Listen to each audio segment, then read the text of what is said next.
wonder why the song name is so tiny now.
September 10th or whatever, I think.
How you doing, sir?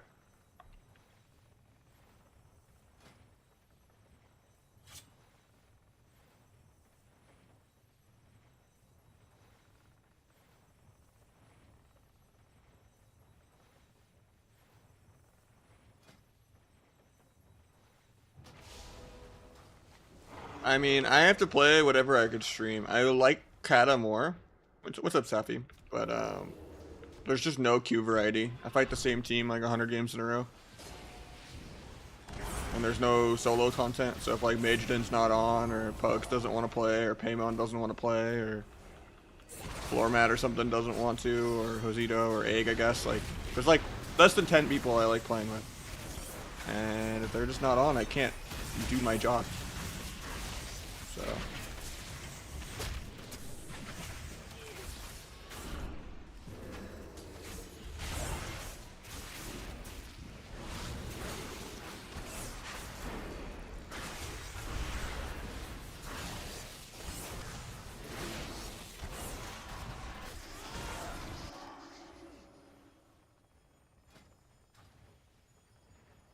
yeah, I'll definitely play the end of the season for Kata, grab rank 1, and then maybe play the beginning of Firelands too, but... Sub's doing really well right now. So is Asa.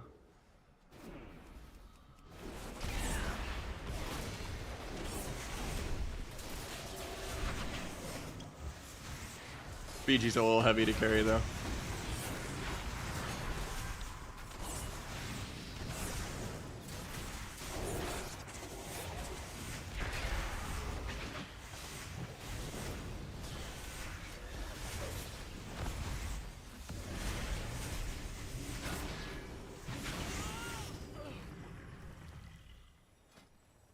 If you're bad at the game, probably Asa. Outlaw's probably the weakest of the three. Sub has really good potential though, if it doesn't get nerfed. It's not as good as like Fury or Death Knight or Feral, even with the nerfs to Fury and Feral. I think they're still really, really good. Fury got the smallest little slap on the wrist. It's still expansions ahead of everything.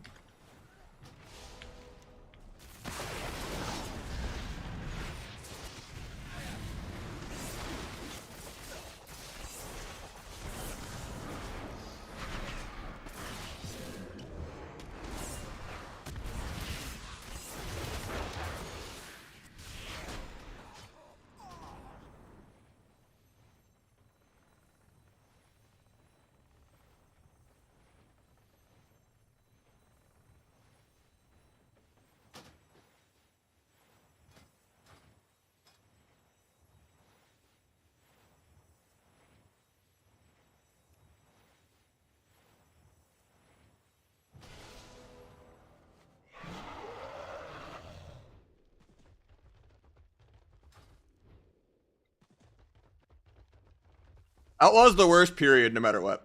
Asa is the best if you're dog shit at the game and you want to just PV. And then Sub has the most potential. For most matchups. But then there are tournament matchups where you would rather be Asa. And you would kind of niche just pick Sub for like the mirror. The game is still very PvE meta, so Asa makes the most sense if people are good and like go orc and don't overlap their trinkets and, you know, spread out. And damp you really hard. Then you might as well just PvE as Asa. Because Sub actually has counterplay and Asa doesn't.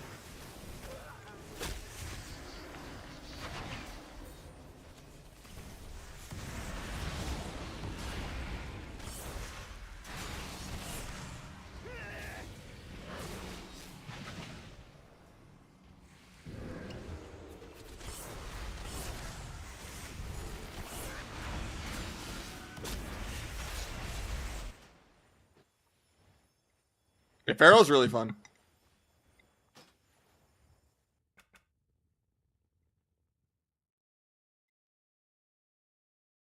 Just don't take twos seriously ever. But either of them work. Twos is literally, I'm just capping bracket. You don't get any good rewards from it, and you know. Is what it is.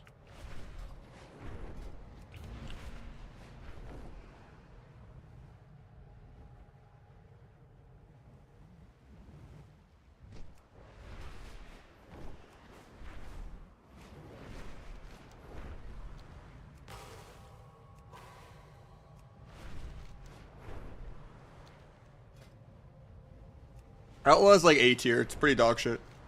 It does the same damage as Sub, but it doesn't have any burst. And it's really boring having only sustained damage. Like if they gut Sub, sure, I guess you're more mobile and more immortal, but it's just boring playing a spec that literally has 0 burst.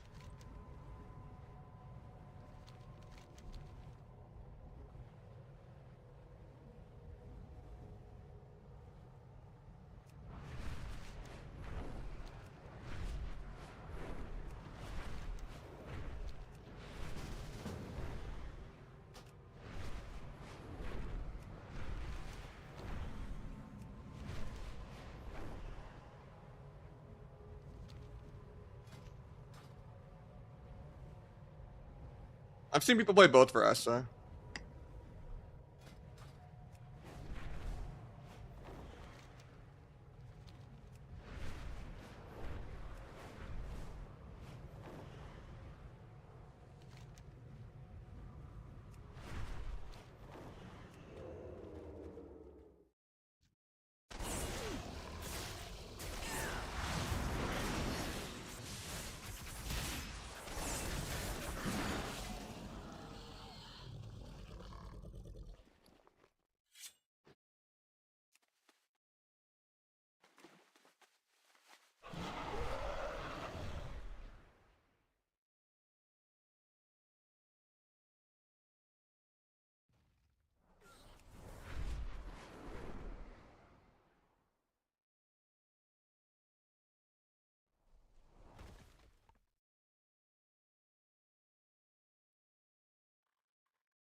I think Waz, there's a few other, you know, insane rigs obviously that are better, but yeah.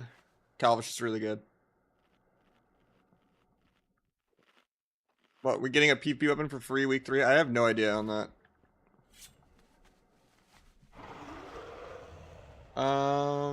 If I can kite them well, yeah, maybe. If it's like the thing is, there's like no such thing as a skilled warrior outside of like 1 or 2 in the entire world. Like 99% of them are like diversity, you know. Diversity is the wrong word, I guess. It's just like, yeah, I meant to say like nepotism, where they just like get to fail upwards. 99% of like warriors and DKs are just like nepo babies that just, you know, they get used to doubling people's damage on accident, holding W, being immortal. Kilbish, yeah, maybe. I mean, the thing is like, right, I could like beat one of the top warriors in the world, but then at the same time, I could also almost lose to like an 1800 warrior that has no idea what he's doing. And I like shadow step his heroic leap 3 times and meld his stormbolt twice, and it's still close. And he's got the wrong gear on and the wrong talents.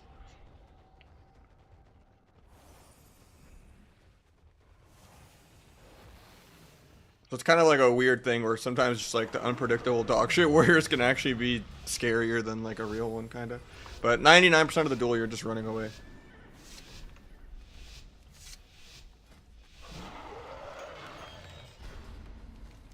And you just try to kill them in like 4 or 5 goes. Because they can press their defensives while stunned.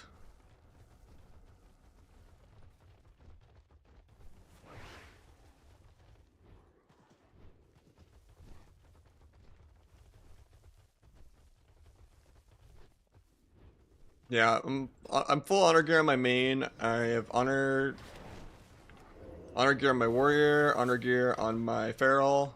I need to finish honor capping my second rogue, mage, priest, and demon hunter. And then I need to go back to leveling, but I'm doing like 1 or 2 hours of leveling a day off stream. But yeah, my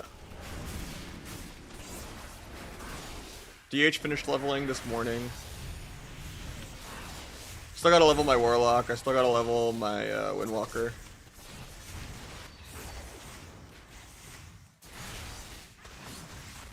That's Tosan. I think it is.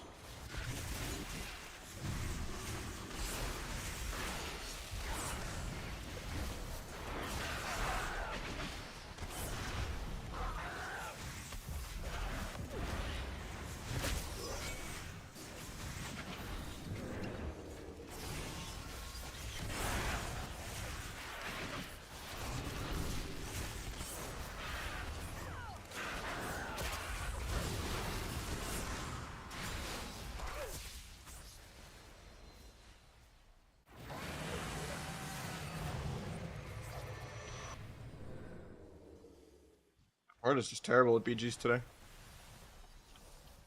Unless just having any other people in my group makes me get pre-mades every game when I'm not a full pre-made. Maybe that's what it is. It feels easier to solo carry than it does like singular BGs.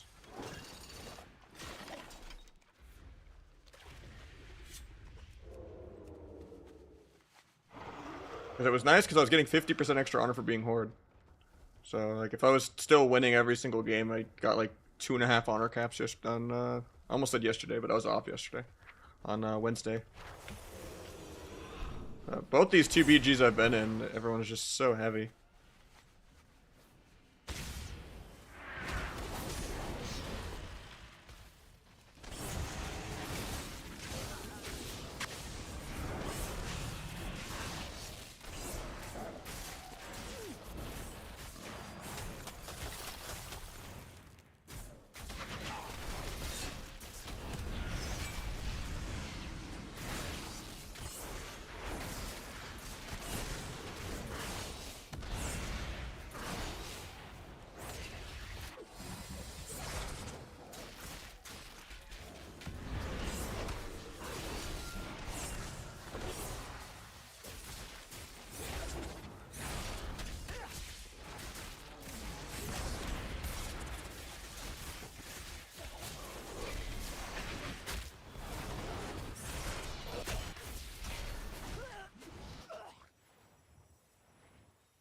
Probably just gonna solo queue after this one.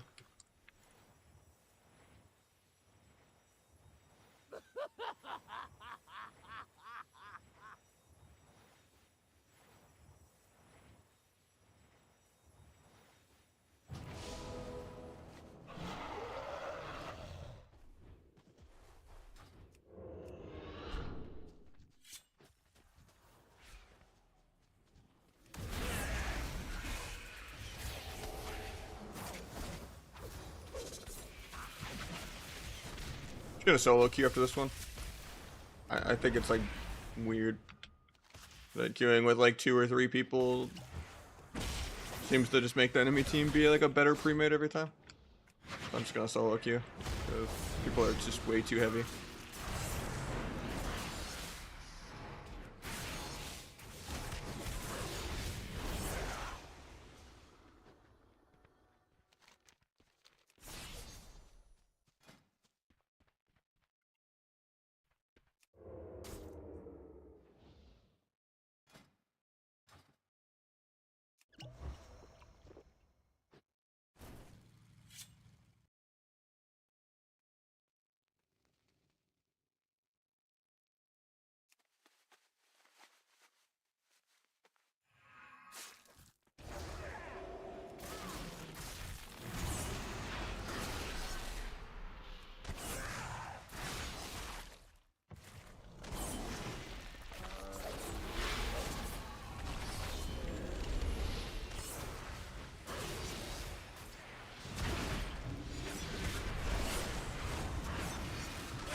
They do work in kata. You're just doing it wrong somehow.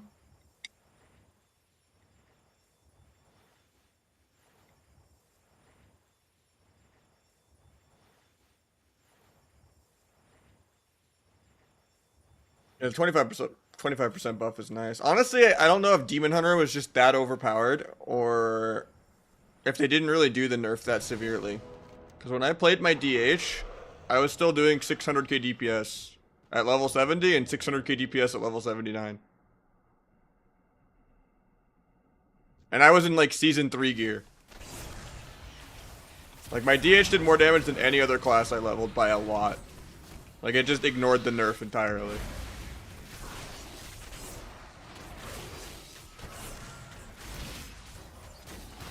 It wasn't even geared.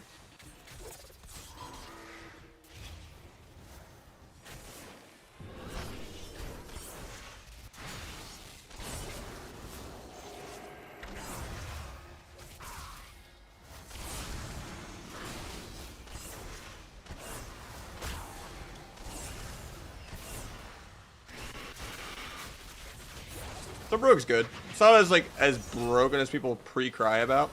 Like it's definitely S tier. Like I think obviously RMP will be really good, but that's like a comp thing. And I think like the best of the best sub rogues will obviously do well in shuffle, but it's not like something Fodom that like is gonna take over the ladder. Like it's nowhere near DK or Warrior or Feral. Unless you're like Wiser Calvish or something, but they will be doing that on any class because they multi-class everything anyway.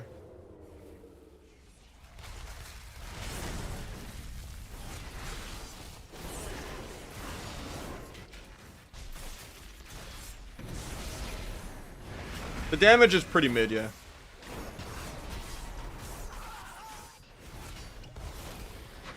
Unless the game is like 2 goes long. Like if you win in like the first minute because no one pressed their defensives at all, you can kind of be close to people on damage. But yeah, if you average out an entire shuffle lobby at the highest of MMRs, it's very rare that you're above third place on damage. Usually you're last, and the top classes are 100+ million above you after the whole lobby. You might be at like 280 mil, and they're at like 400 something mil. Across like the whole lobby. Like individual rounds, if they're short, you can kind of be at like 40 when they're at 50. And you might only be like 10 million behind in a round, but if you can keep the rounds really, really short. Like if people just grief and don't press their buttons, but Subrogue's not a damage class though, so you just do good micro CC, do good rupture pad, be consistent. Eventually you'll have like a blind go that your teammates don't break and waste all of your DRs for. And the healer won't have a trinket for it because you have CDR. Yeah, Asa does way more damage than Sub.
Problem with Sub is even with Bargain, putting blades at like a minute 28 or whatever.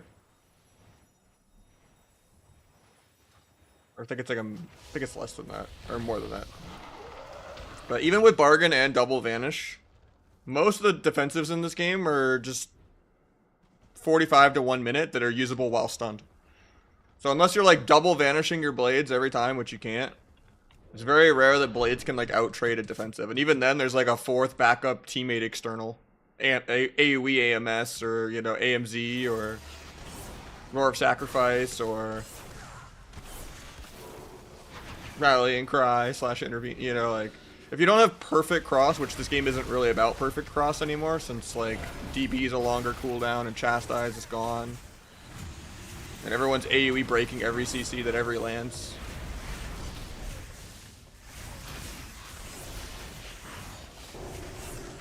You're kind of forced to brute force, and brute forcing doesn't really work when there's 5 billion flowchart teammate backup CDs and every defensive is like a 1 minute. Chastise is gone is, what I mean by that is Holy Priest is extinct. You have to play Disc Priest, which does not have it.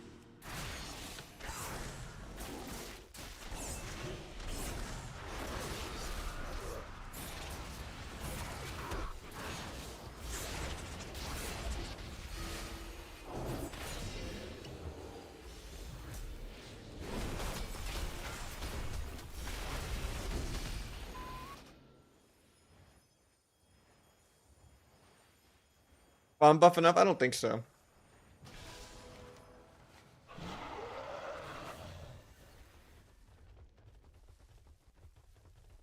Yeah, the problem is like if you're only scary during blades, a team will always have a cooldown for blades.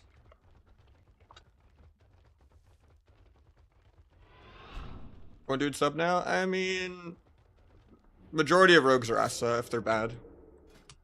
It's only a few people that can actually make sub work. It's just more people are willing to play sub when there's like unranked Fiesta garbage noob stomping smurfing going on. Because there's no like real high level ranked content, you know. But like high level stuff, like the whole last month I was playing, you know, war games and shuffles as well in the beta. Against like tournament players and stuff at like the highest MMRs on beta. And at least that you kind of get an idea of what the game's gonna look like in full gear, and you know.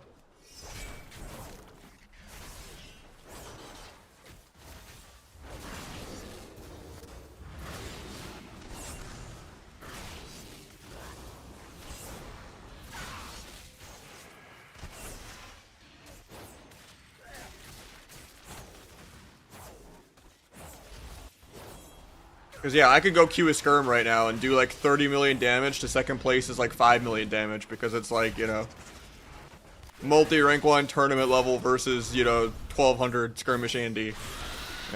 And having these kind of like unranked, non-MMR based stompings are never really like accurate what the game's at.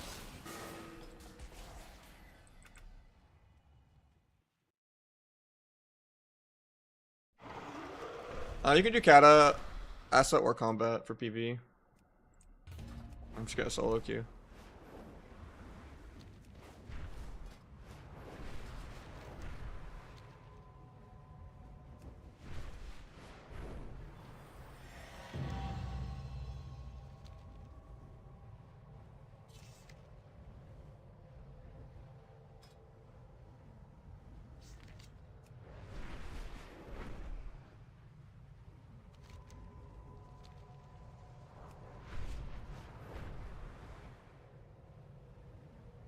The problem is, like, combat is really terrible on the fights that it's not broken on.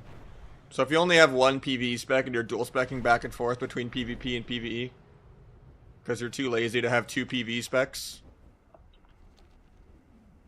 then I would just pick Asa.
Yeah, it's like Magma, and we got 1,000 bits.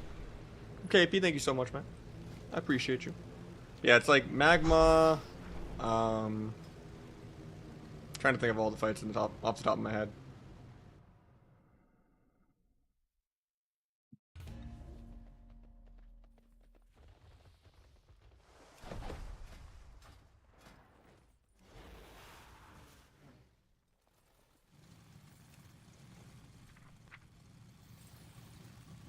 I think Maloriak is probably not terrible because depending on what strategy you do, if you just never kick the boss or not.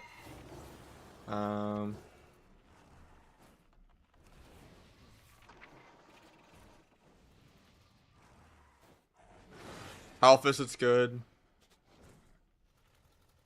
Shogal's probably okay. I think Bethelok, it's okay.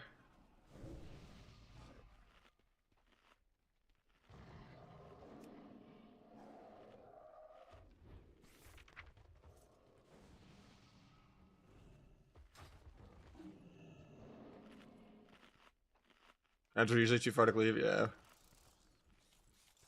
I would just stay Asa.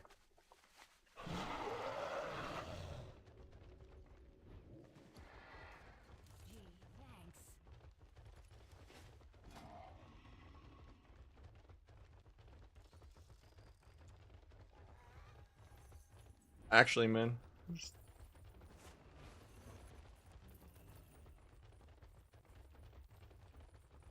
I went from being like 20-0 in BGs yesterday, solo, to we're 0-2 right now, man.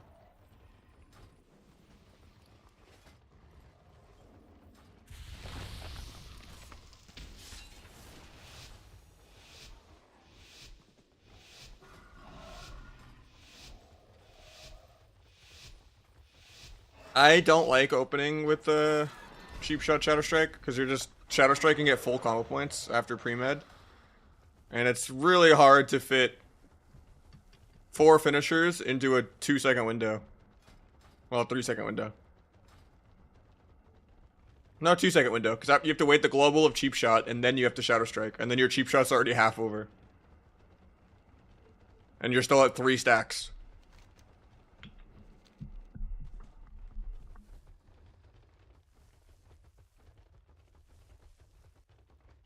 Yeah, just either do like Shadow Strike Kidney, or Shadow Strike Rupture, Shadow Strike Dance Kidney.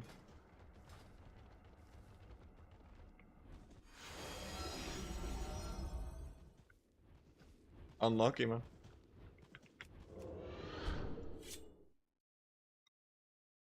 Asa is definitely the easiest pick. How do you think so? I'll be in 2s? I mean, 2s is just kind of like a YOLO play for fun cap bracket. But it'll work. It's just at like the highest. If you're like top 10 of the bracket, you're gonna get annoyed by like the best hunter healer or warrior healer or like, you know, Asaru healer or something probably. Just out PvEing you. But I never take 2s seriously.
So dead here because I don't have cheat death.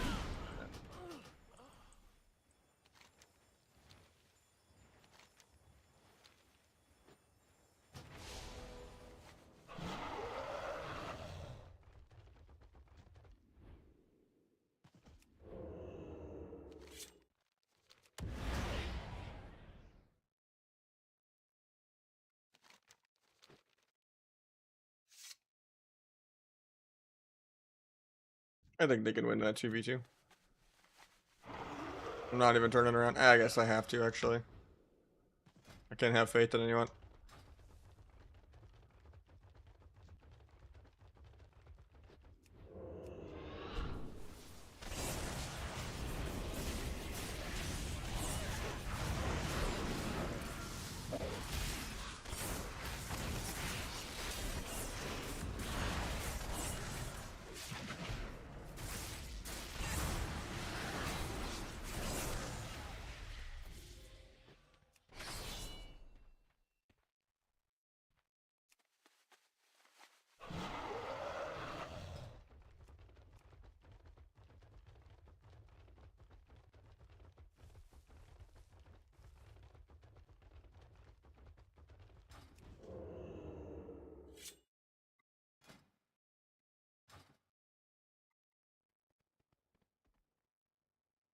No, I don't like Kyrian builds. I've already played them a lot. Waz doesn't like them either, neither does Calvish.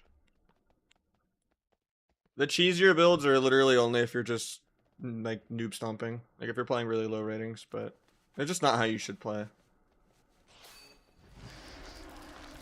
They're 2 Feast or Famine.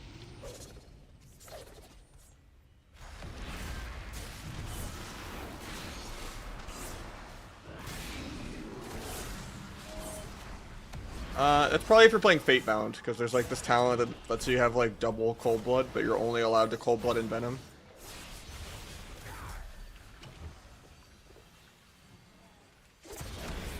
It's like a hero talent thing. For Fatebound. But I always forget about the double fear priest clone thing. It's weird.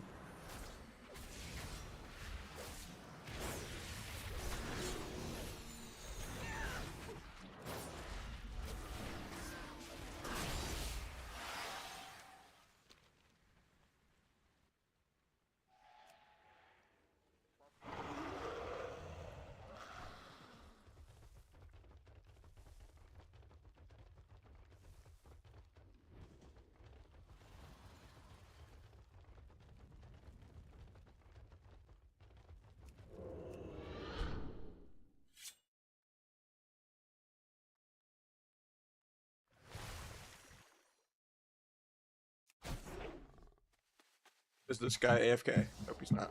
Guy still trinkets though. Nice.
Need this guy in 2, but on CD forever.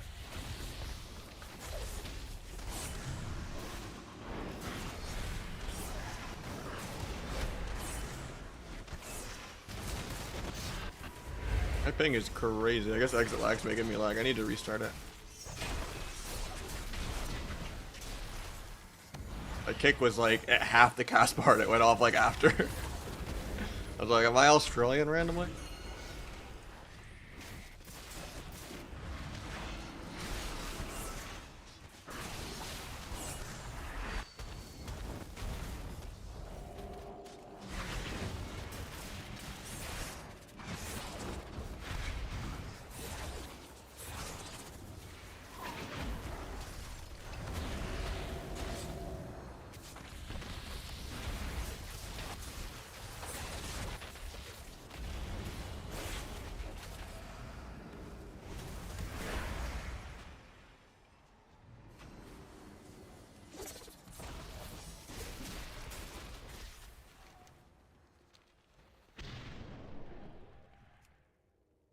Or the lag?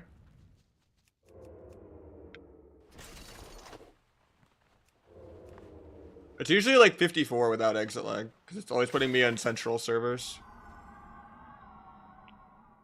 instead of West Coast. I love when he triggers blind when I can't even cap with blind.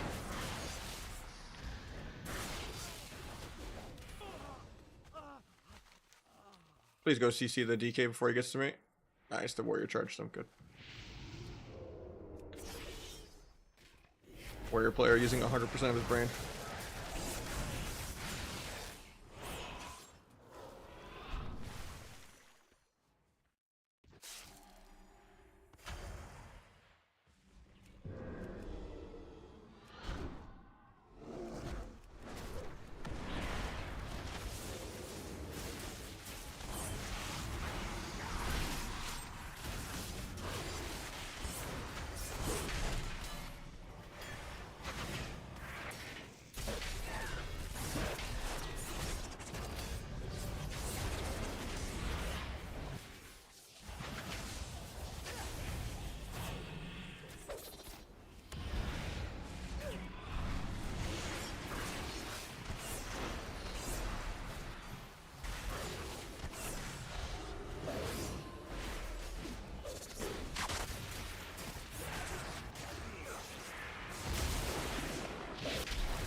didn't have finality for that Darkest Night, but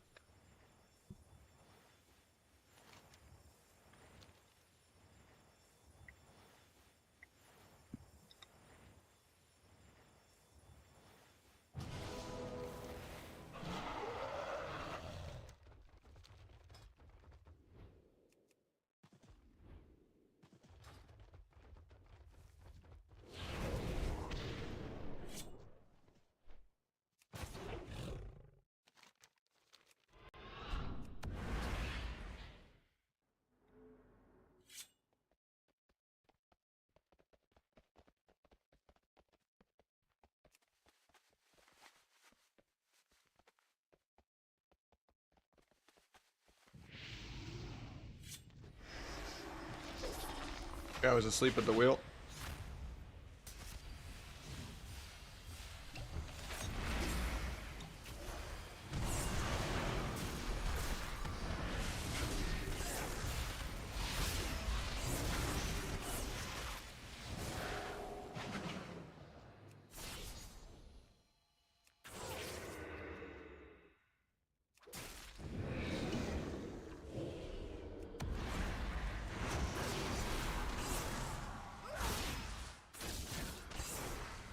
I could open with Cheap Shot there, just because I already had the Darkest Night debuff from when I vanished.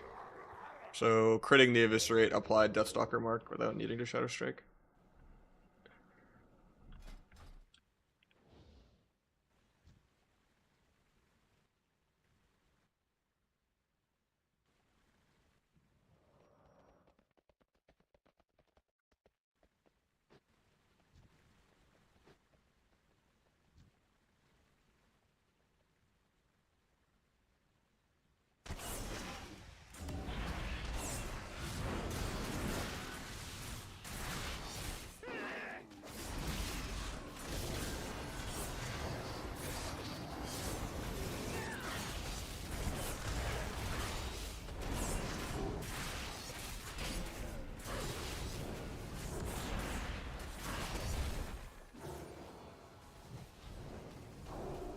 That's Warlock summoning Charhound.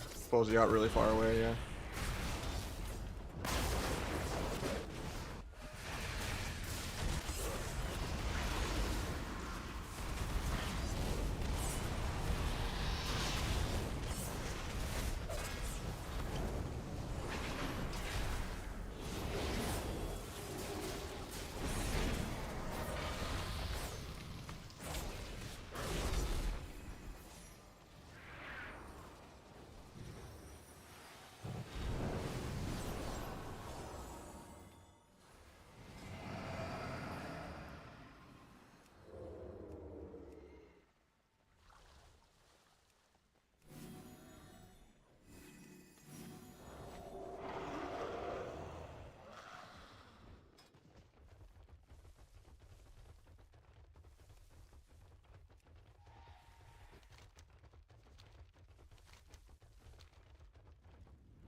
I'm gonna relog real quick just to hopefully help with the lag.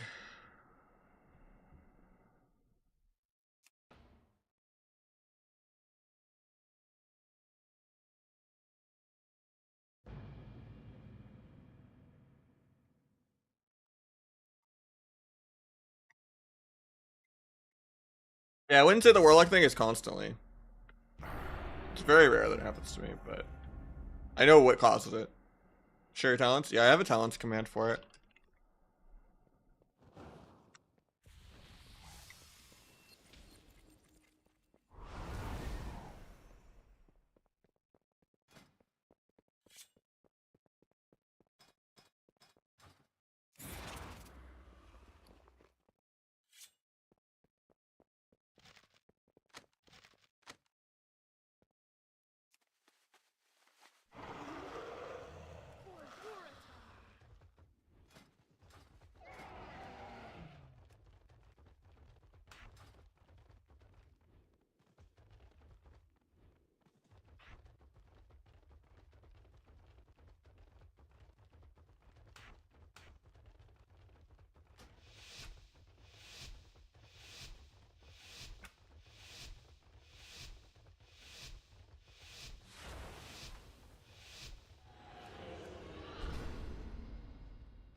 Yeah, it's scroll wheel up, wheel down. Alt 2 is A2 is Alt 2. B5 is the top button, and then B4 is the bottom button. And then yeah, wheel up is disarm, wheel down is gouge. And then clicking in middle mouse is cloak. And then shift dance button is focus blind, and then shift step is focus step sap.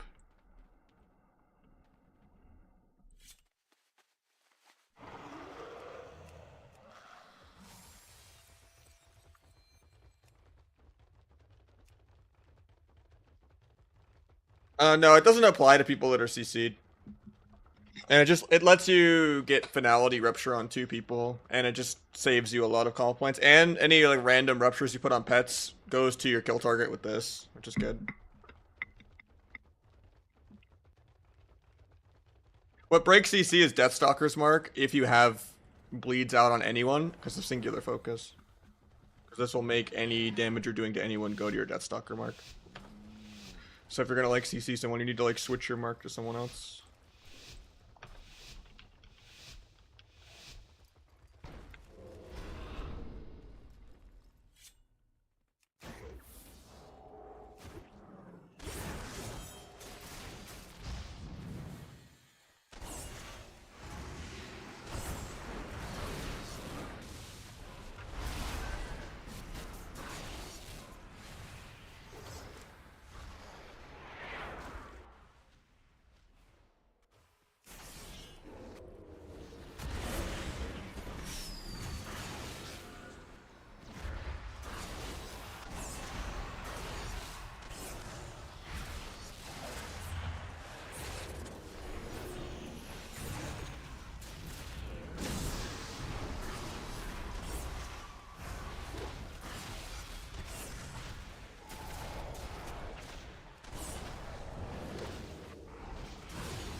How you doing, Rogue Monk?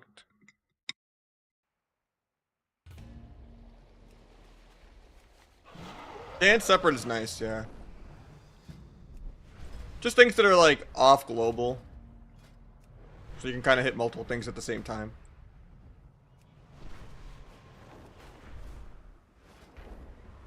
But I also recommend having a 2-button mouse instead of having like a Naga. That's a controversial take, but I think the people that have an MMO mouse that's like really heavy and they have like the super claw grip and they're just like working their thumb out all day, hitting like 10 different thumb buttons, it really turns it into an Xbox controller at that point, and it really hurts your mouse accuracy at like killing totems and Siphons and stuff. Because it's a little behind, but I think he's updating it soon. But I normally didn't have nameplate debuffs, but yeah, if you want them on, you just go to nameplate auras and you just gotta click show debuffs or whatever.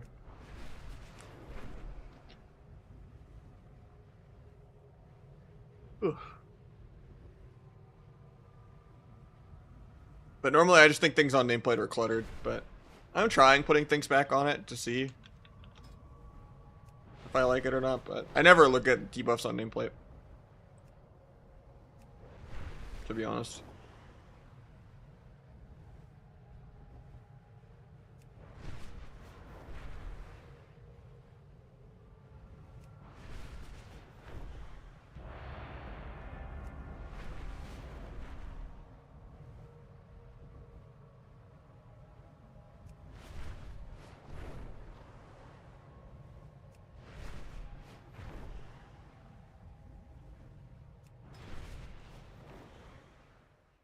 About 9.5 to 14k. If you, because you need 2 of these vicious gemstones or whatever that you can buy on the auction house that are BOE, and then you need to take those 2 gemstones with like 9.5k honor. So if you buy the BOEs on auction house, it's 9.5, but if you count buying the gemstones and buying that with honor, it's like 14k a socket.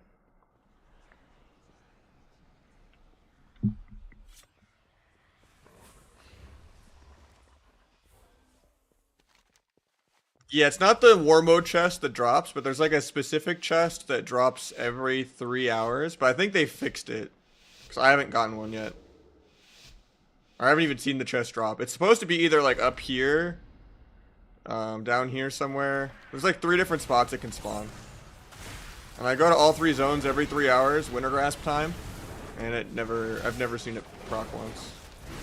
So I don't know.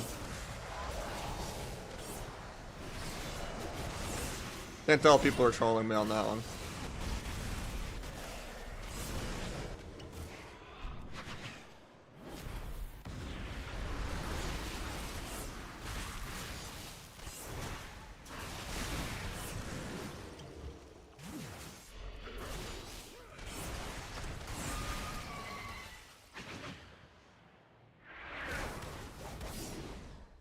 Can't take the gateway. It's annoying. I'll step his leap though. Oh, he does charge.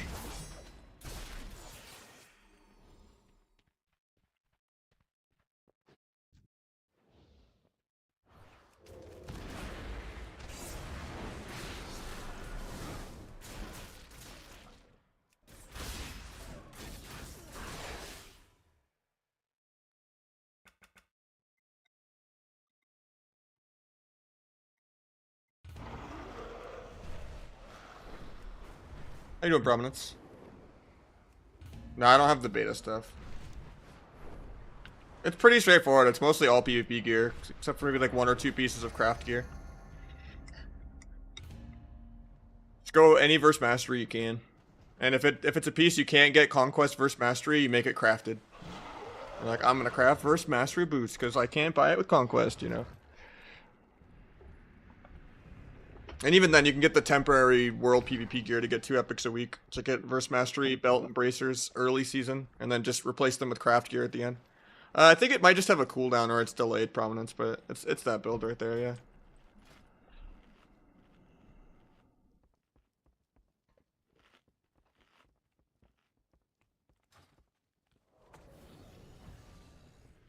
I have a whole macro list in my Discord. If you just do !Discord. And keybind list. Well, not every macro. I just put like interesting macros. For the most part, 90% of these are just personal preference things. Like, I'm not gonna write out one line /cast at focus gouge, one line /cast at focus cheap shot for like 20 macros. Like, if you know the syntax, you know, that's all you need. But I put the interesting ones like my dual one and the retargeting on like things for like cheap shot or.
Orc Biss for sub. In Rogue vs. Rogue, yeah. And it's just more damage, too. At least in Season 1. Because it's like 5,000 attack power. That's like really broken, actually. I'm pretty much best in Slug Gear. We got full Honor Gear outside of the green crafted pieces that I intentionally picked over Honor Gear. Just because it has better stats. I'm okay with trading 13 item level to like get rid of some crit. To have like more mastery on like boots and shoulders. And a ring.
Asa probably is like the least counterplayed at a tournament level. And then Sub is the most kind of potential and good for the mirror.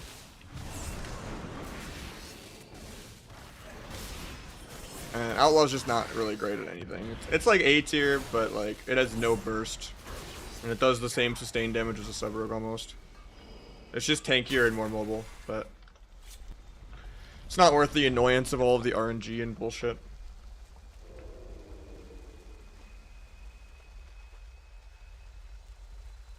Yeah, if you're bad at the game, Asta definitely is way easier than Sub. And it's just as good. They're both S tier. I just don't like playing Asa. I'd rather play another class than play Asa, so I don't consider Asa to be playing Rogue in my eyes.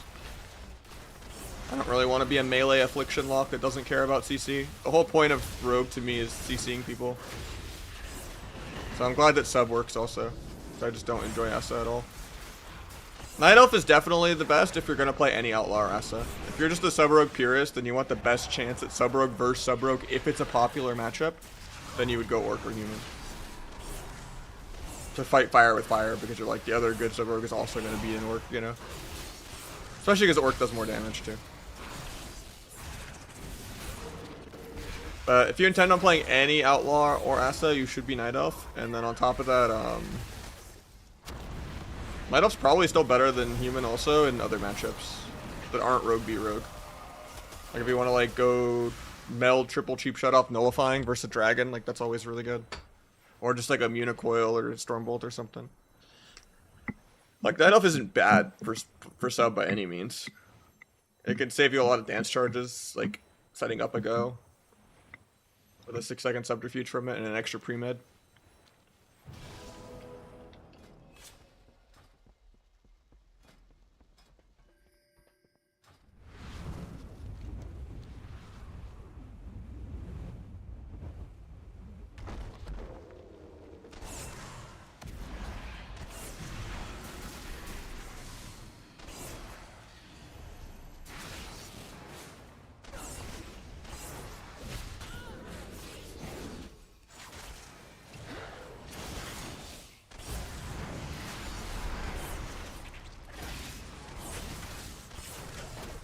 Wait till after the revival to Precipice.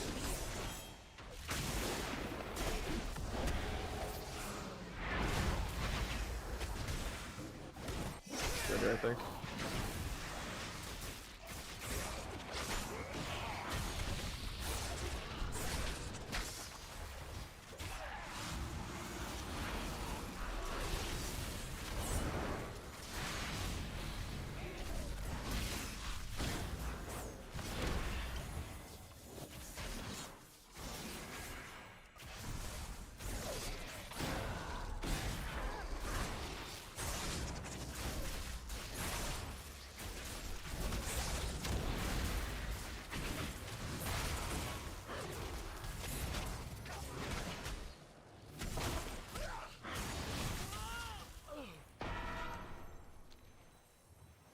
Right.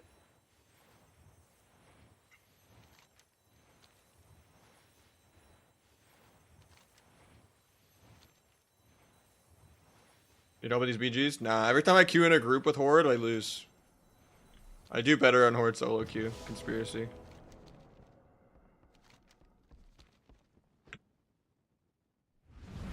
I love it, like, War puts me alike to other pre-mades, even though I'm not in a full pre-made with good healers. Or some shit, I don't know.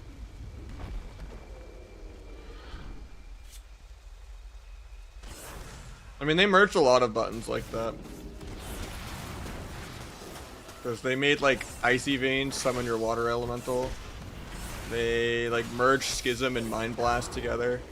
Maim is... not Maim, what's the button? Mangle, I think, yeah.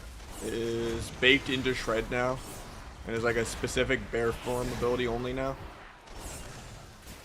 So there's kind of no more backstab versus Hemo kind of mentality to Feral. It's just kind of backstab spammy like Seb. Even though it's face stab, we're not behind them at all. They merged a lot of buttons together.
I'd actually lose this BG because they've capped like 3 nodes with us tunneling this one.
I get the last one right here. Oh, I interrupted like 0.1. But yeah, we still win.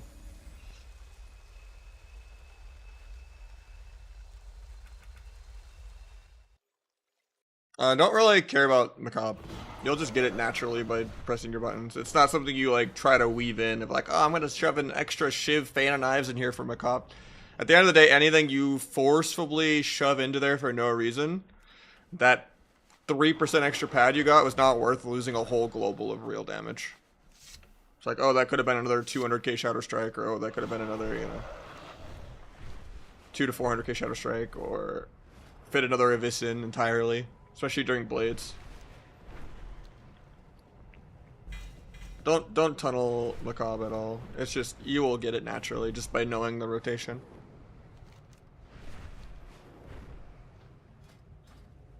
I might not change Ambush, just because you spam it so much more than you do in Kata. In Kata, it's satisfying. It's a big crunch, does like, you know, 30+% of their health. It spent half your energy bar. At most, you're getting like 3 of them in a go, maybe 4. And that's assuming you danced at like 100 energy with recoup up and you didn't get peeled. On retail, you're subterfuge half the game, dancing half the game, and you're just shadow striking like every other global that you're not eviscerating or cheap shotting. It would just get annoying actually hearing ambush 700 times a game instead of like 10. But I might change kidney and cheap shot back.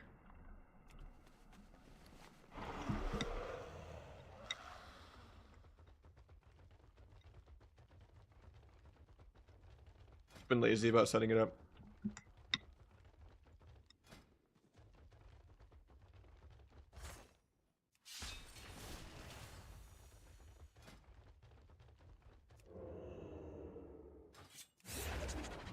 I don't really know about BGs. I'm just gonna play sub. I don't enjoy playing Asa. Asa's probably better in BGs though, unless you're like trying to ninja nodes and stuff. Depends. Do you want to build a team fight or do you want to like ninja shit and like harass flag carriers and stuff like that?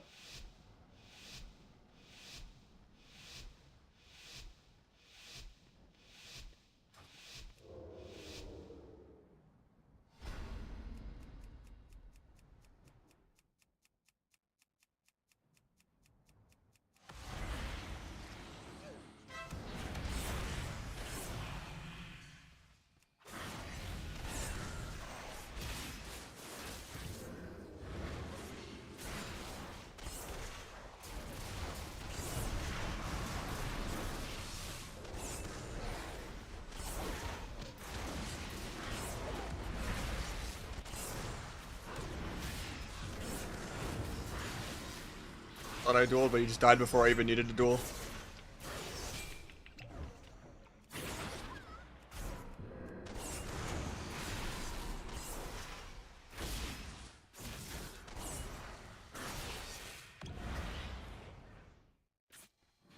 They're gonna get 0.1 kidney, because why not?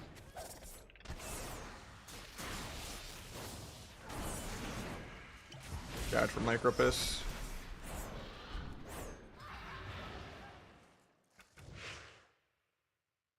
I swapped around too much because of both of them vanishing, so I reset my Deathstalker marks like twice, just Shadow Striking the other one when they would vanish.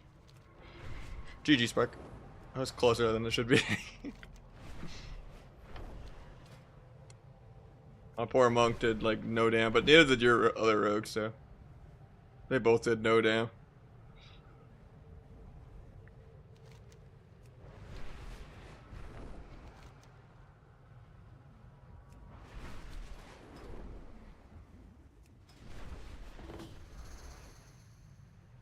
I mean, you just track your own stun DR and stuff, you know? You don't dox.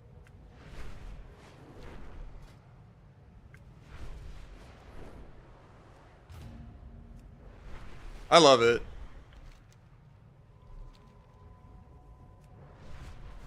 It's a pretty good monitor. It does take a while to get used to OLEDs, but like with HDR on and stuff. That's my only gripe, is sometimes auto HDR is a little weird on some applications, but with it looking really, really bright. But it seems like a lot of things have gotten better at like just converting HDR to sRGB. If you do like have like really bright screenshots or something, but brighter than how the monitor actually looks when you play. Nah, I don't have a guide yet. I'm trying to work on one eventually, but I've just been streaming a lot. Oh yeah, this is the build, yeah. The only thing is like some people don't play Shiv. Some people don't play Rush setup.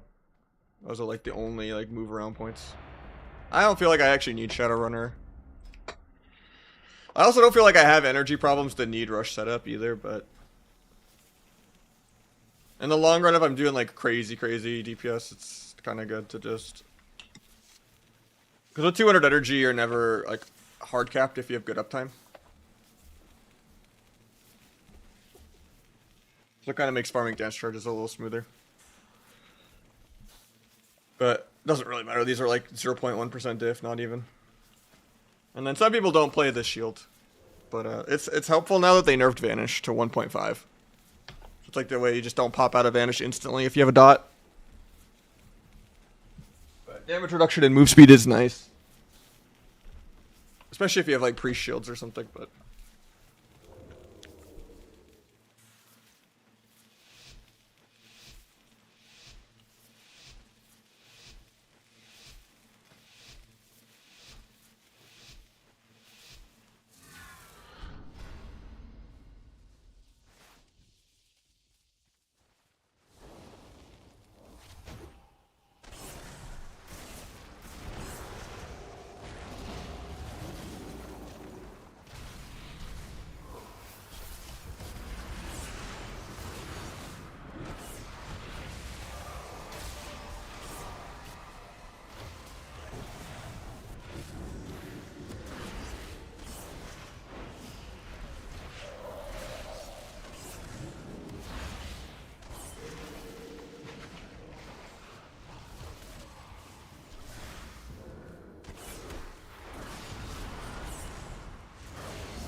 Bringing Nova like a madman.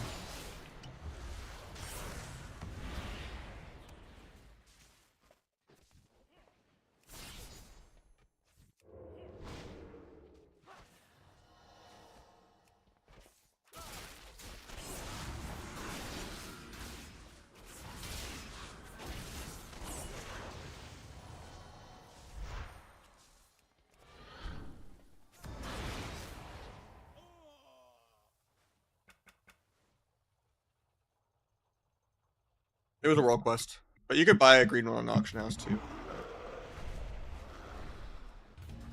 It's a PvP world quest like a week ago. Or a couple days ago.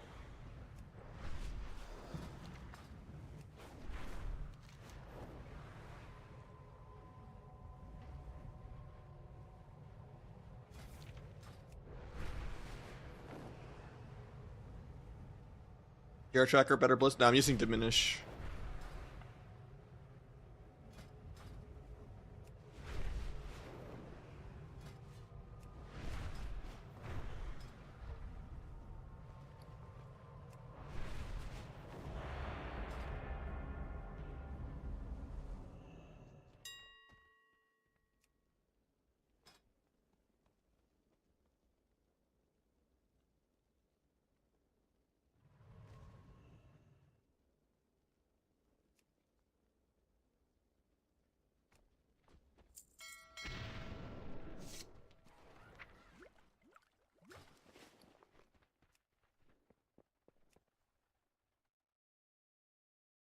I mean the Giga S tier specs that are like immune to nerfs, like Fury Warrior, is still super busted.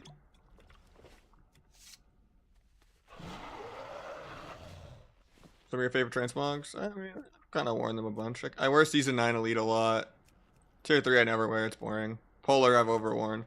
This one's cool, but I don't really like the TCG tabards that much. They're not rare enough anymore. Um,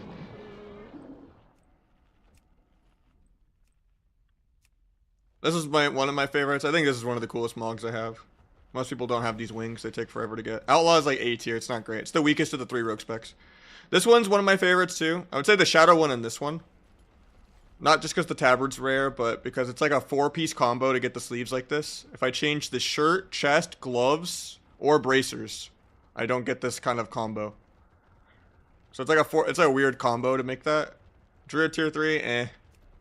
But I do like how the weapons go with the enchant.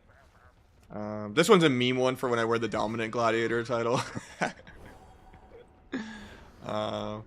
This is cool just because Shadow Flame and these weapons kind of merge together with 2 different fire effects to be like Technicolor. So I like that too. And then the helmet and belt go really well together. This one's kind of cool. It's a work in progress. I need to find better weapons. I like this because it's like split red and green because I do different shoulders. Yeah, she dipped. And then I got my I'm a mage set. And then I got my I'm a dragon set. So you gotta go undercover. Worst possible class spec? Probably Fire Mage or Demo Lock. Yeah. I think Enhanced just got some huge buffs, so I don't think they're in that category anymore.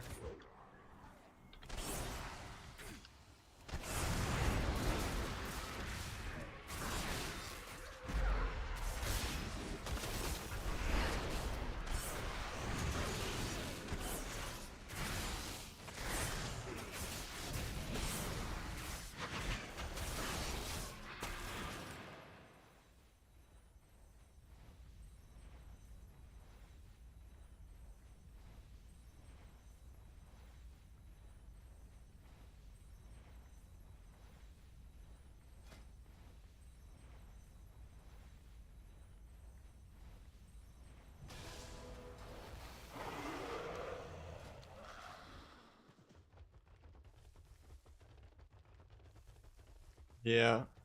The mod category is behind.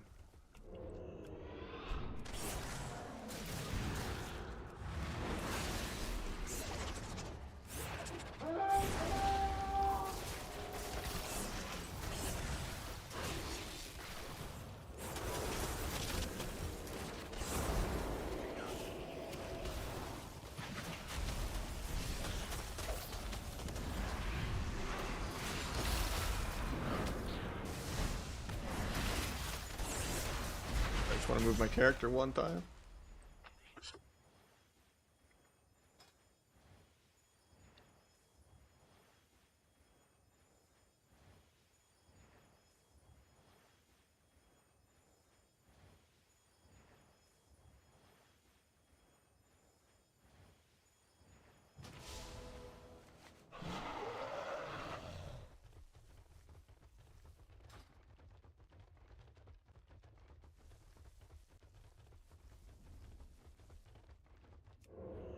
Seems like everyone's just on split res timers. This is a stomp.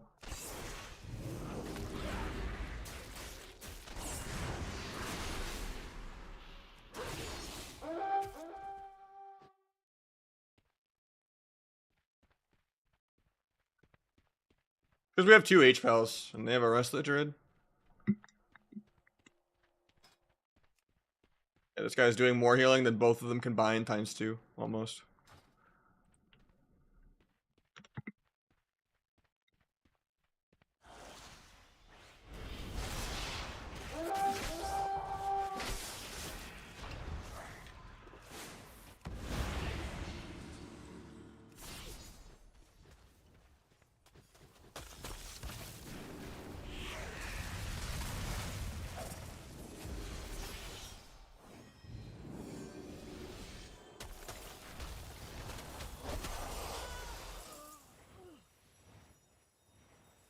How you doing, Zivik? This one's just an L. I can't hard carry this.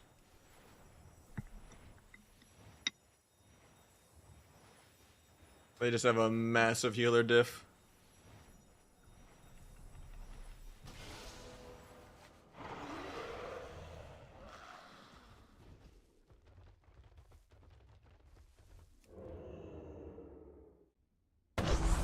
OG No Love, thank you so much for the resub. Yeah, you're just try to open with the Shadow Strike, not stuns, unless you like already have Deathstalker mark on them and it's like mid game and you're like vanishing around or something. But yeah, just apply your mark. You can even get up Rupture and then dance with like a few combo points. You can like dance Kidney. You can kind of blades later in your combo. You can just get kited by like 17 blinks. T the big Abyss crit. But yeah, generally it's kind of like Shadow Strike, Kidney, Shadow Strike, Dance, Rupture, pop everything. Or it's like Shadow Strike, Rupture, Shadow Strike, Dance, Kidney, pop everything.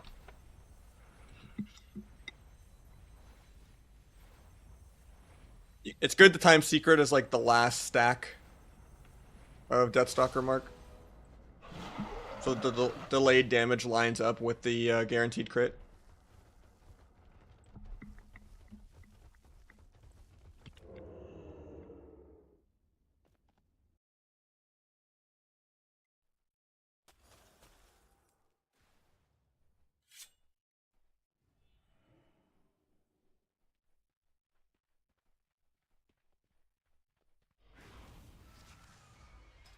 Yeah, thank you for the first sub of the day.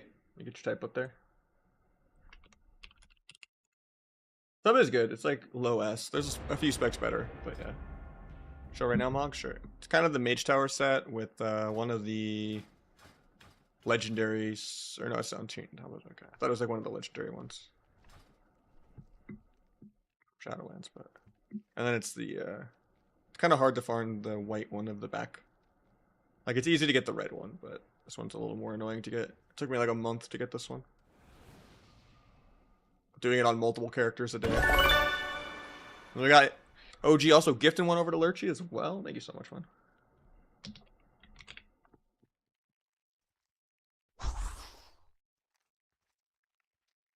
Yeah, we have Mage Tower set, Unchained Daggers, Cosmic Enchant, Unchained Helmet, and the Venthyr Backpack.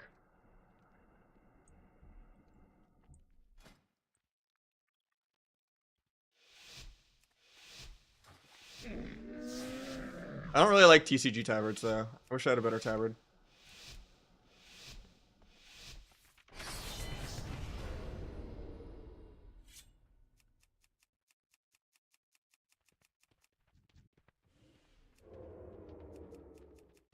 He sunfired my teammate and that's what pulled me out.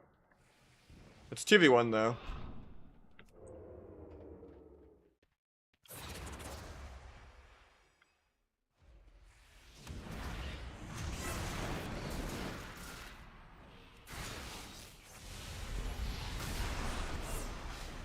T the big Abyss crit.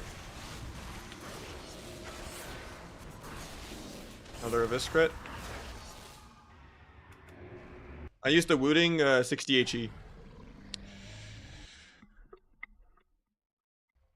I'm gonna get the 80 though in October. I do like having arrow keys. And not having to do a function layer for deleting files, but...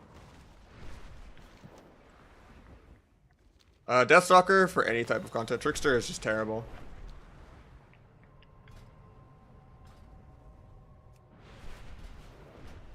Like, not even in terms of the number difference. Like, the design difference. Like, Trickster is just shit design. Because... Coup de Grace, you just CC yourself, and it makes you leave a gap between your stuns. And then... The fake smoke bomb thing doesn't even actually count as a smoke bomb. And then, you're forced to send your secret way earlier in the combo. Just to be able to generate stacks. And then it's still really clunky to get your last stack from these two. So you never really get 4 stacks in one go unless you're really lucky. And then they'd like tunnel into Feint or Evasion or something. And so you're kind of forced to make every go a 2-in-1 where you swap the other guy. And it's too hard to take Cold Blood for the coup de grace, so it doesn't do enough damage. And then you also have to worry about AoE breaking CC all the time with Nimble Flurry. It's just bad.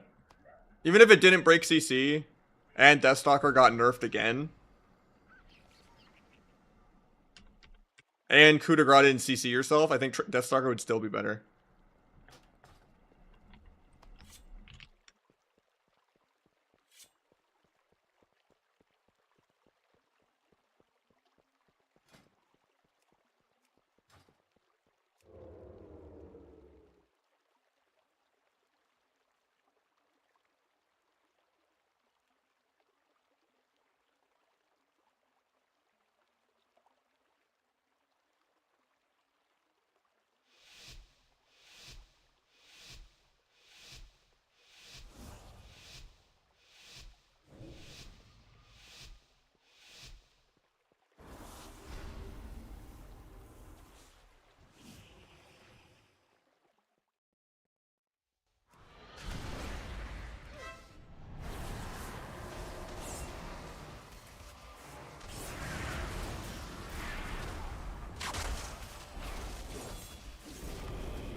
Evasion disarm.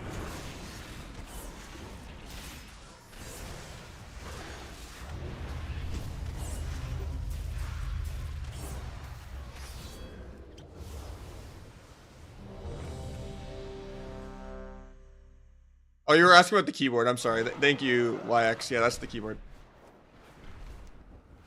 I haven't modded out, though. It doesn't come looking like this. I changed the keycaps and lubed the switches. And a few other mods.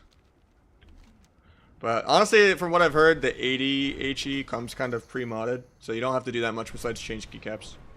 Like, they already switched stabilizers and they're lubing the switches better. And also, there's like the Lecker V2 switch instead of the Lecker V1.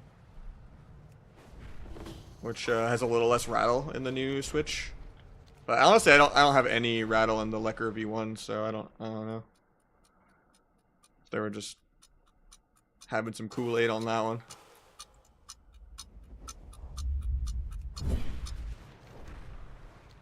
Yeah, the keyboard's insane.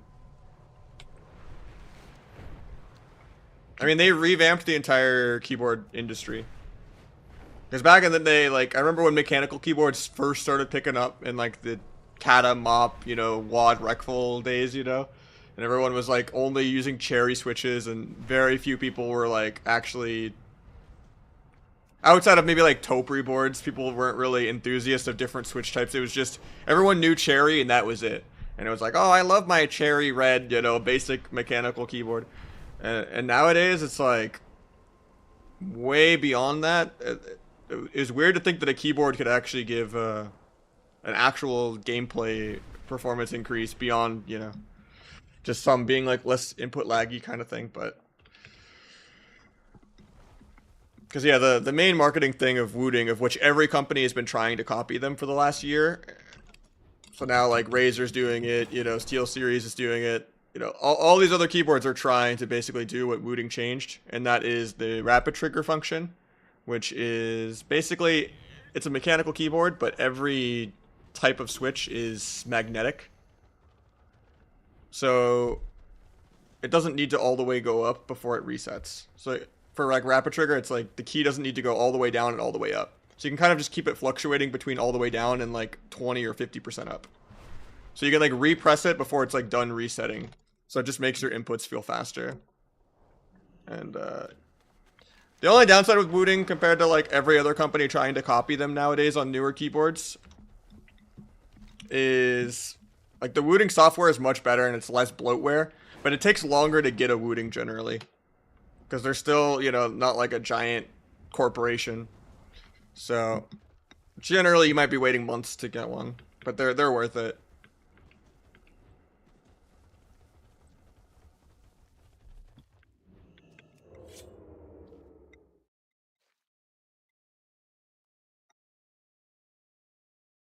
I don't know, I just like modding things, yeah.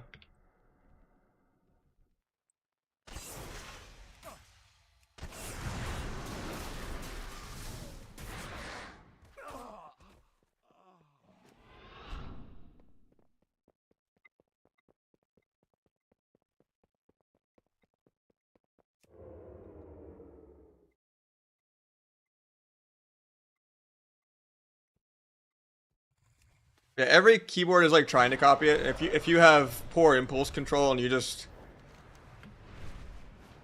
okay with, you know, Razer Synapse and disgusting programs like that, like, and just all the bloatware and stuff. Generally, there's YouTubers that, like, I think Optimum, he has like a high speed, you know, like 1,000 frame rate camera kind of thing. And he will kind of have like a silo press the button while like a high speed camera watches the input lag go to the computer. And he has tested that the Wooting had like the lowest input lag pretty much of everything he tested. And most of the competitors are still like way worse even with their copycat of Rapid Trigger. So it's worth it. But if you have, you know, no patience and you don't want to wait a month to get it or more, uh, I think Calvish uses like the Steel Series one and he likes it. Like the Apex Pro or whatever I think is what it's called. But yeah, there's a lot of Rapid Trigger keyboards now.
It's the Steel, or it's the Final Mouse Ultralight X. Yeah, he has a 2-button mouse. And I could still get like 80 buttons.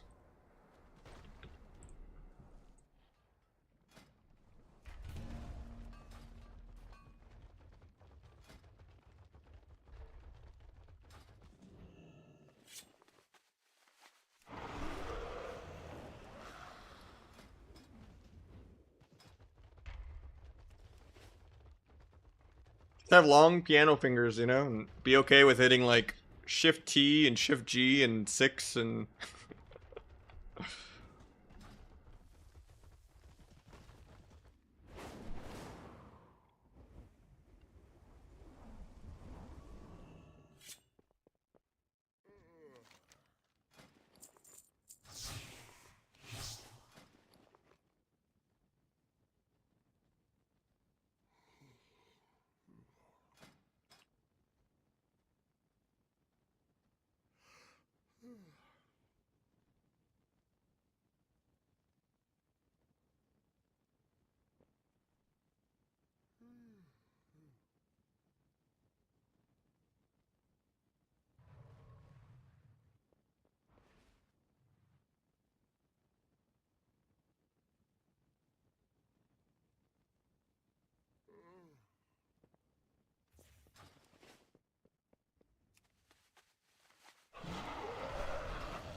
I don't use an MMO mouse. I feel like it makes me way slower at killing totems and Siphines and like anything I need to click on.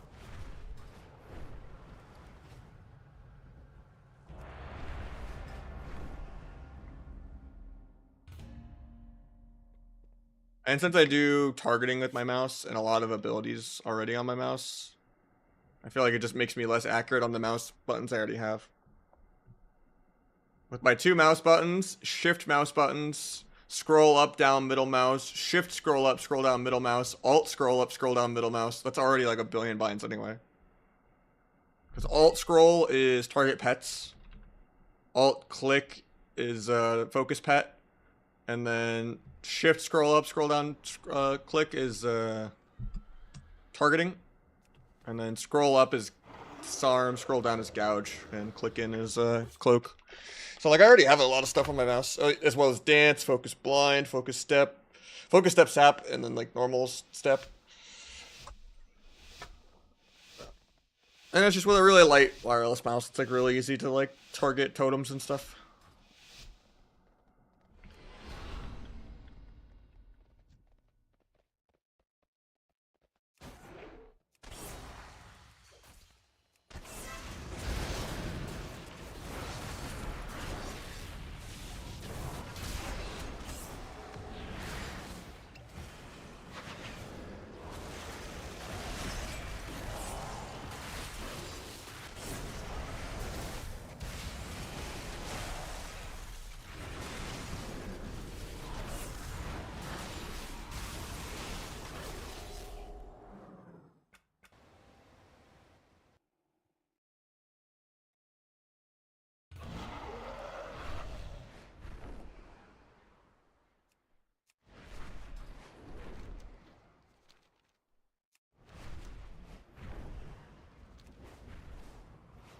Kind of classic dead. I want to keep playing it. I like the class design better, but I need to stream. So it's just playing what's new, you know? Season hasn't even started yet for this, but I wish the end of Kata was season 1 was going on right now. But it's not. That would be nice if it was. Because then it'd feel like there's less downtime. Because there's like, it sucks that there's like 2.5 weeks, you know? Find any sockets yet? No. So these like war supply crates, they don't drop socket. What you need to get is this chest called Unbound Spoils. And it can spawn either down here, up here, or here. But and it spawns every 3 hours at like the times that like Wintergrasp would spawn. But I've also heard Venruki and a few people saying that it doesn't drop anymore. But I have just never seen the chest, period.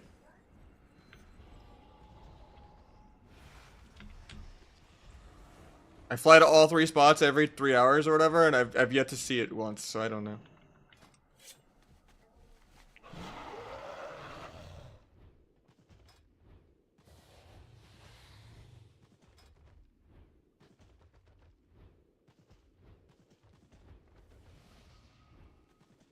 Is it every 6 hours? Okay.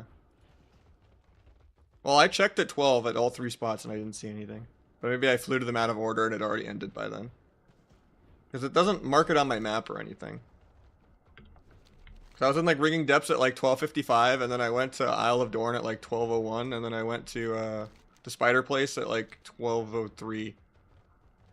And I didn't see it in any 3 spots. I wish there was just like an indicator of like, you know.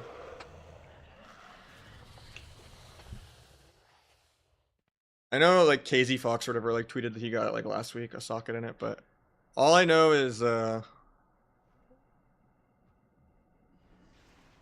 people said 6-hour theory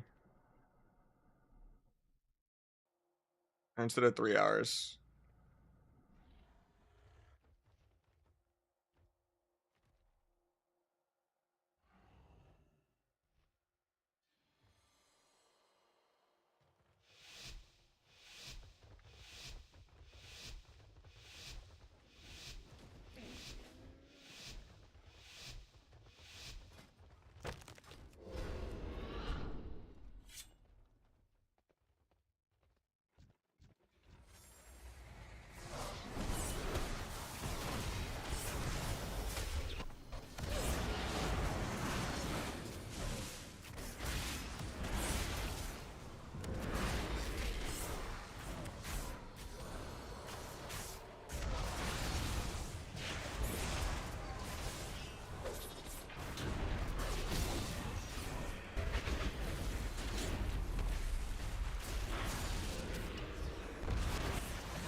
Their healers are just doing a great job.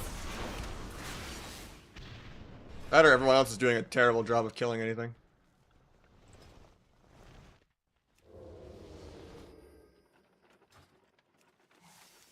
I don't think I can take the top node fast enough, so we probably lose.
Should only be going for off cards because we're just never gonna win a team fight.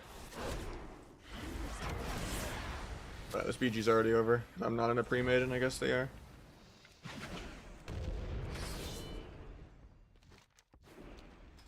Like the only one trying to kill the healers.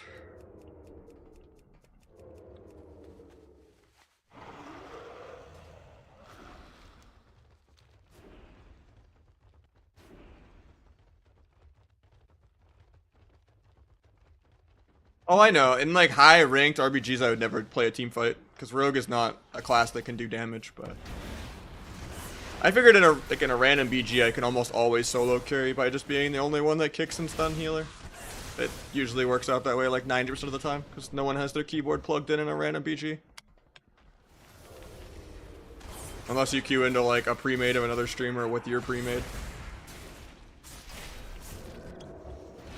It's just cyberbullying 12 hundos like 99% of the time.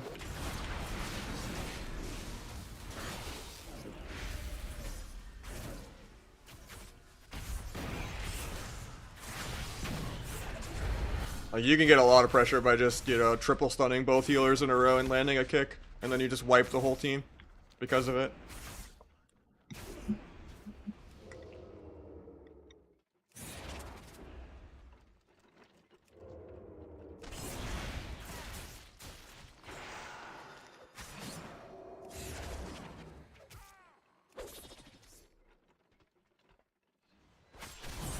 My Deathstalker mark. I'm not gonna be able to keep this node because I'm like 1v5.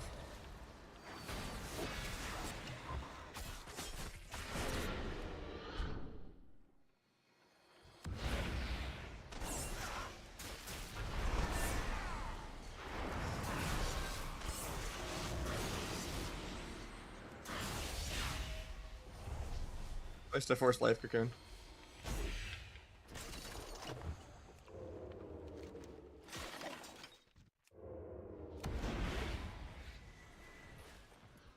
Yeah, this whole BG is just way too heavy because I'm solo queuing.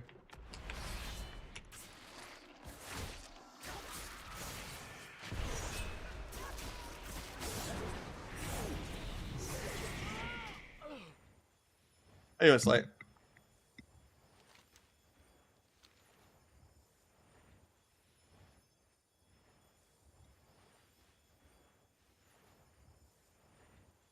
I don't know if like all of like the very few good Horde players like finished the gear grind and they stopped or what. But I was like 99% win rate, even solo queue in random BGs. And now I just get the heaviest people every BG. Maybe it was just like the good Hordes were like the only ones that leveled or something like the first day of early access. And now I just have like the non-dedicated people doing the grind late with no gear. I don't know. Conspiracy theories. Just feels like every battleground has gotten way heavier to carry.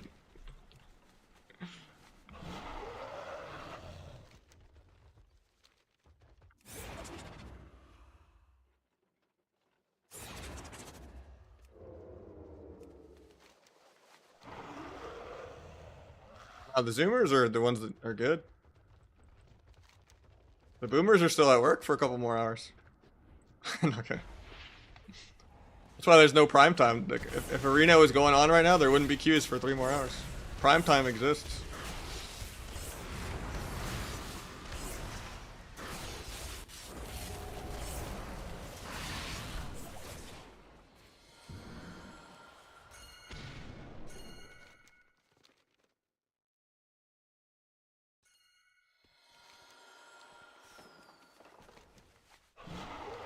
Paladin gonna lose that.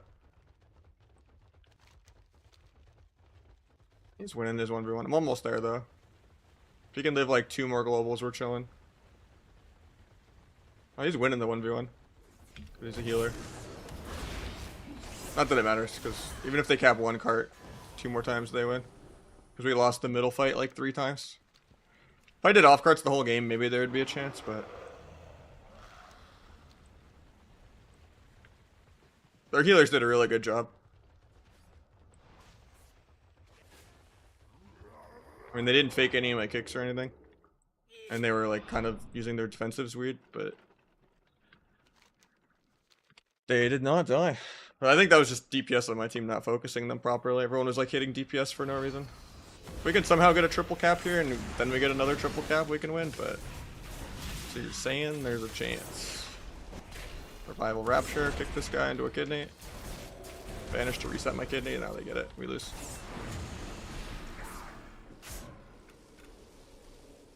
Yeah, every healer is worth like 4 DPS. That's like the #1 life hack for when Blitz starts. Is your time is almost meaningless, and a healer's time is everything. So if you just sit there and you be a loser and you triple sap a healer into a stun, into a stun, into a stun, into a shiv, into a duel, into a kick, into a gouge, into a stun, and you just fuck with them for 30 seconds straight, you might have just won your team the game because you turned it into like a 14 versus 9 because a healer is worth multiple players. Because they have to cater to that role or else no one will play it and the keys don't pop.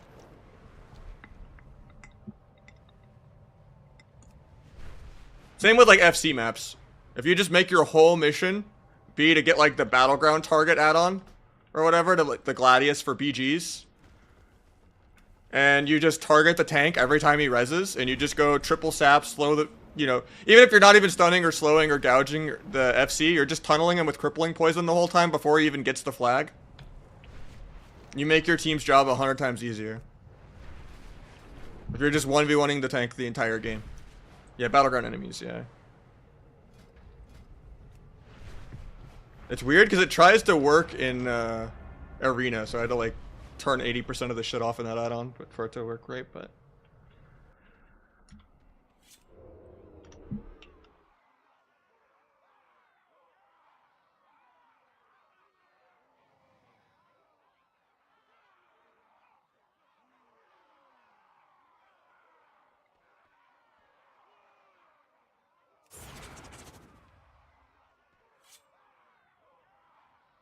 I like this guy's mug.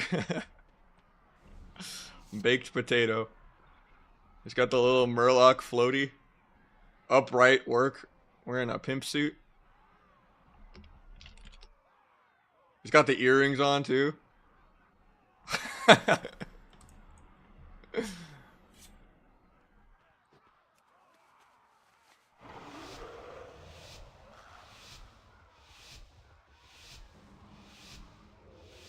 And we got the purple arena flag this round. It just goes with it. Okay, okay. I should expect that at disarm, but I don't need it. I don't need smoke bomb.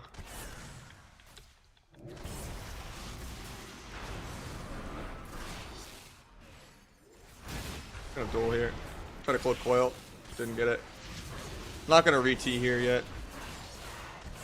Coiled into that. Nice. Kidney healer for CC in a sec. I'll just blind first, even if I don't sap it. Here I would smoke bomb to try to sap out of that.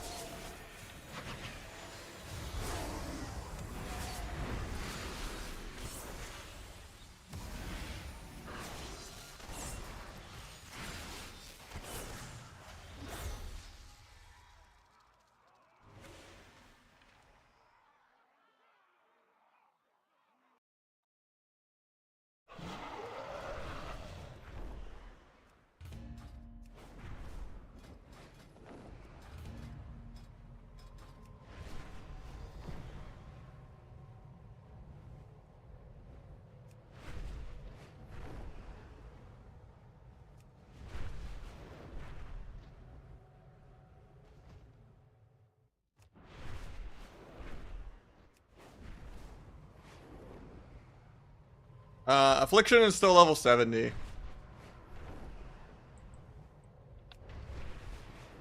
We, leveled the second rogue, we leveled the warrior, we leveled the feral, we leveled the mage, we leveled the disc/shadow, and we leveled the demon hunter. Still gotta do my shaman, windwalker, and warlock. I don't really plan on playing hunter, ret, or dragon. Or DK. But I mean, if it's like, I find a tournament team that specifically needs a comp with those, I'll make it work and pick up whatever I need to pick up, but... Kinda hype? I am, like, really hyped for the end of the season, but that's still a ways from now. No one seems to play the middle of a season anymore. Because the seasons are just too long, and inflation is a terrible system where you can be #1 on ladder and it means nothing. So everyone just gets their gear and goes AFK and then pushes it the last 2 weeks.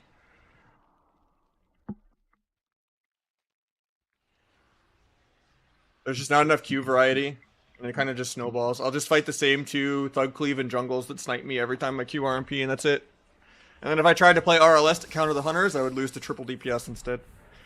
Because people just snipe and dodge, and that's it, because there's just not enough teams playing. Firelands is supposed to come out in October, so end of next month should be the season. So that'll be fun.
And then maybe I could start playing the beginning of Firelands too, but like going back and forth between both games. Like if just the people I like playing with just aren't on, then I can just do solo stuff and go back and forth.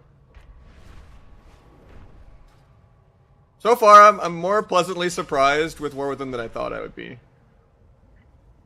I thought I would just play it for like 1 week once the season comes out, and then be bored of it. It's still 70% the same game as Dragonflight. And I do have to just play whatever game is less dead and go back between both, but...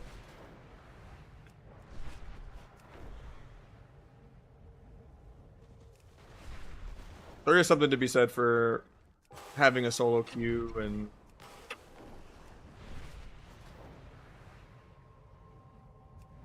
There's only a few people I like playing with, and they're just usually already not on, or they only want to wait for prime time, or they're already queuing. I'm planning on making a guide, yeah.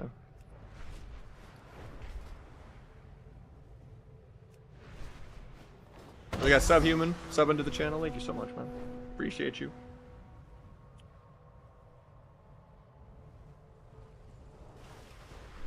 Yeah, subs are really fun right now if it doesn't get gutted.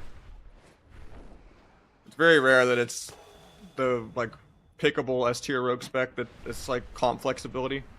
Like 99% of the time, it's just like a die-hard sweaty RMP team making it work, and it's just usually inferior to playing Asa and Outlaw unless there's like a specific matchup. But like right now, it's S tier, which is great. It's not how it usually is though anymore.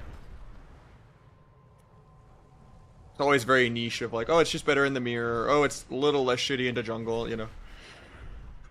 But right now, it feels good in everything. Kind of like Season 2, Season 3 Dragonflight, when you could play like Rogue Walk and, you know, a bunch of other stuff. and not just RMP only.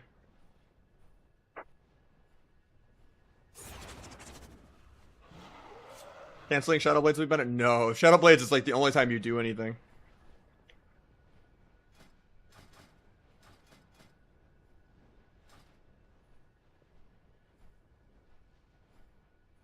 Lingering doesn't do that much. It's just extra rupture pad between the goes, and maybe like extra secret on like the go, like the second go after. But Blades itself is worth like 10x what the lingering buff is worth. Like it's not that great.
I didn't get any weapon in Champ Rocks that game.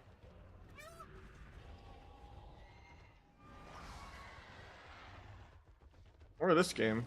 Is it bugged? Proc here.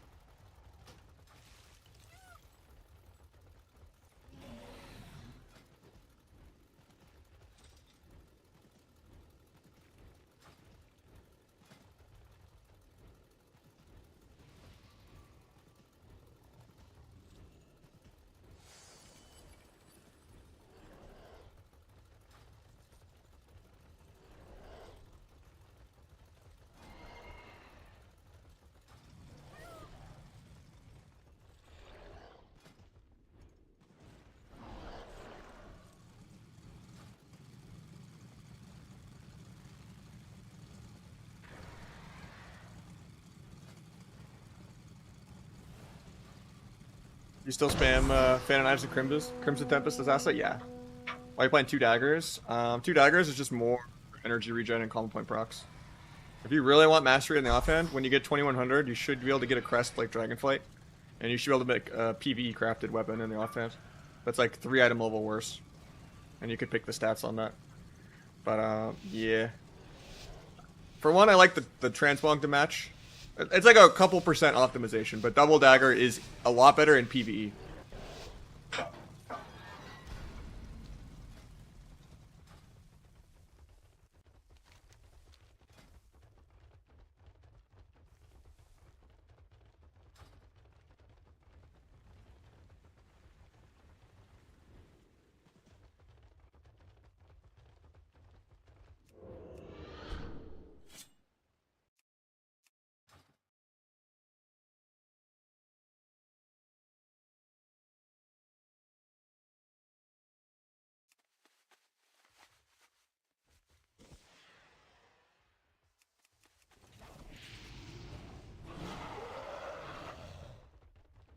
Hey, thank you so much, Hoop. When is that? 4 for the day? Or 29, man?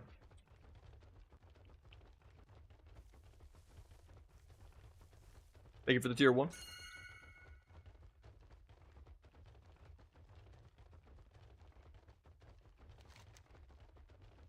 dual carrying this BG for you.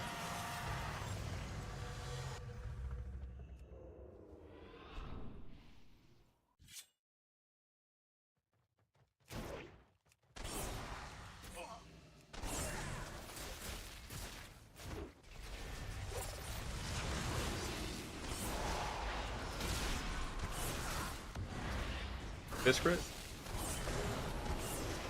Free kick on Epicass. Watching it. Ever casts.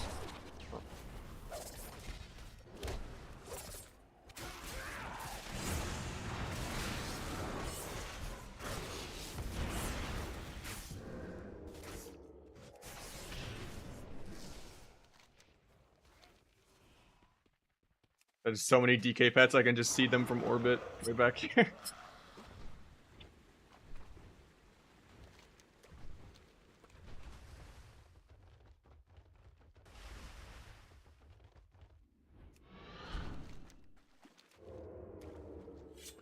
I wonder if killing the battle standard gives me Edge of Night. Killing totems does, so I'd imagine it does.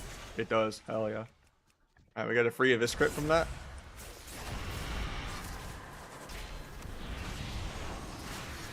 And we get a second Abyss crit. JK, I just die. Wanted the pad, man.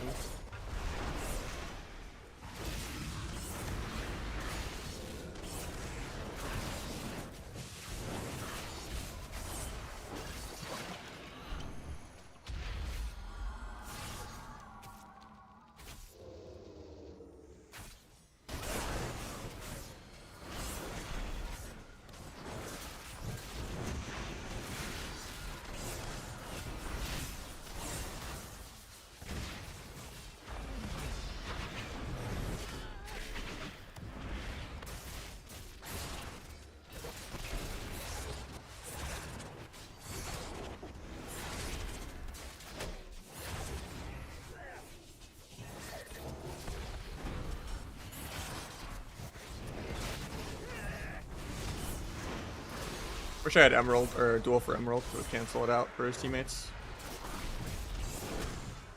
Vanish, reset my kick.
The healer? I train healer.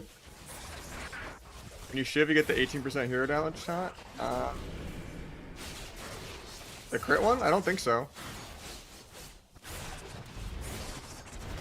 I think I'm just timing it with other things. You're not paying attention. Yeah, I just shivved right now and I didn't get it.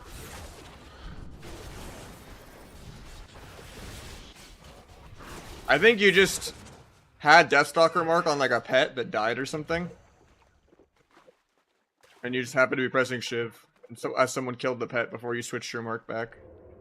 Maybe. Because yeah, you can kill totems and stuff and get an extra crit proc.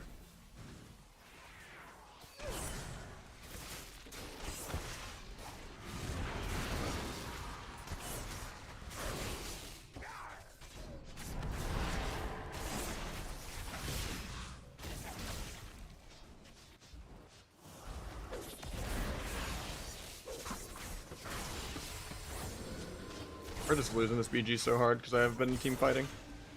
It's so bad to team fight because my class is not that good at it.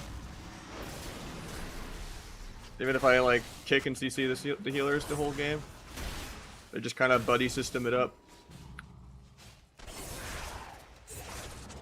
So I just do not do like DK Ellie Shaman level damage. Actually, I'm kind of top in scoreboard. Because it's just pure pad the whole game and I'm not dying. Both healers are doing a good job.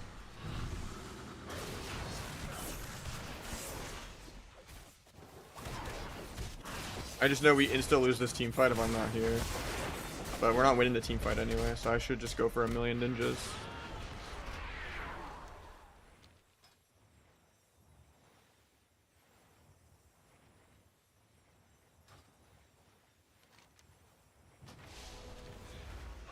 Oh, symbolic? We could test that. That's definitely a bug. Symbolic in general is not that good.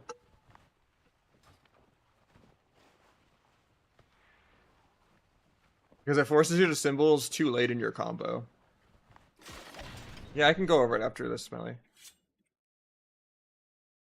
Because, like, the problem is, like, if you do a normal opener, like, the first Evis where you don't have Darkest Night or Finality ready will kind of just get eaten by the symbolic. Unless you choose to not symbols an entire secret and an entire Eviscerate. So yeah, it's like Shadow Strike, Rupture. Somehow I fucked up my opener because the first Shadow Strike didn't apply Deathstalker mark. So the Rupture didn't actually give me a stack that I want. I'll just do it on the dragon because he's like a clean slate. Shadow Strike, Kidney, Shadow Strike, Dance Rupture, Blades everything, Sepsis, Evis, Restun, Secret. I have the crit buff now. Restun, Re-T if I need to, big Evis crit. And then if you don't have Blades, you don't do the Sepsis there. You want Sepsis and Blades to kind of line up so it does more damage. And then on top of that, Sepsis doesn't give you combo points from pre-med because it's a bugged. Because it's supposed to be any combo point generator works with pre-med, and it doesn't work with Sepsis. So you would just be starved for combo points if you didn't have Blades, if you press Sepsis. So you kind of have to do 2 Shadow Strikes if it's not Blades. So here I have one more finisher from an Evis crit. It's also good to send the Darkest Night sometimes with 2 stacks, because then you can do 2 Darkest Nights kind of in a row. Because now I'm 1 finisher away from another Darkest Night. He bopped and that cleared my stacks. Unfortunate.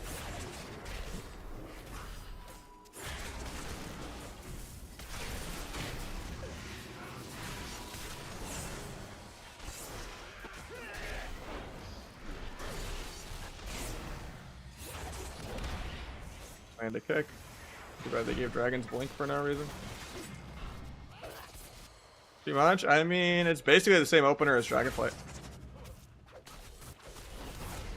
The only thing different is like paying attention to the stacks for like swapping around and stuff, and like holding on to the buff and like not sending the crit buff into a defensive.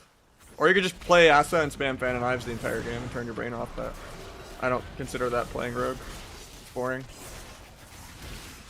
Just try to time the secret as your last stack. And don't send the Evis crit into defensives. Unless you know what you're doing with it. And just keep everything ruptured and yeah.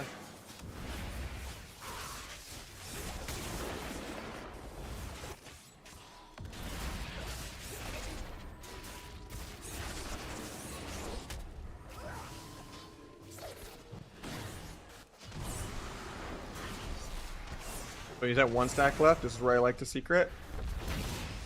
Now I have an Abyss crit. The main reason for that is you want to line up the delayed damage of secret with the big Abyss crit. And then on top of that, your tier set really buffs things too. You could technically do the secret after the Sepsis before the Eviscerate, even though you lose out on deeper daggers. Just so that if you had the tier set, just so that your tier set buffs 2 Eviscerates rather than 1. But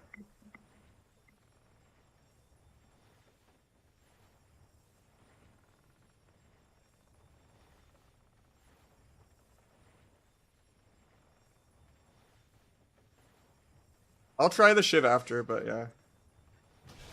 In theory, if that bug was intended, which it does not sound to be, and it is real, Symbolic could be good with Shiv then. Because then you would kind of shove it in your combo during Blades as like an extra Macabre builder instead of a Shadow Strike, just to get a second Symbolic. So then your Symbol is buffed the first one, and then your Shiv buffed your second one that had Darkest Night. No, because that would still be the global that you would Sepsis. So yeah, I don't know if you could still even fit that in there.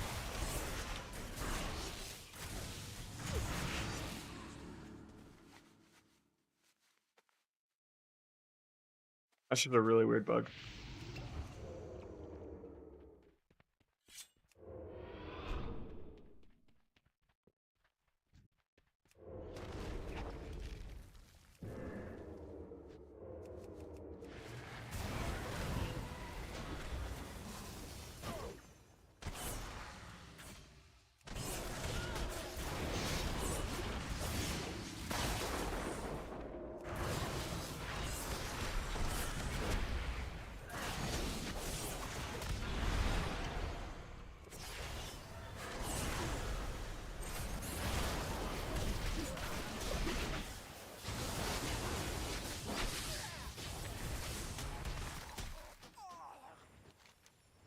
Can't hold the node long enough on my own, feels bad.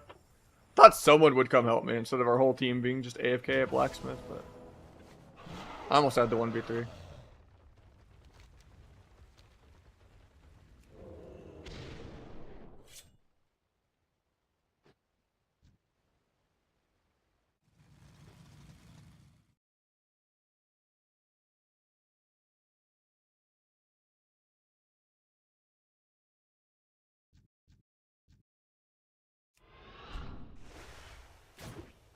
I can open with Cheap Shot here because he still has stacks from earlier.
I mean, if they want to send 3 people to defend this node, my job is done. Like, we should be winning the other team fights. Which they are, so. I just gotta come help them at stables. Or do I go for the 1v2 again? Just to keep the Zerging. I might kind of have to, because 2 bases might still win. It's just the dragon's gonna float back to stop me again. Got a Bloodlust though, that's nice. Don't like opening with the Shadow Strike ever, but kind of have to right now. Getting Stormbolt, I'll just trinket it and do a fear. Feels bad, but it's okay actually.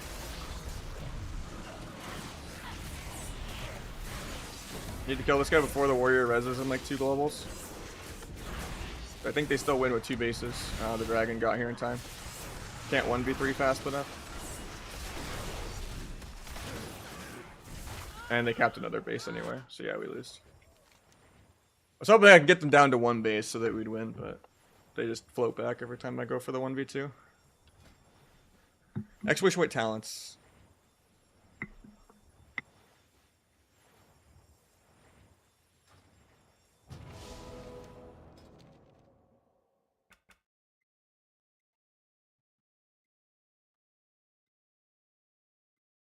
Yeah, just tunnel vision looking at your mark, and then just try to do a bunch of finishers. Have Rupture up, do good micro CC, don't overcomplicate it.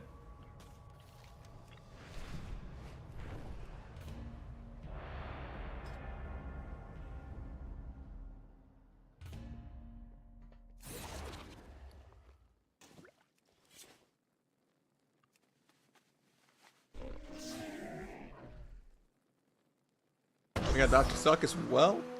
Resubbed. Thank you so much, man.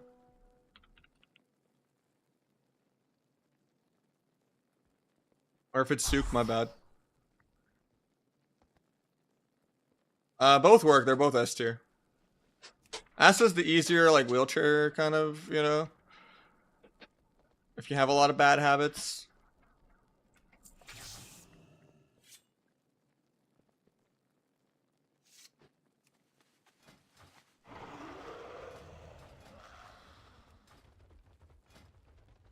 Yeah, I have the expensive 90k one on both. This is the Bis enchant.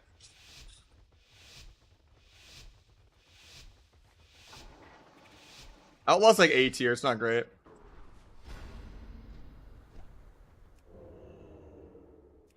Guy wants me to 1v2, I'll try.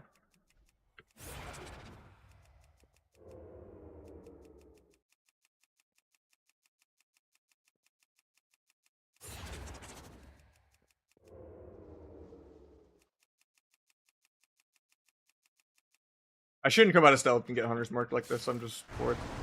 I'm not gonna wait 2 minutes for them to open. Kinda hard to 1v2 though when I lose 80% of my health giving them an opener.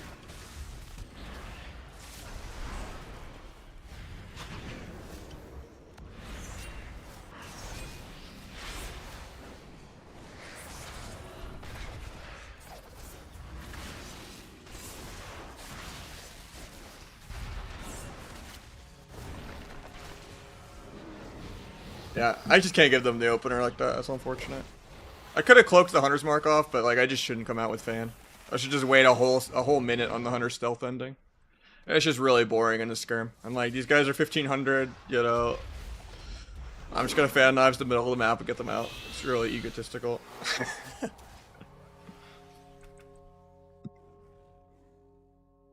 I don't remember what the Stonebound art one even does. I just know this one gives you agility, and it was the best one on the beta. I don't even remember what the other ones do. I know like there's like a pure nature damage one, but it's not great.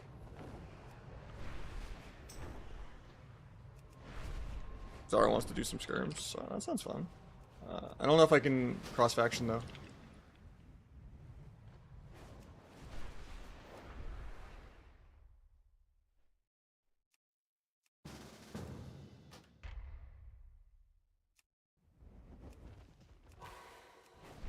See if it can let us queue though.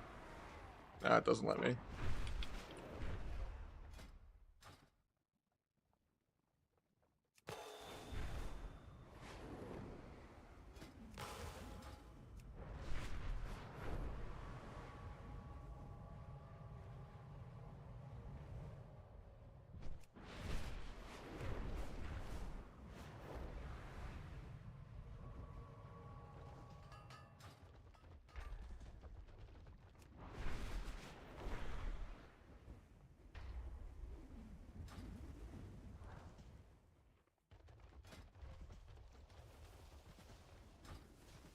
You can queue real arena cross faction, but you can't queue a skirmish cross faction.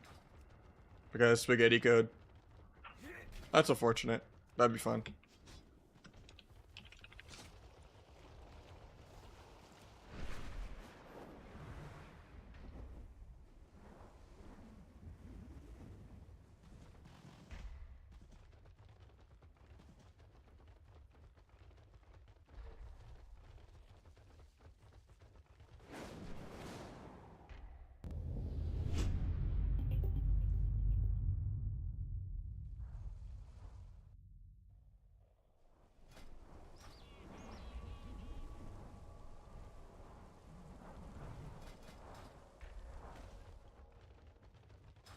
Alright, we get back in queue then, I guess. That sucks. It would have been fun to do some scrimps.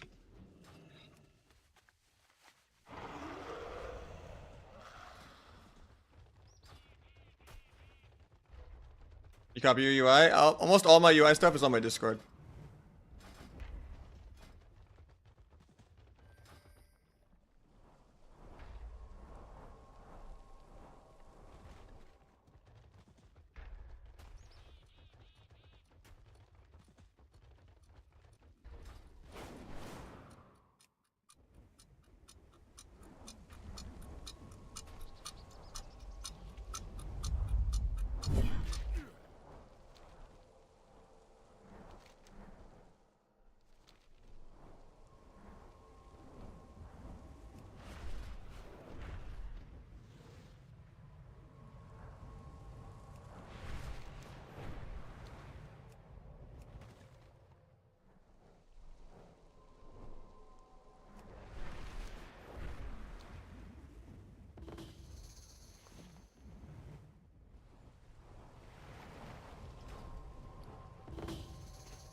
Probably.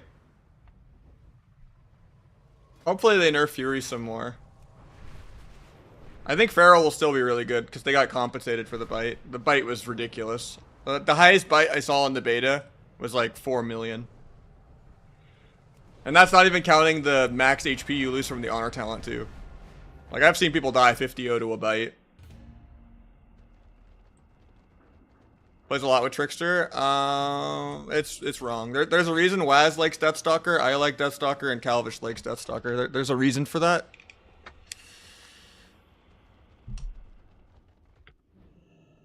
There is like some cheese, like low, you know, like if you're doing PS Hero style, you know, classic Andy world PvP shit, yeah, you can play any build. If you're running around going Bankai, you know, like, you can play any build. But, yeah, if you're queuing high-end threes or shuffle, it is way too fucking clunky to play Trickster. You gap your stuns with coup de grace, and this AoE breaks all of the CC constantly. It's just bad.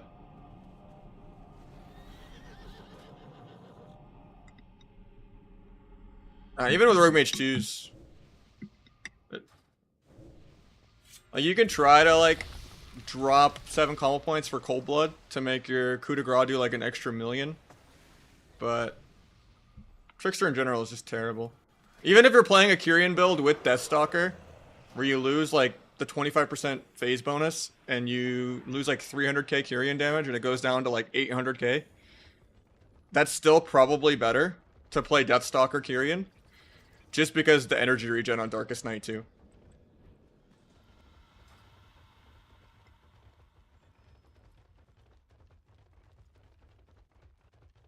Gorma is not good in any build, sadly.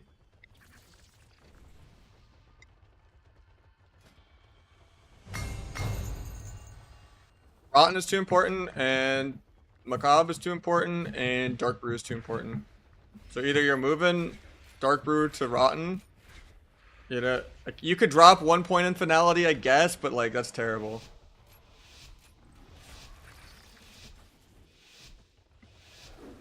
Like, I already have infinite energy. I don't need Gorma.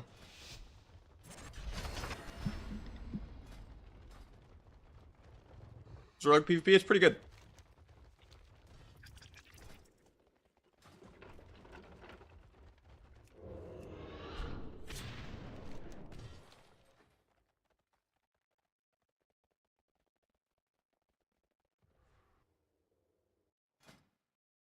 Like, if Finality was a 1 point node, maybe.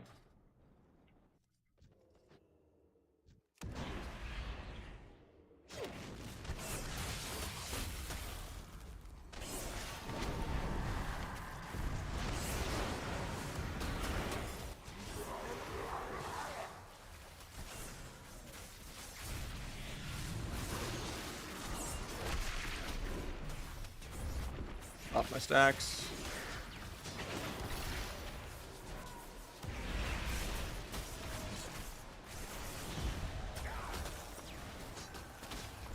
Can't get any Shadow Strikes off.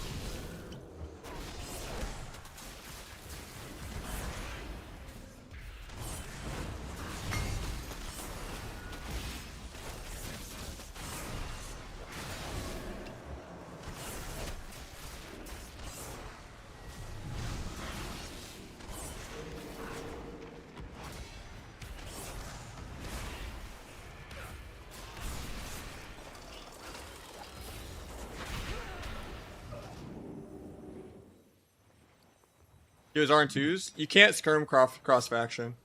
I mean, I guess I could try to mail some honor over and do some undergeared twos with no enchants.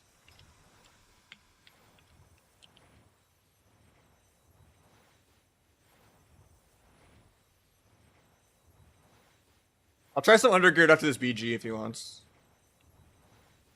I'll just be a good support bot.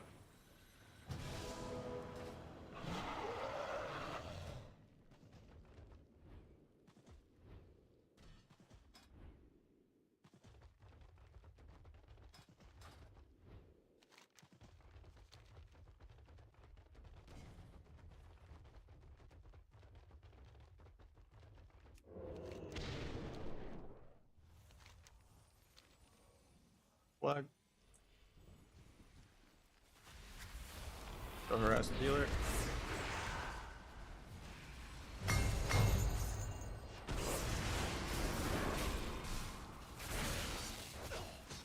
Got the big Abyss crit. Re-tee it.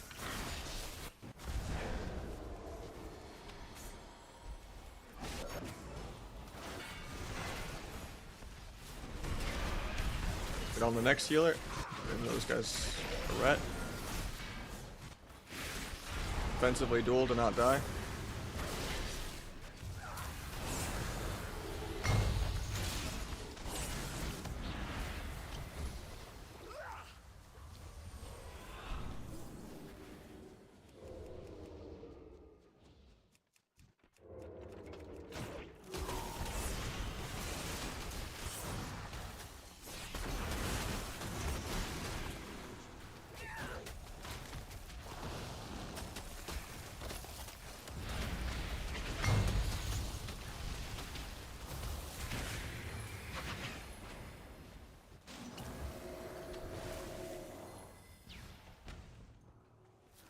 Good to one shot on low ratings? No.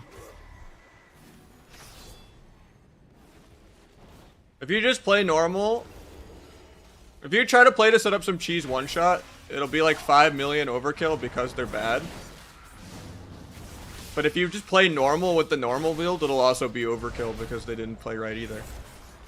So like you don't, if they're not playing well, you don't need to cheese. And then if you're trying to cheese and they do play well, then you just throw the game. Because you just intentionally cripple yourself, disrespecting them. Or it's like, okay, I gotta pre-open this guy, get 30 stack flag, set up the swap to the next guy, and like not get micro CC'd once, and then you just get stopped every time. If you just play clean, then generally, you know, your teammates' damage will help, and your CC will eventually close out the game. It's annoying when they live at 10% a couple times every few games, but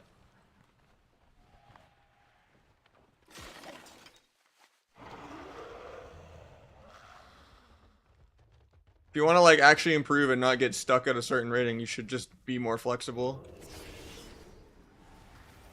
You don't want to like intentionally put a ceiling on yourself. Being like, okay, I'm just gonna play the noob stomper spec and, you know, stomp noobs, and then every time you get high rating, you queue into someone that just knows how to deal with it.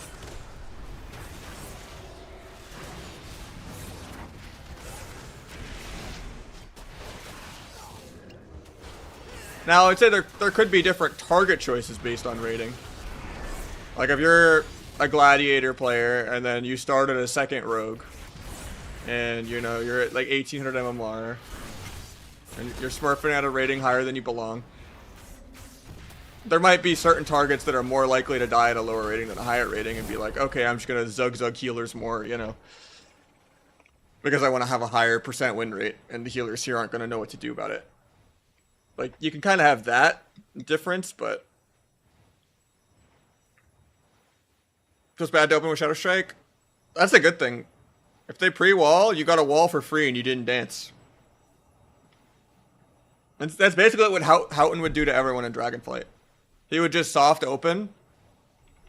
They would pre-wall or pre-stun, disarm, blade storm, you know, and it's like, okay, I didn't press any buttons yet. I'm just sitting here in subterfuge. You just wait it out and you be patient.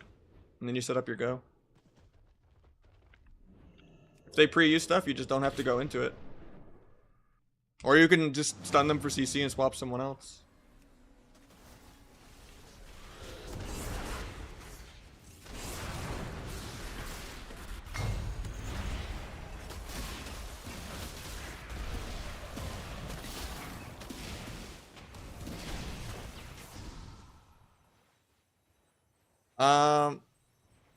This is the same PvE style gameplay Mythic Plus Arena as Dragonflight.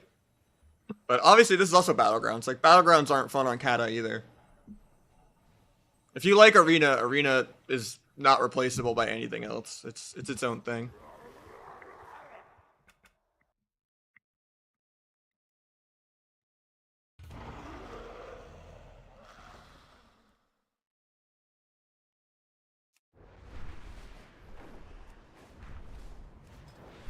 I'm asking Zara if he still wants me to log over.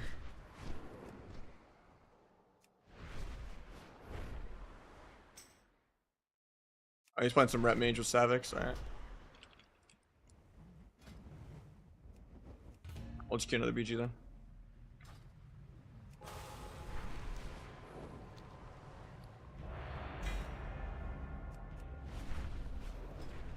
Trickster could be good on Shuffle.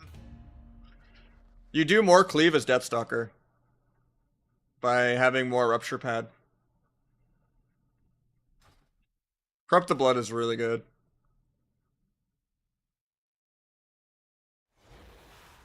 And Lingering. And more mobility.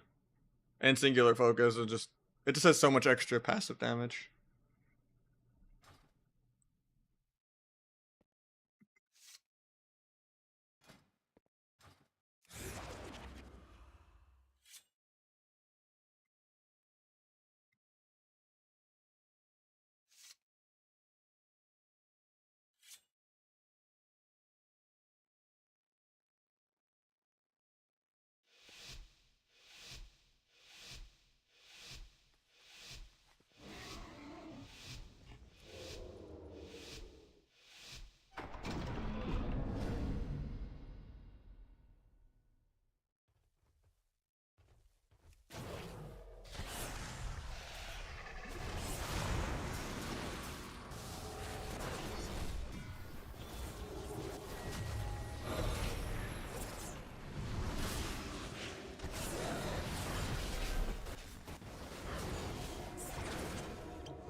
Unranked 4 melee Fiesta.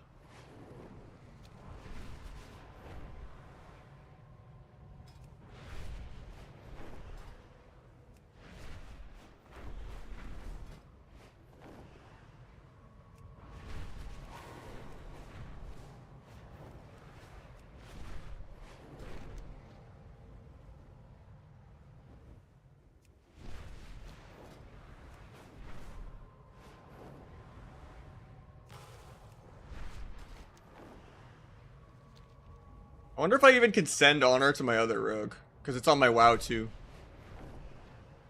I transferred it to my other WoW for dual boxing. I know everything else with Warbound seems to be account wide, even with it being on WoW too, because it's still on the same battle net. You can? Okay, good to know.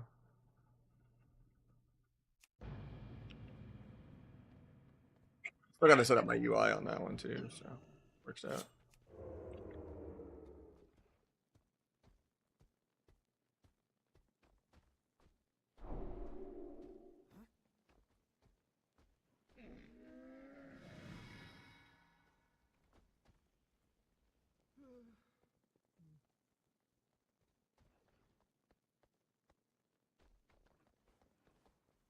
Undead viable? Not really, no. You definitely only want to play Orc or Night Elf. Night Elf if you intend on playing any Asa or Outlaw.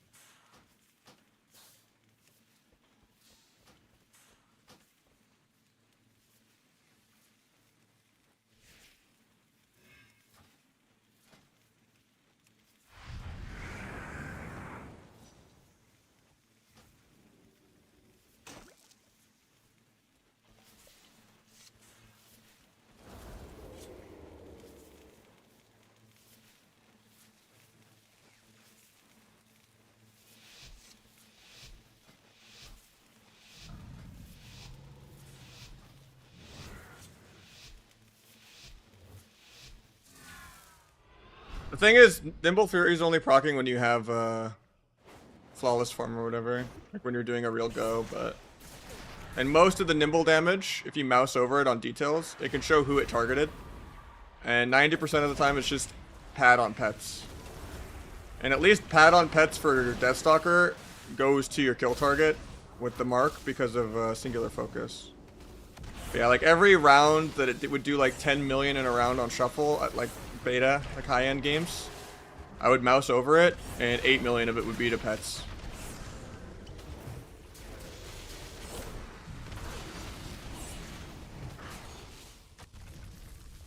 And it's just not worth AoE breaking CC.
Yeah, I would love some crit on this, but it is what it is.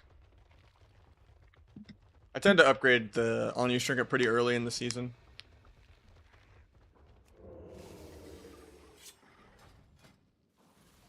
So yeah, you don't get your weapon week 1 of the season, right? I'm like trying to plan what I would do with Conquest. You get like a free weapon 3 weeks in or something, right? Or how does that work? Or would I still buy main hand and then I just get my offhand for free? How do I hide the arena frames? Should be in frames somewhere. Miscellaneous.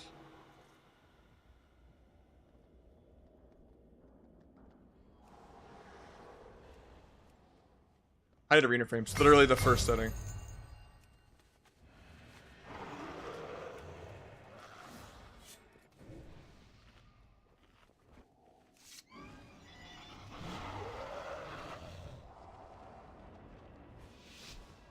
Yeah, haste is not good. You need Orc or Night Elf.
I was in miscellaneous, the last tab.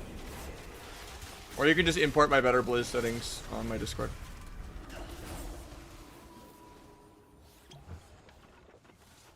In miscellaneous right here.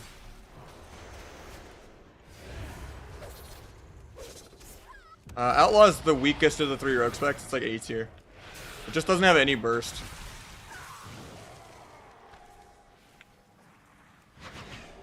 It bursts less than healers, man. You just run around being a mobile tank and that's it. It's really boring. And it's way too RNG.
Yeah, it's in the Discord, in the add-on import channel.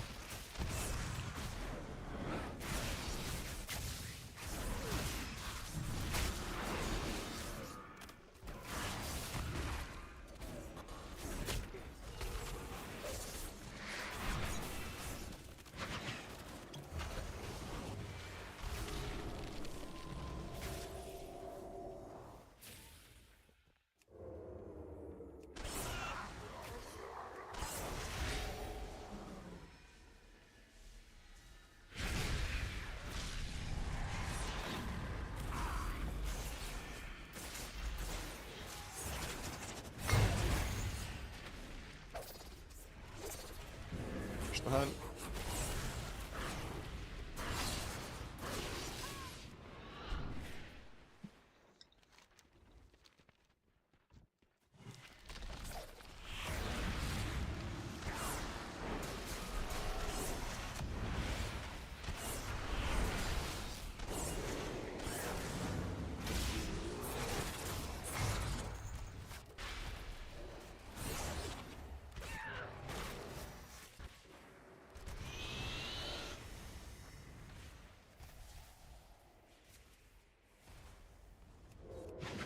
Mage is probably fine. Or Hunter, or Warlock, or there's a lot of things you can play. Double DPS 2s in general is not as good as healer DPS, but unless you're just playing to cap at like lower ratings.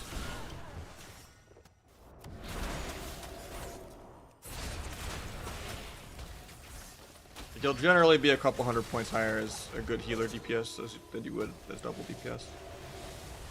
But you could still make it work. And just smurf on people.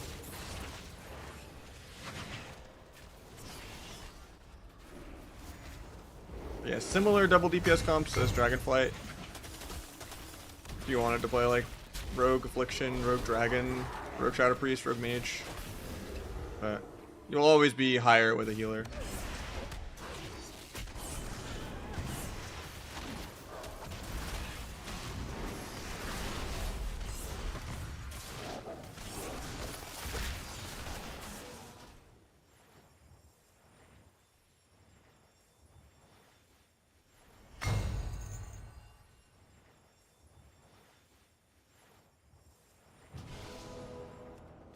I mean, I do more damage as Deathstalker overall than I do Trickster, even with Nimble being like my second pad. You literally cut your Eviscerate in half, and Coup de Grace bugs out half the time.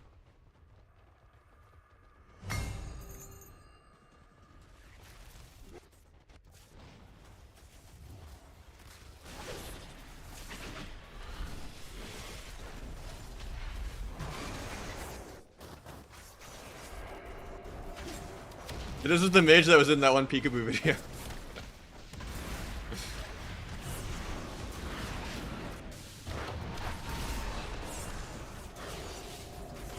Think.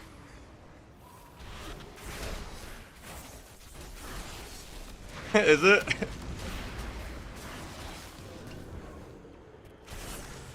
I didn't watch all of it, but it was in my recommended the other day.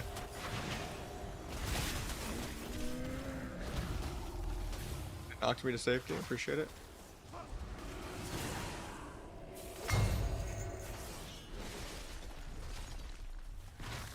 You're not cute, Vegas? I do. He just does his own YOLO stuff a lot, though. 'Cause I think he's like more leaned into the YouTube stuff than he is the Twitch stuff almost.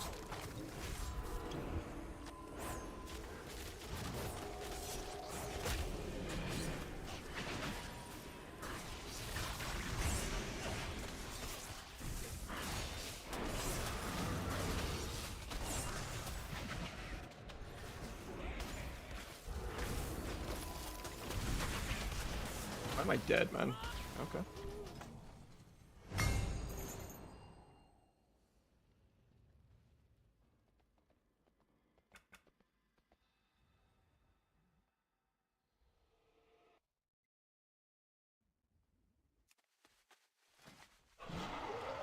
Who is?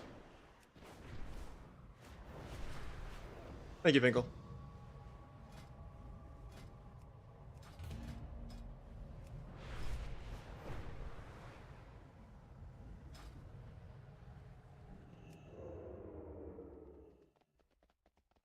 Oh, he always has been. Yeah.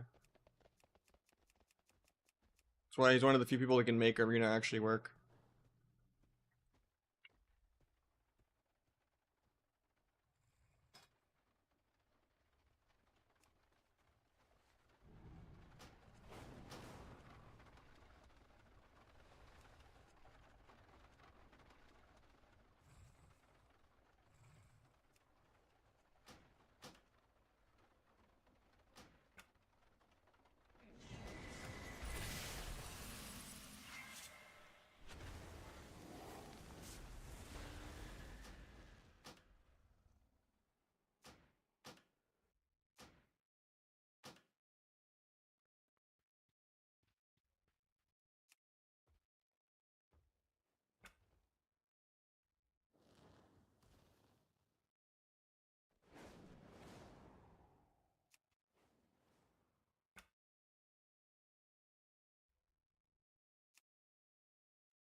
No, I called it out myself. I was like, wait, is this the mage from the Peekaboo video? That's what I literally said.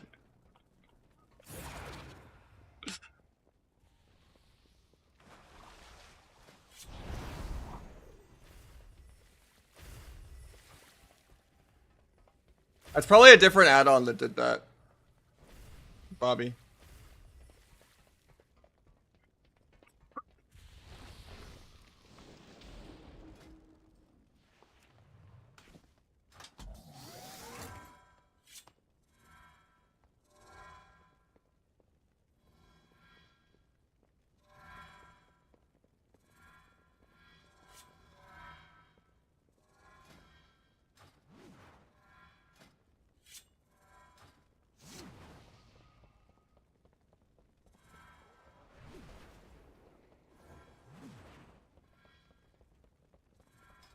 Yeah, you can try my import settings, but it could be like the battleground targets or some other type of add-on. I don't know.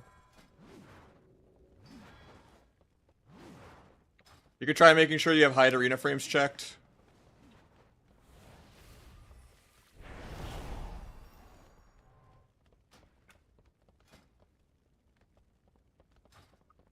How's work feeling BGs? It's okay.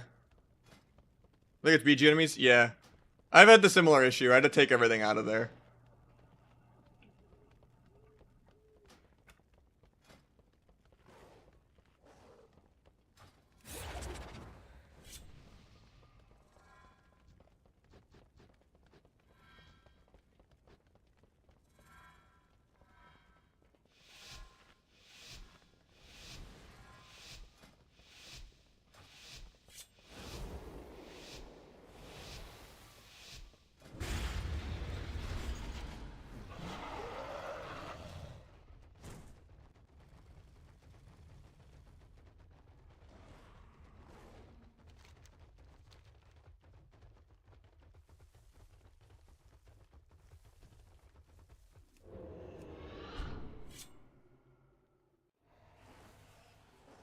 Oh yeah, I didn't get to test if Shiv actually proc Symbolic or not. Not that I'd want to like get used to trying to force it anyway.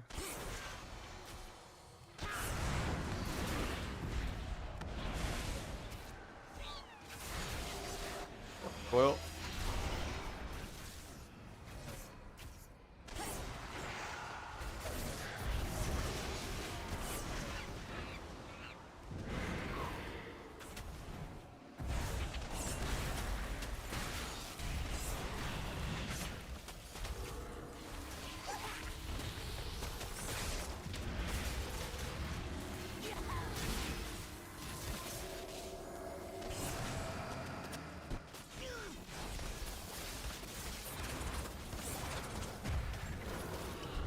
I'll harass the FC. Healer got an insta-res and gets to actually regroup with them. That's kind of annoying.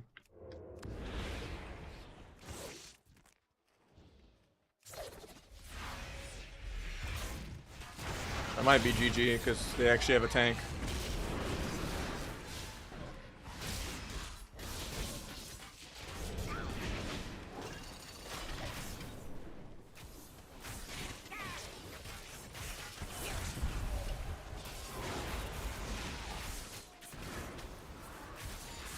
Do not have an FC.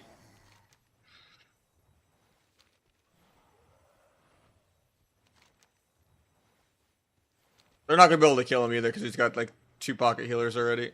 Oh, we do have a tank, I think. Or no, that's the enemy one. The frames.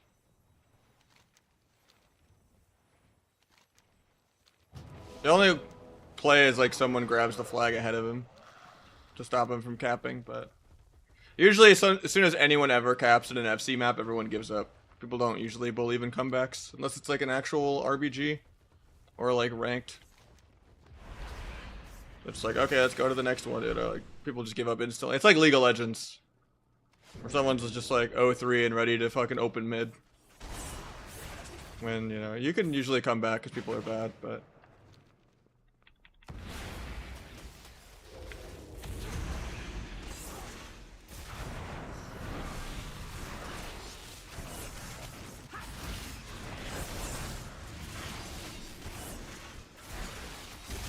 The play definitely wasn't try to counter kill him. I should have just ran. But now I die and they cap it. I was hoping he would die like that global, but I mean he might still die actually. We lose. Because they have a pre-made with a tank and we don't. He lived to like 10%. We actually almost killed him. No, I don't have a BIS list. That's just a kata command. There's no such thing as like BIS in retail. You actually just wear PvP gear. And then occasionally you can like craft something and it's like really obvious where it's like, huh, I don't want to force myself to wear shitty crit boots. I'm going to craft Verse Mastery, you know. Even though the crafting system is a nightmare for people to get into and understand.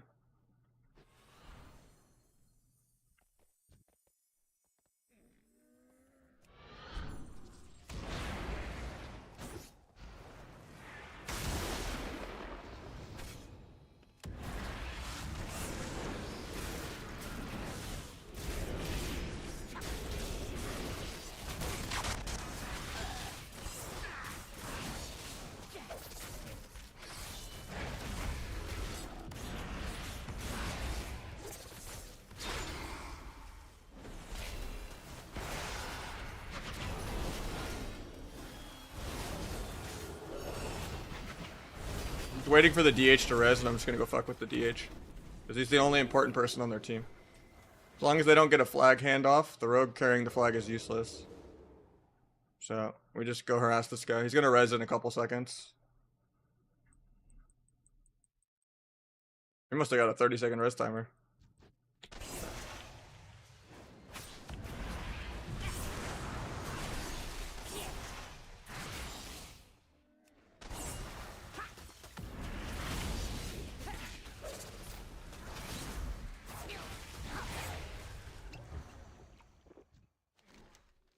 I guess the monk's gonna get the speed cap actually, because no one's getting the flag.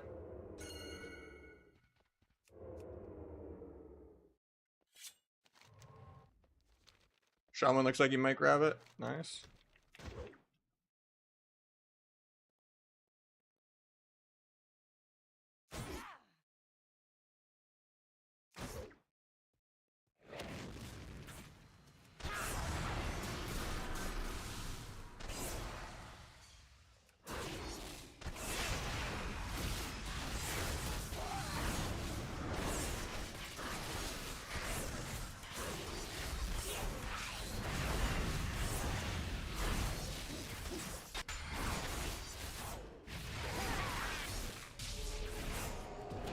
lose, because no one else on my team can kill a Mistweaver, I guess. Can't be in 2 places at once. I can still camp this guy for playing FC, I guess. And a random BG. He deserves it. We're doing good. Horde's been way worse than BGs today, though, than it used to be. How many actually escapes? His whole team had to come back to help him.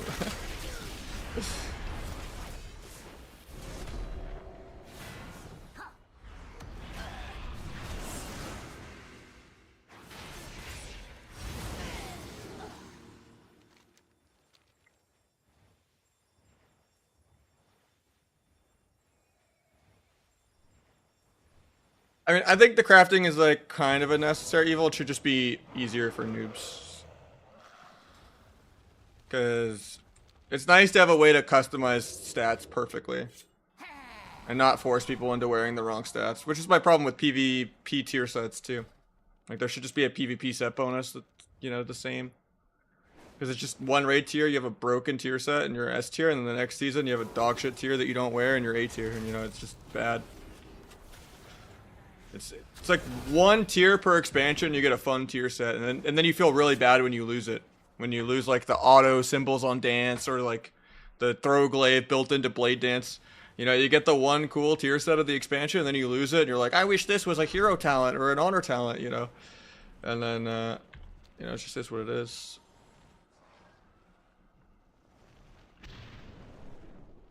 But burst breakdown, just get your Deathstalker mark up, don't gap your stuns, spam some finishers.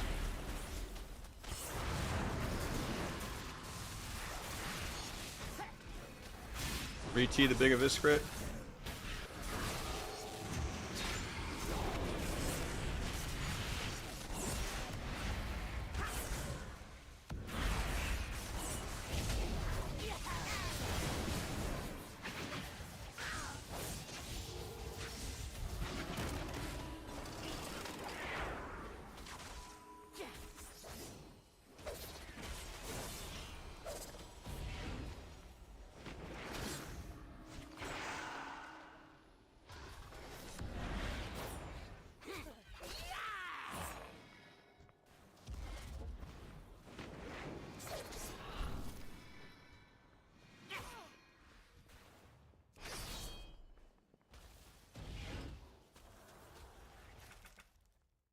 Always open cheap? Nah, never open with cheap. Unless you're just cheap shotting a random off target you're not going, and then kidneying the kill target. Like if you're like cheap shotting a healer for CC and then step kidneying the kill target and then shadow striking because they got in combat and you couldn't sap, you could do that. But if you cheap shot, you're then forced to shadow strike at full combo points, and then by the time the global of cheap shot is over and then the global of shadow strike is over, your cheap shot's already almost done, and you haven't gotten to do any finishers yet, and they're still at 3 stacks. So unless you're just soft opening and intentionally going someone else, and you're just doing like cheap rupture strike, and you want to just only go arrest the druid who's like still in stealth, and you're just waiting to get peeled, that's like the only window where you'd open with cheap. It's usually just strike kidney, strike dance, or strike rupture, strike dance kidney. Yeah, they also nerfed gouge duration and cooldown too. And they nerfed vanish duration. But your damage is better, so that's all Dragonflight and War Within are. It's just damage, so damage and uptime. Because of all of the AoE mechanics that every class has. And how many defensives are just usable while stunned. You just do good micro CC, so to make up for the fact that you're always last on damage in like a high rated game. Or you just play Asa and you PV like everyone else.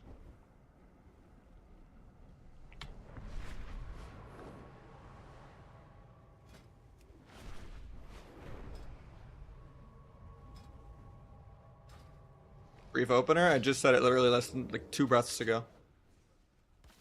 Shadow Strike. Kidney, Shadow Strike, Dance, Rupture, Blades, everything. First Eviscerate, Secret Tech, Restun, re-T if you need to, Eviscerate. Strike, Rupture, Strike, Dance, Kidney, or Strike, Kidney, Strike, Dance, Rupture. Try to pair Blades and Sepsis together. Don't even care about the stealth part of Sepsis. It's just an improved Shadow Strike during Blades, and that's it.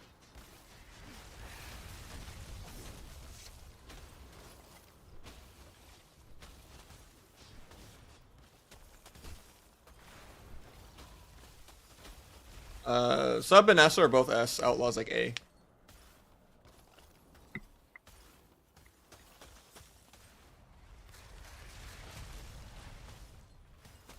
Alright, let me try Symbolic with Shiv and see if it is bugged.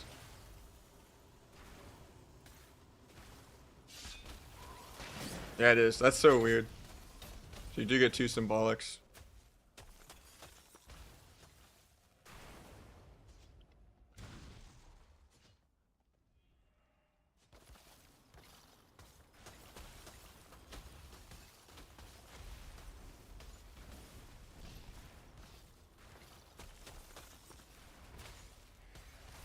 That's such a weird bug.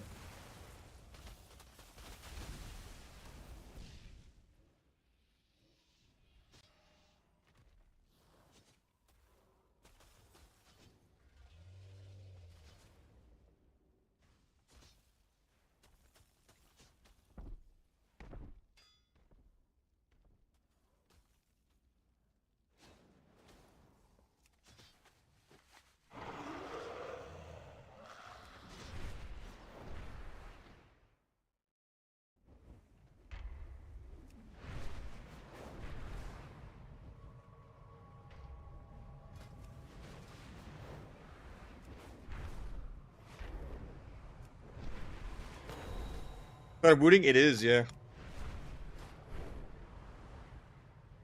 I mean, I think you go with Burst to force a Trinket. You don't just hold on to it all game, or otherwise they're even more useless. You just...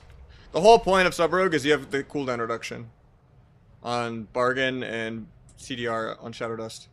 So you just try to make CDR, make Blind outdo their Trinket, and make like Blades and Duel outdo their Trinket. And you just send as many rapid-fire micro CC goes as you can. Step kick into Gouge Kidney the healer as much as you can, you know. Run around, Rupture Pad everything. And just kind of send Blades on CD until like they don't have any defensives. Or until your CC chain lets your partner solo them because the healer has no trinket for it.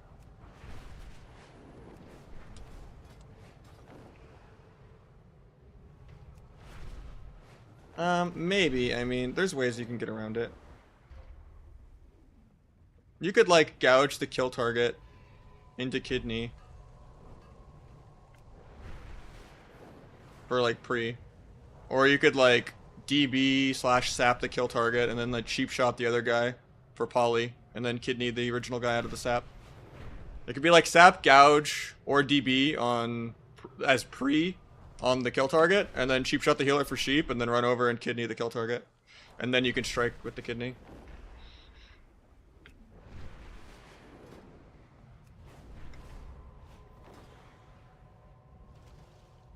But yeah, if you're just being full support bot and you just don't care about getting an Evis crit off, I guess you can do like a shitty cheap shot opener. But it's improved growth bug, I'm not sure.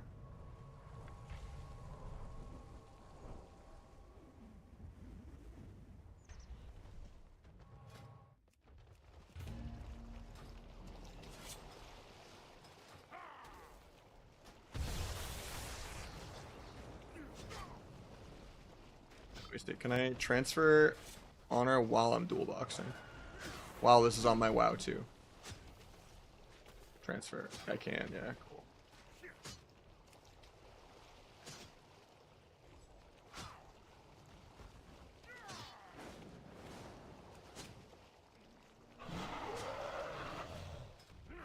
Didn't seem to work though. Maybe I have to log out.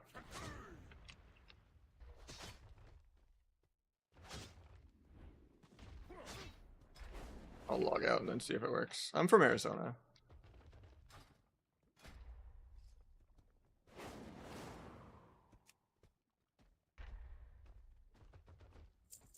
Yeah, that works. You just can't be logged into both at the same time. Weird.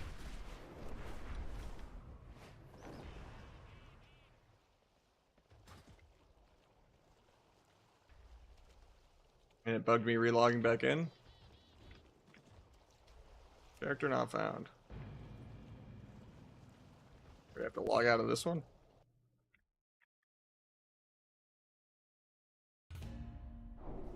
Good.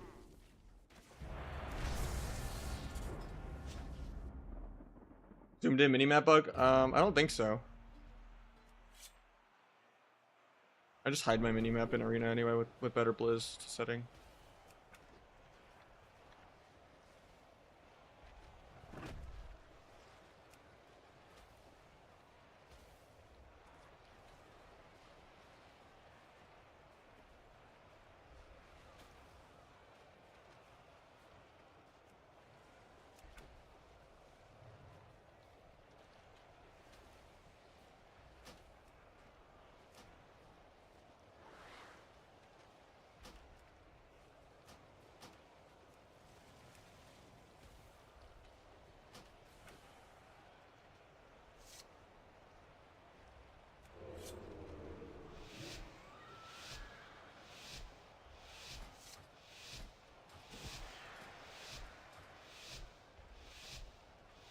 It's if you have the lingering buff and then you mouse over anything shadow damage like Gorma's Bite, you'll see that it still goes up. So it still works.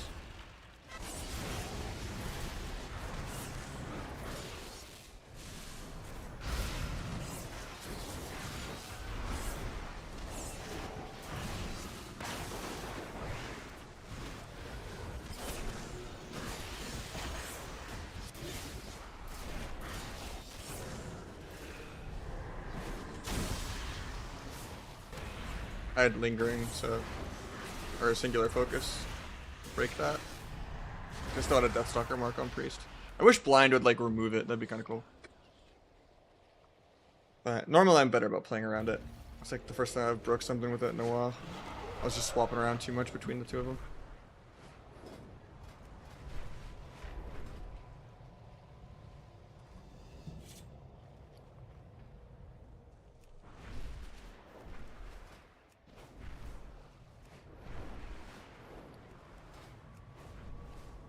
How much is the cloak enchant now?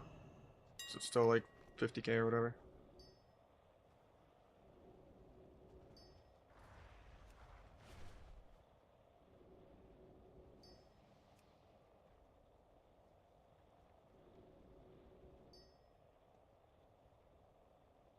$20k, that's not bad.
Secret Tech not proccing Mark. There's a few different bugs with Mark. Short target rotation on dummy. I could try later, yeah.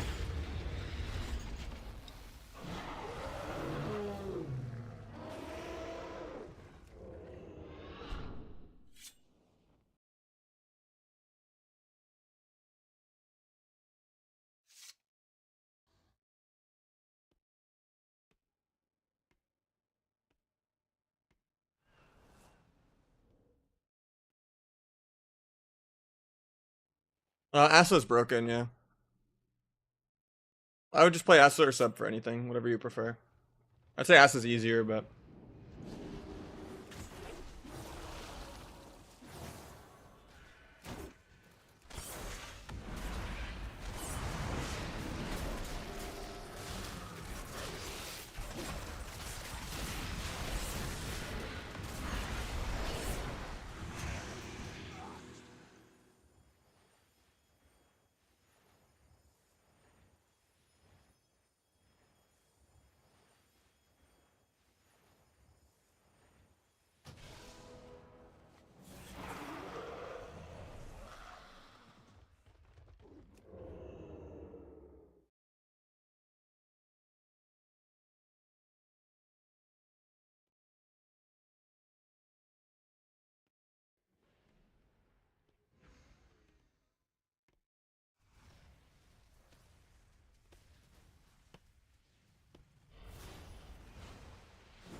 I don't know. I was winning every BG on Horde, even though I get the double honor buff on Horde, but it seems like Horde is just now winning. And if I'm not in a pre-made now.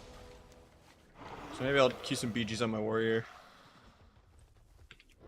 I think Asa's better, yeah. She's like 7 or 8.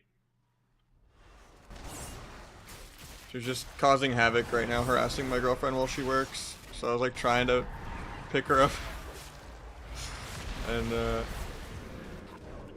normally she likes being a lap cap for me too, but she'll usually jump up on her own while I'm mid like arena or mid tournament even and just jump scare me because I'm like so locked in. And then she jumps on my lap like 8 minutes into an arena match. And it's just like, what the, you know, I just scared. Like someone tap it on your shoulder almost.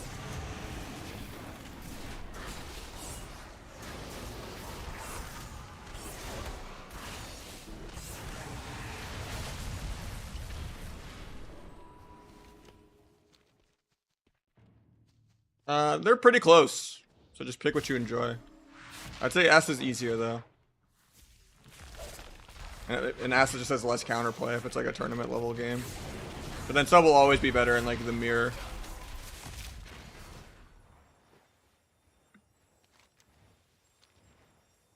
Or lucrative. I mean, I don't get the honor buff for being Horde on there. And Skirm honor per hour is really bad. You get almost nothing for a Skirm. Ideally, you would just grind Comp Stomp and be boring. Because Comp Stomp, you get the 50% enlistment bonus still. Apparently people are like bugging it too, where you're not meant to be able to pre-made Comp Stomp.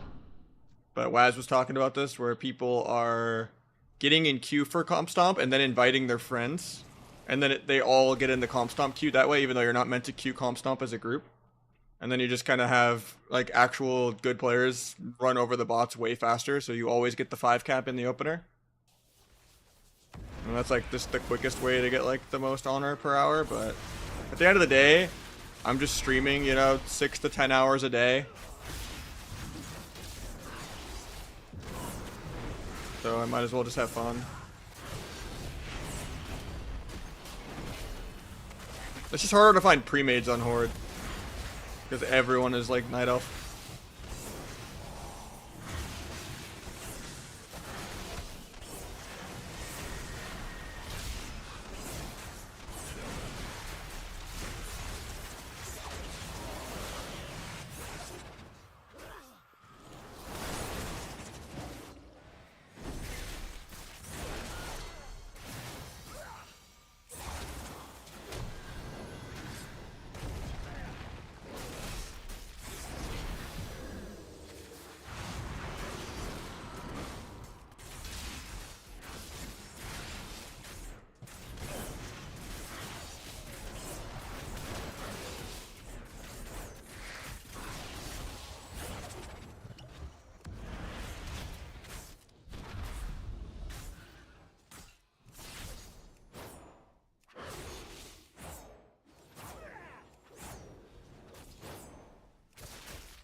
Yeah, I don't know anything about PvE. At the end of the day, whatever's OP is on my team in PvE. I'll just run around and I'll try to do the objectives or whatever.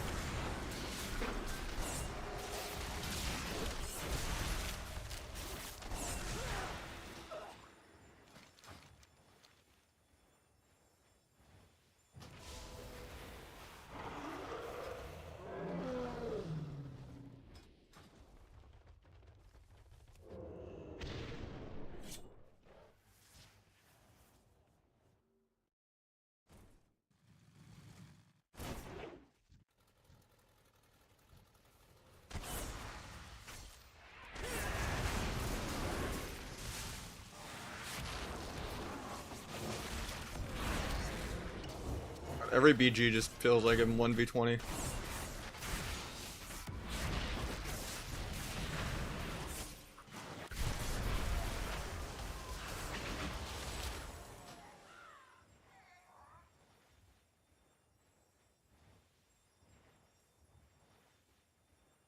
I mean, I don't put Feral anywhere near DK or Warrior either, though. I would put Feral slightly above Rogue, though, maybe. Before the nerf. After the nerf, it might be like tied with Rogue now. I think DH is also really sleeper. The damage I was doing on my DH in like Season 3 gear is insane, even at max level.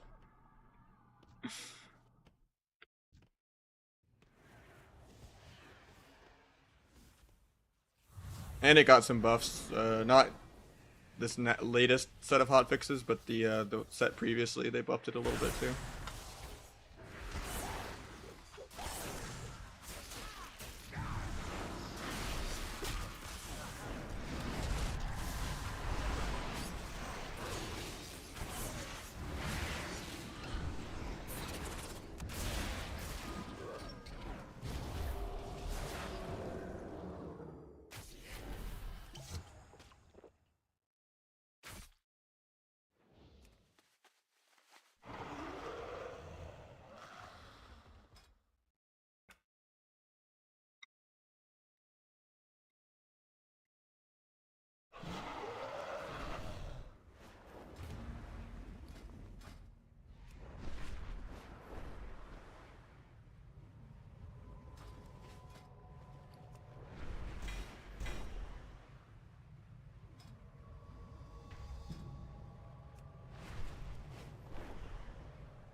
Upgrading doesn't affect the PvE item level or the PvP item level at all. But I'm still just gonna do it.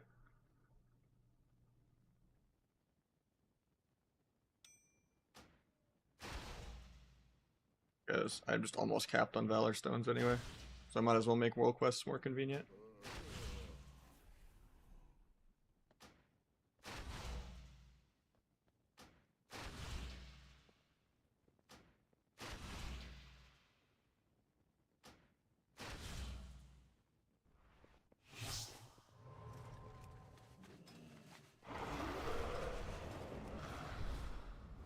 Mog? What do you mean? This Mog is actually insane. It's a 4-piece combo to get the sleeves like this. If I change the gloves, bracers, chest, or shirt, you don't get these sleeves that match the tabard and like perfectly. And belt. Now I can argue where the boots fall off for sure. It's just any Mog looks terrible on an orc. Unless you put a bag over your head to hide the fact that you're an orc. Like if you just use full helmets like this. Then orc can kind of be okay, because you just... It's ambiguous, you don't know what you're looking at.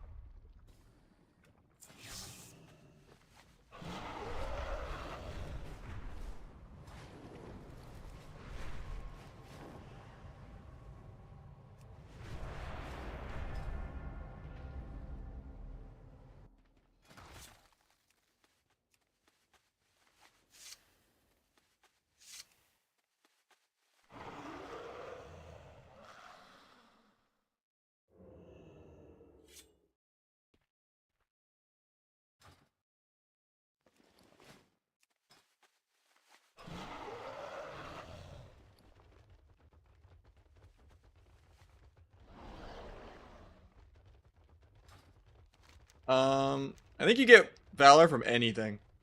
World quests, campaign, random fucking quests on the map, dungeons, weekly, whatever they're called, not extraction point. The thing where you have to do like 3 world quests in a zone to do a different world quest for like the weekly rewards. I think that would give some. Pretty much any type of content. Elves.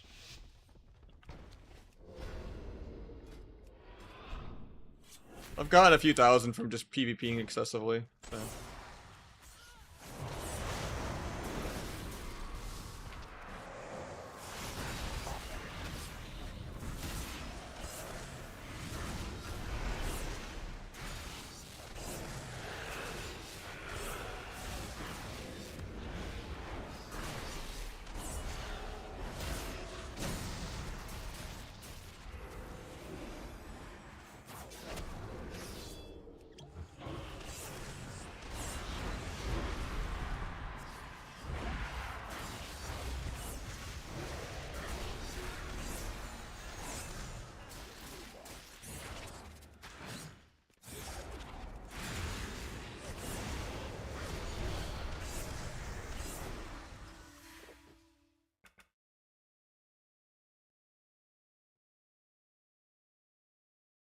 How'd you figure out the BIS stats to stack in twos?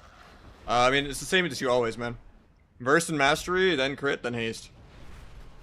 Generally, you prio mastery over verse, but what I've been testing a lot on the beta, just dueling myself back and forth with like a 87 mastery 21 Versa set versus a 66 mastery 27 Versa. And honestly, this does 50k more damage with the 20% mastery. So I don't know if some scaling is wonky, but it seems like Versa might just be better. Just have a couple % more damage reduction for free.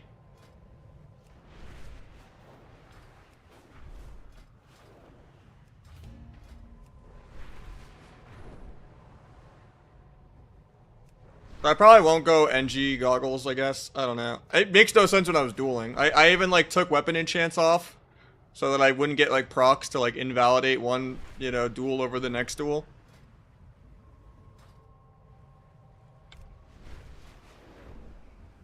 I don't know if it's like some old mastery template nerf.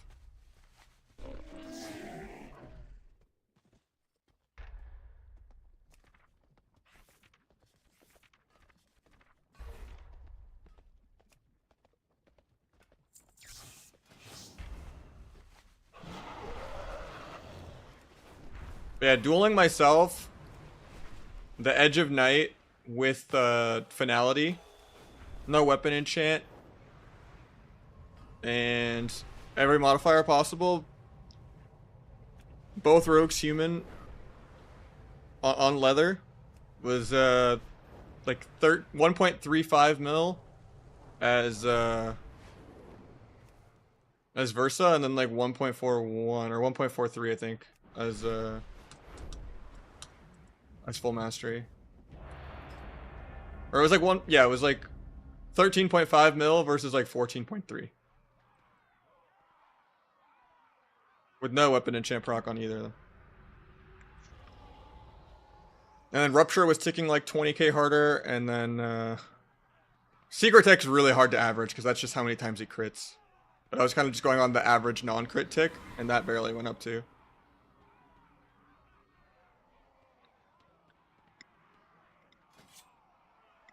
But you might as well just buff all of your hero talent passives and be a little tankier. Especially if I ever try to play Feint, even though it's worse than Cheat Death. And I'm like tanky as an orc. And you have like the 5% damage reduction in CC gem too. Maybe you can be tanky enough that you don't need cheat. Outside of like fighting a sub-rogue mirror or something. Or like some kind of one-shotty like Windwalker Ellie kind of thing.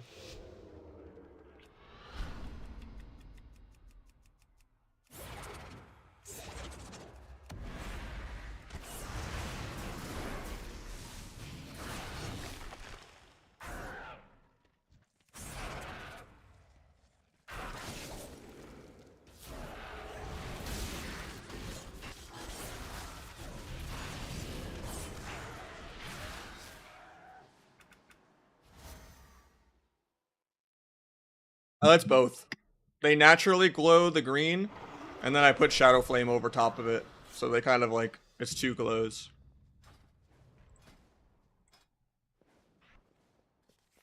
Because the weapons have this, and then Shadow Flame kind of makes it kind of Technicolor, which is kind of cool.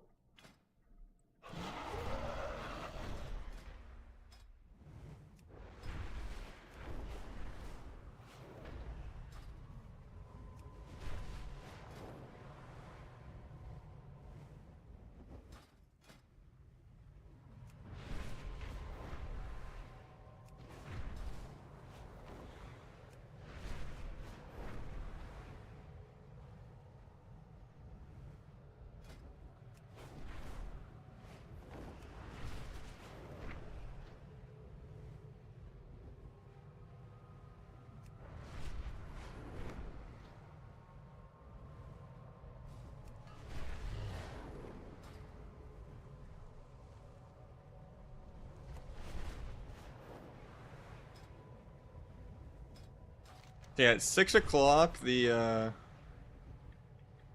socket thing is supposed to spawn. So we'll try to see, but It's every 6 hours, not every 3 hours.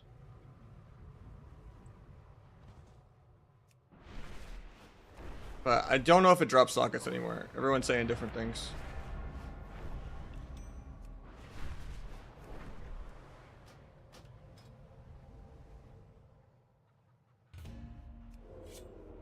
So not like the normal war mode chests that just drop from the sky.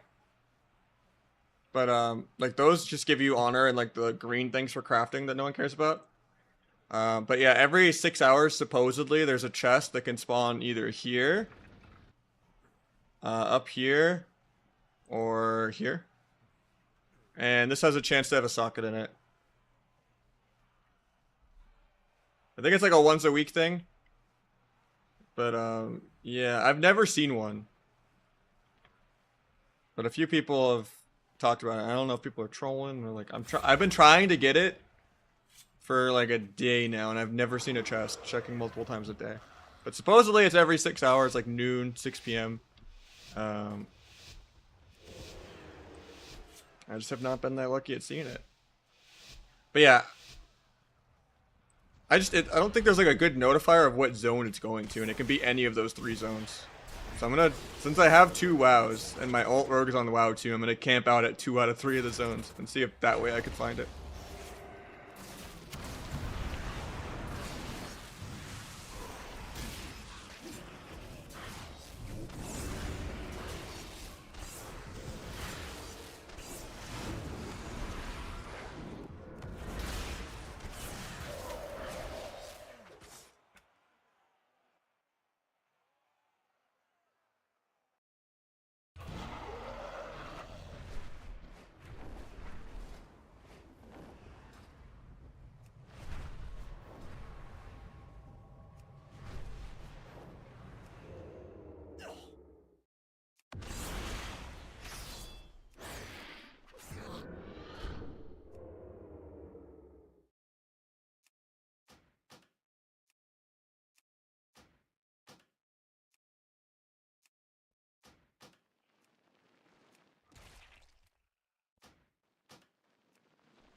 I'll have the flensing buff. I'm trying to get rid of it, but hopefully wiping my talents will fix it.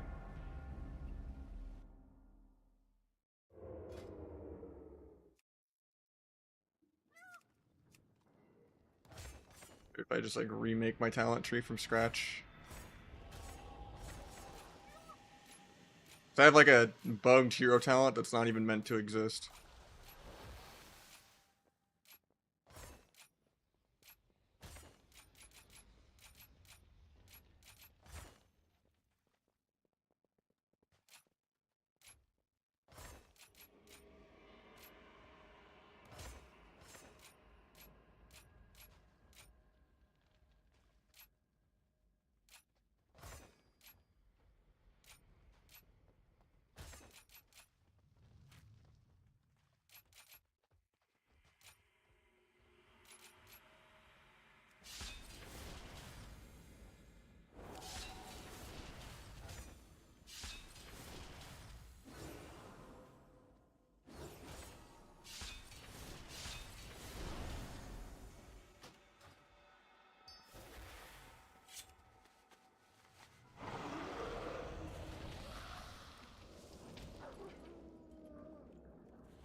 To be able to get it right now for fun.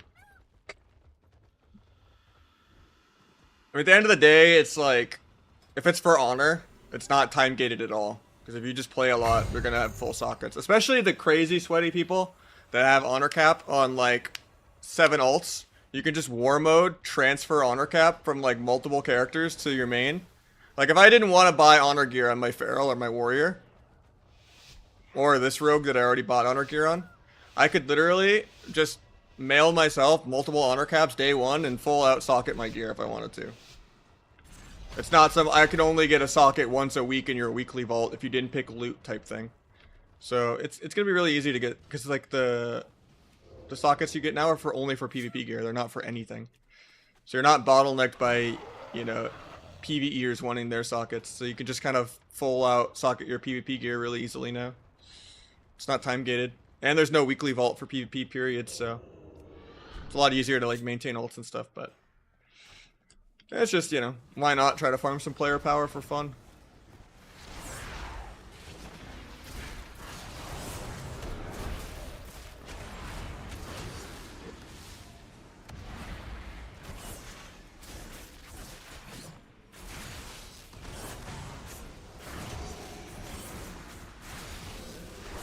That. Oh, I should have saved the symbolic for the actual Darkest Night there, but oh yeah, I should cap this.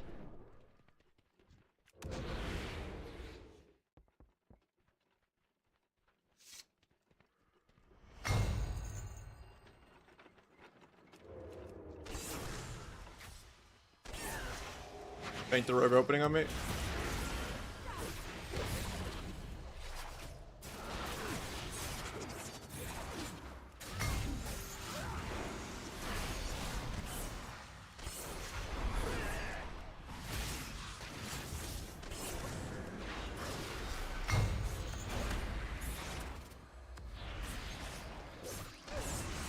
Crazy, no one else is helping me win this.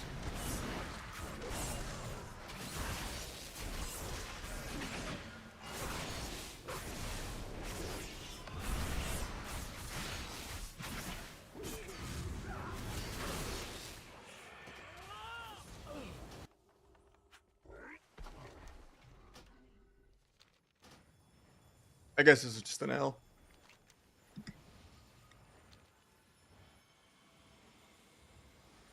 Yeah, exactly. At the end of the day, most seasons of like, I'm honor capped the whole season looking for something I can actually spend. But now there's a couple like cool things you can sell for honor now too to make extra gold. Besides just buying the transfer honor to your alt tokens over and over again and just having hundreds of those in your bags from playing every day, but I figured I'd maybe just socket out my main and then I would still honor cap my main just playing arena the first couple days. And just have like 1 or 2 ults the first week. And then ease more and more ults in at a time. Every couple days of arena.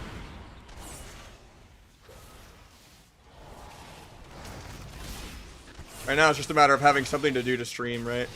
Like I could stream, the most productive thing I could do right now would be to stream leveling my warlock. But I don't think you guys want to watch me leveling my 8th character, so. So I do something that I could at least like halfway enjoy, you know? I'm not really into PvE and leveling and stuff like that.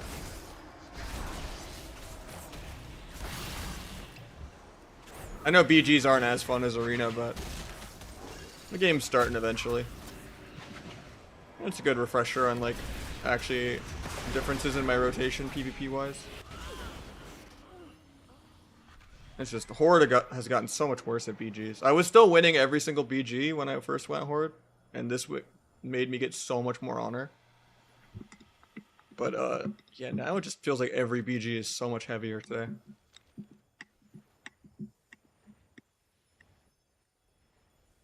And it's really hard to get a pre-made on Horde because almost everyone is Alliance. Oh, maybe I'll honor grind on my warrior.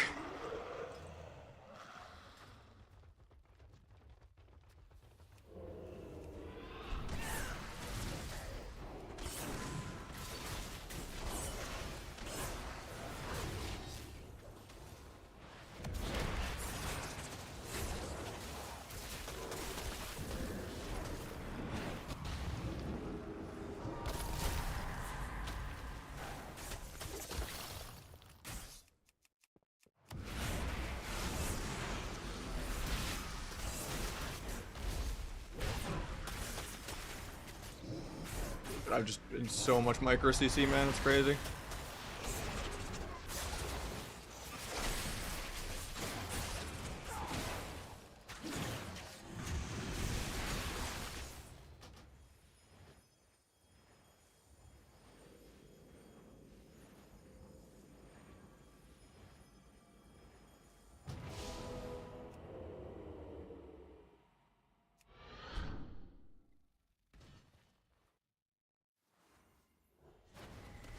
I've done Mythic Plus in some expansions where it's like needed to get Bisque gear. But I didn't really do any in Dragonflight because you could just get crafted gear. But in like BFA and stuff, I was always kind of on board of like, okay, I have to do Mythic Plus to get like this Verse Mastery ring.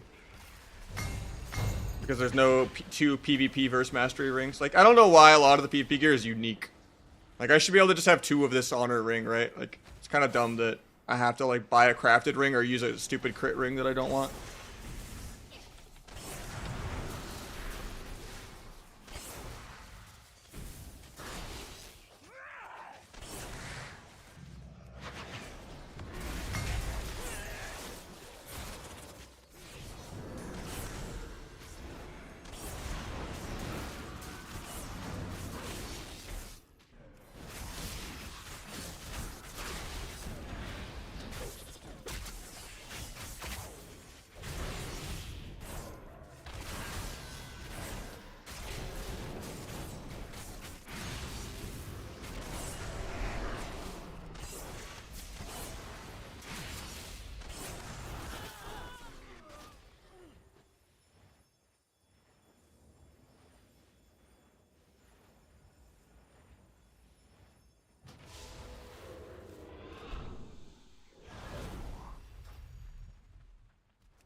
Think Feral can 1v2 like Rogue Mage can? Yeah.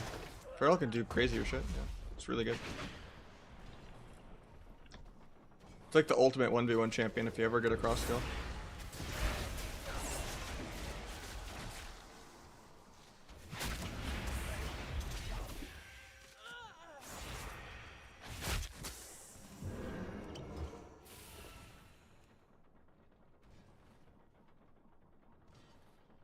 I think I'm just gonna log on my warrior so I can win every game on Alliance.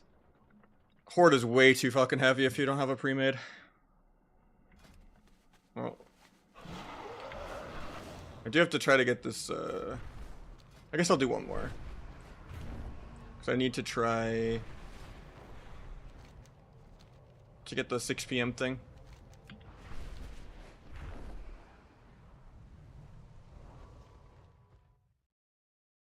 So, on the map. In Dorne, it's over here, right? 62. Do I have coordinates? I do not.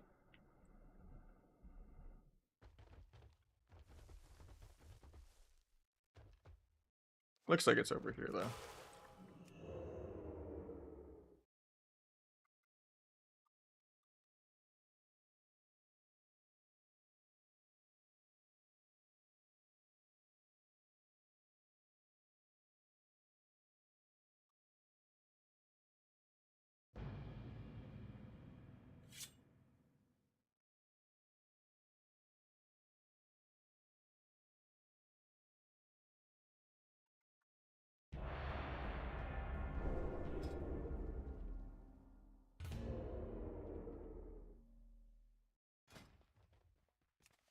Nah, actually, you still have to be Horde anyway, huh? Because I forgot. Alliance is 10-minute queues.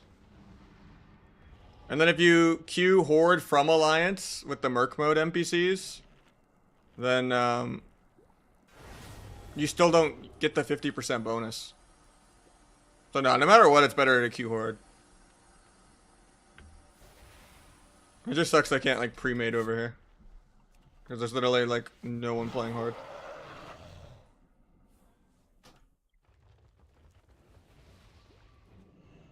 Every time I've done BGs on Alliance, it's a 10-minute queue.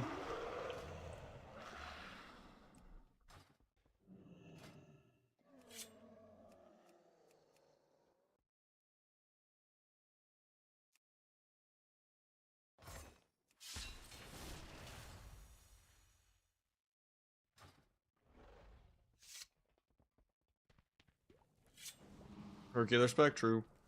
Did I go on my disc?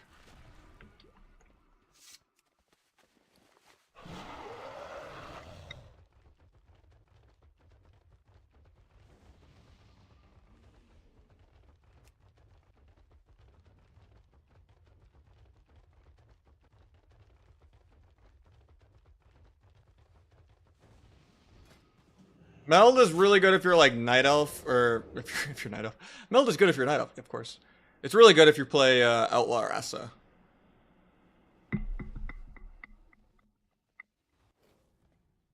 As sub, it's still really good. But Orc is more damage. And it's good at class envying Sub-Rogue versus Sub-Rogue. It's another nice pre-med. And it's also just a nice way to get like nullifying off of Dragon to just meld triple cheap shot without actually committing a dance or anything. Or like an extra meld Shadow Strike teleport chasing an Arcane Mage or something, but well, any mage, they all have displacement.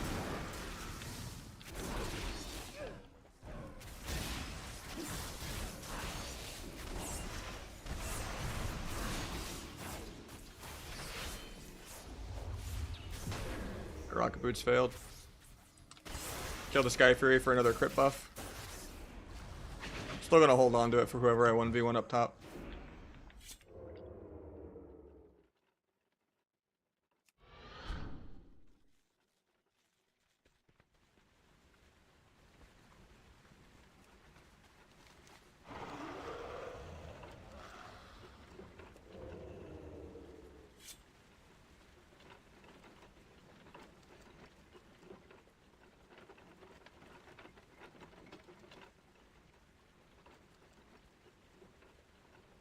Oh yeah, meld is always fun, and it's a higher skill cap thing because it's not a passive.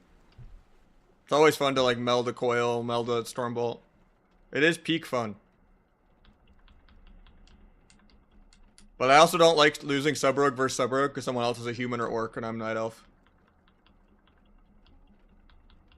It just depends if sub is like popular enough and like how much you're willing to go play Asa and Outlaw. That's why I have 2 rogues.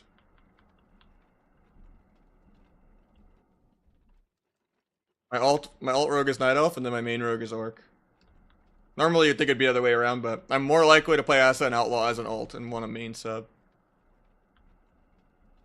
Which is the only time I'd actually have like a real class envy high-end sub-rogue versus sub-rogue game against like one of the only other 2 like good sub-rogues like Calvish or something.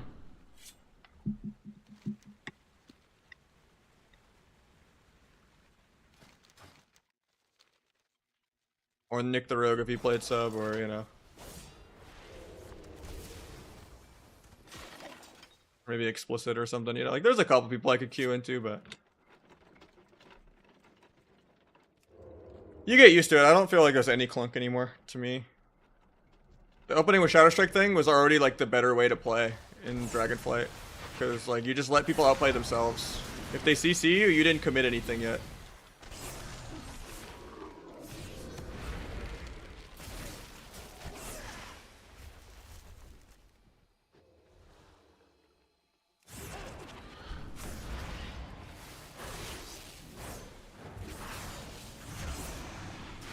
My proc.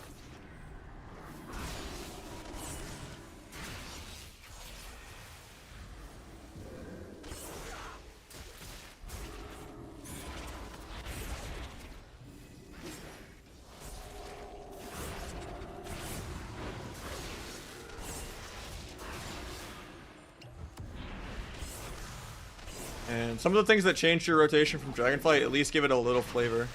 Otherwise you'd be playing literally the same exact game. So it's good that at least it's a little different.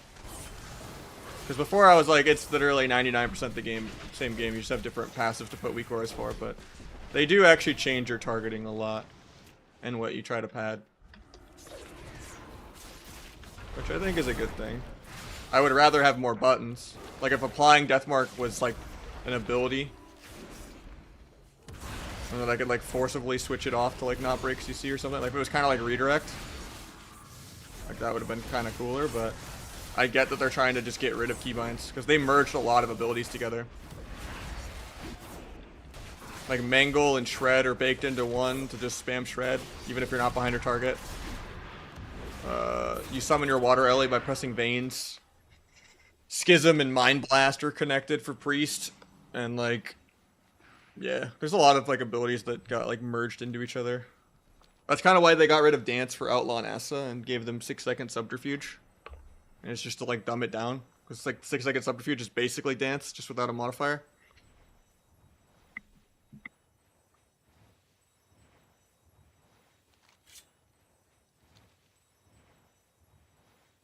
But while doing that, you still have a different rotation, even though CC is even more nerfed with the Kidney nerf and Gouge nerf.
Dragon and Disc are the best healers.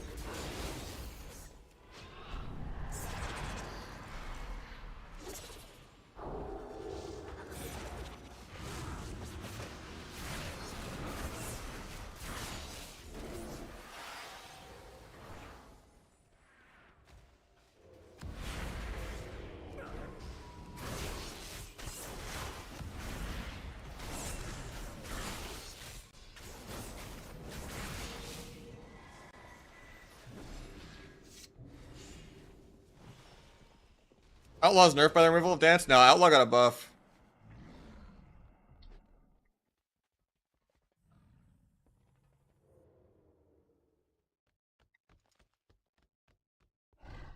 Because it's completely interactive with cooldown reduction entirely. There's no awkward moment of, do I want to like dance the opener instead of like vanishing the opener into dancing into vanishing, into melding. It's just you send your vanishes. And as soon as you get your first vanish on cooldown, you just have perma CDR finisher on it. And people are less likely to care about peeling it because their weak auras are not going to stress it out as much as a dance.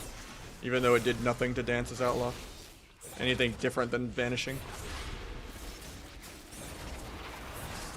You can reduce both charges CDs.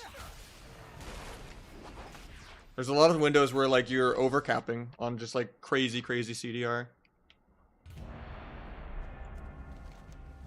You're not always going to be at 0 charges pressing it on CD. You're kind of always be hovering at like 1.5.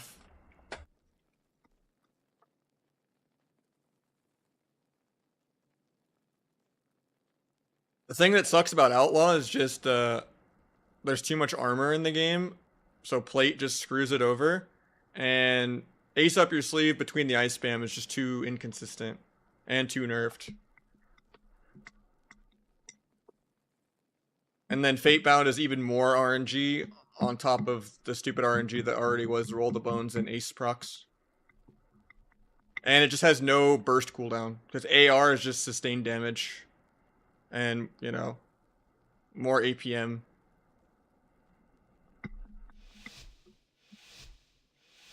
I mean, at the end of the day, you still have permanent Adrenaline Rush with triple Subterfuge with Meld. Like, if anything, Outlaw benefits a lot because the Subterfuge change buffs Meld so much for them.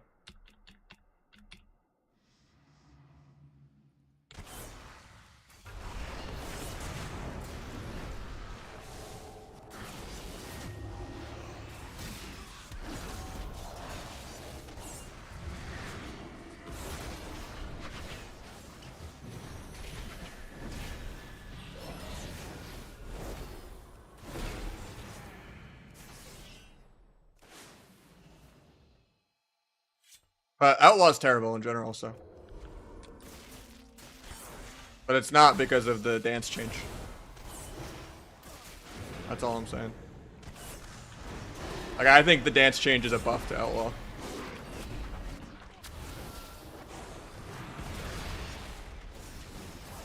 Oh yeah, I forgot they already had 6, you're right, actually.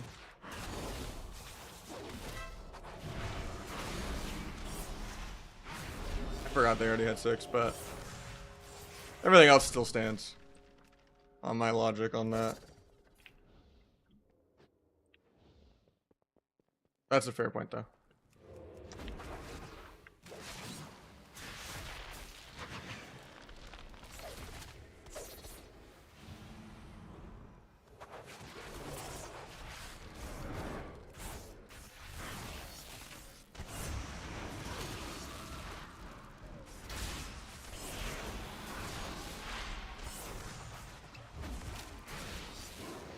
I'm dead here. Sure, I got evasion off.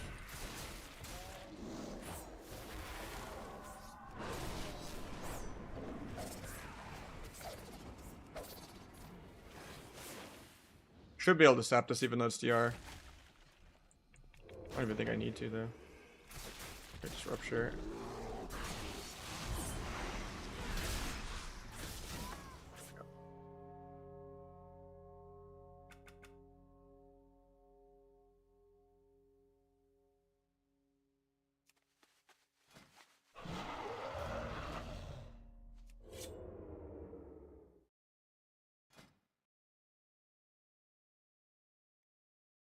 I just really dislike Fatebound as a tree.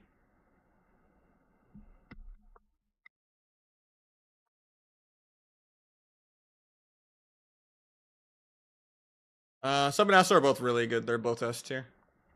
Outlaw is like A, because it just has no burst. There's no, oh, this is the Outlaw actually 40-0ing someone. You have to react and trade a button. There's no, like, Plunder armor. Like, if it had Plunder back as an honor talent, and they just got rid of the stupid, what's it called? The, stacking Sinister, like, if that was just baseline.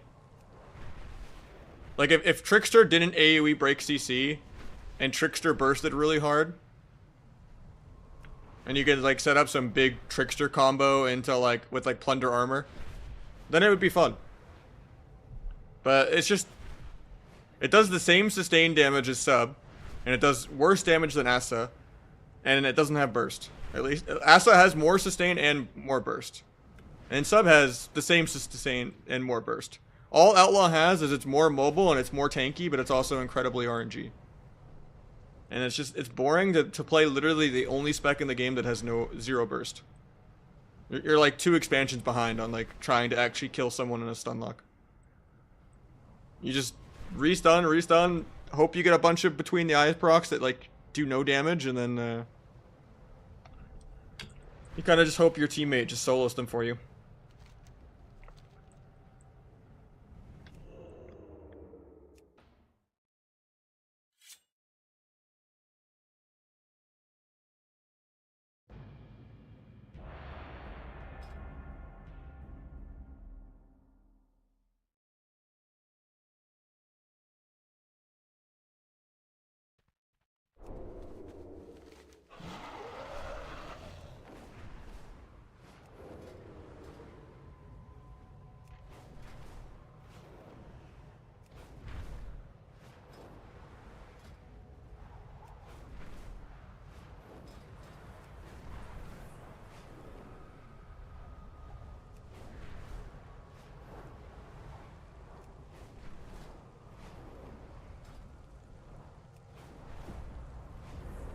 It was from a world quest, like a PvP world quest.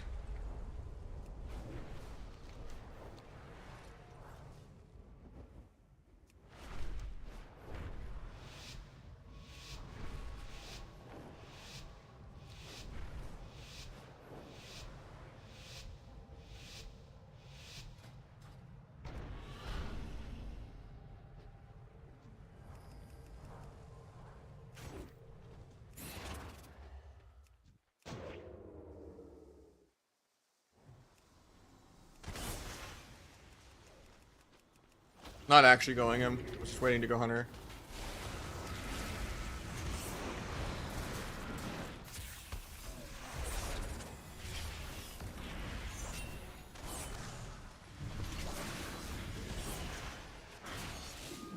Try to kill this guy free, but I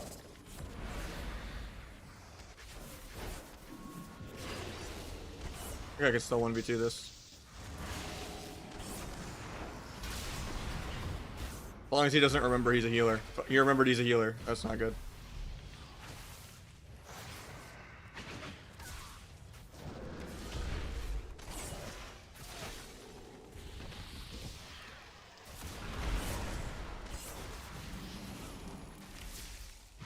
Longest earth grab of my life. That was a good earth grab though on the duel. I would have killed if he didn't get that. I might still have lethal here, but we'll see. He's casting a lava burst instead of healing his guy, so I might actually get the 1v2. This in one.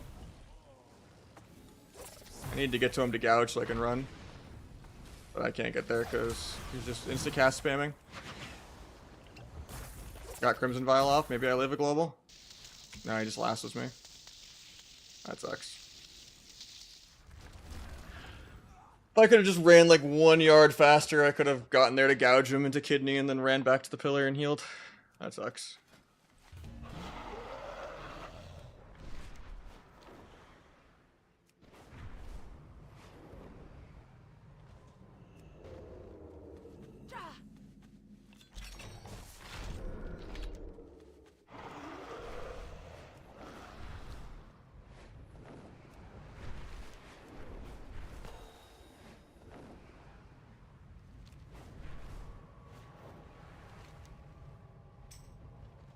So these aren't the right crates, right? It's like over here.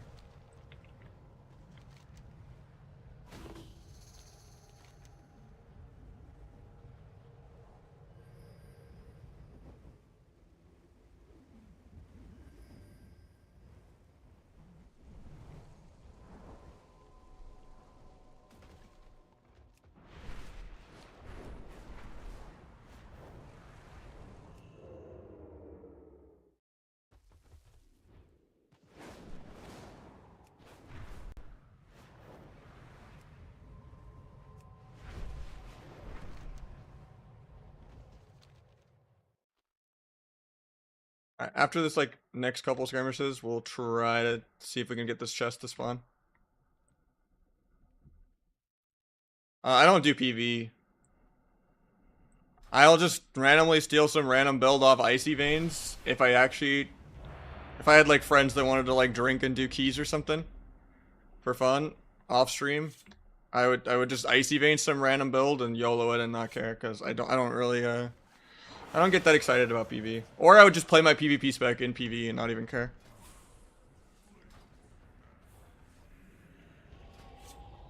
That's how it used to be when I would used to do keys with some friends in like Legion and BFA and stuff. Maybe a little bit of Shadowlands. But I don't really enjoy them that much. It's just like I would farm like a ring or something for PvP. PvP spec? Exclamation point talents.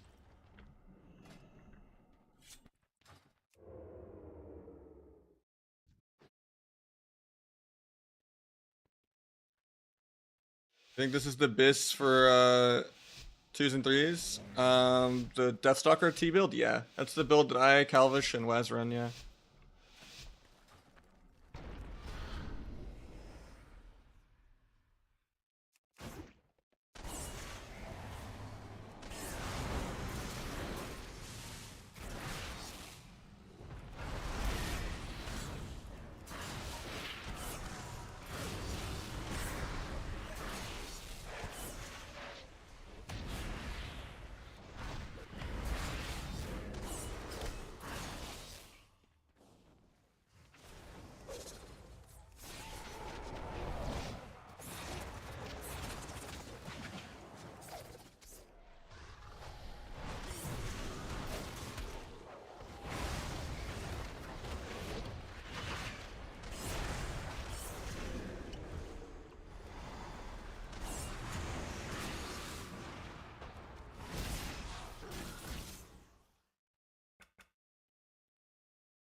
I don't have an embellishment yet.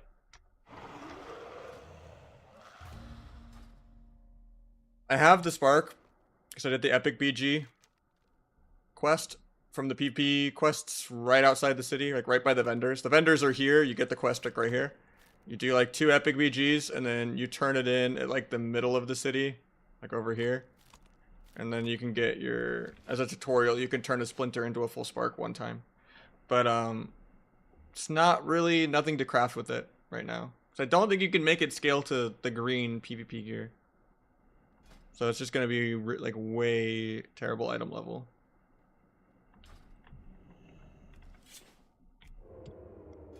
You just kind of wait until you get the thing to make crafted gear scale in PvP. But yeah, I think I'll do the versatility above 90% HP. I don't like the weapon procs, and the magic damage proc one is kind of bad. I feel like Versa over 90 is literally the only good embellishment. There's like some weird set bonus gear one that's maybe okay too, but nah. When are you gonna post a guide? I'm still working on it for a while. I got multiple weeks until the season comes out, you know? But it's pretty rudimentary, just like basic opener, rotation, or stuff.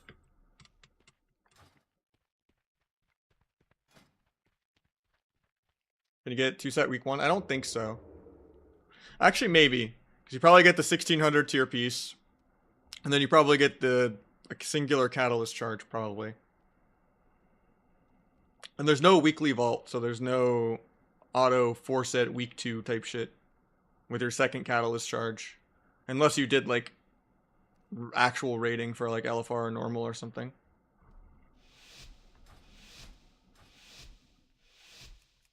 Which I don't think LFR would even be that developed in like the early...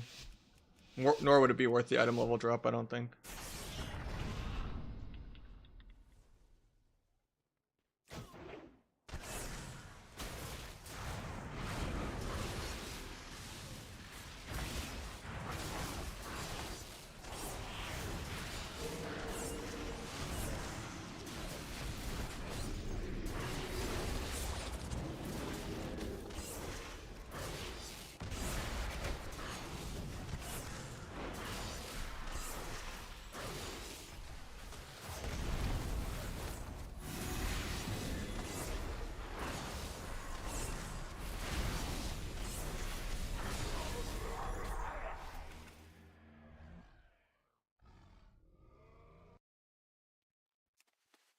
How you doing, Airway?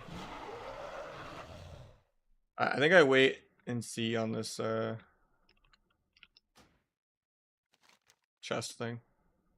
Maybe I log an ult in the spider area. I don't know if I have time to get there. So with this, in theory, if it procs, would it proc exactly at 602 or 606 on the dot? Some people are saying it's like 801 and 12 or 13 too. I don't know. These comments are weird. I mean, it's military time, but it is every 6 hours. So like 12, 6 p.m. I get confused by why it could be at 3 minutes into the hour and 1 minute into the hour.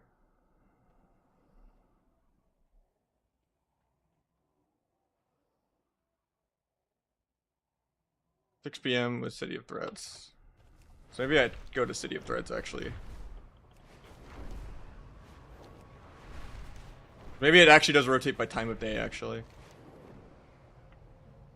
I don't know if I'm gonna make it. Shit, I've been waiting hours. I know there's a teleport to the spider place from here. Should be able to make it if it's like 01. Gotta make this a dragon riding race.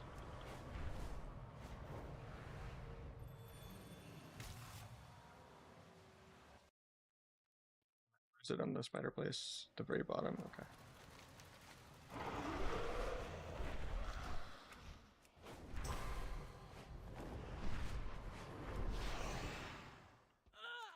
Did not mean to do that. So did it spawn here? I don't think it did.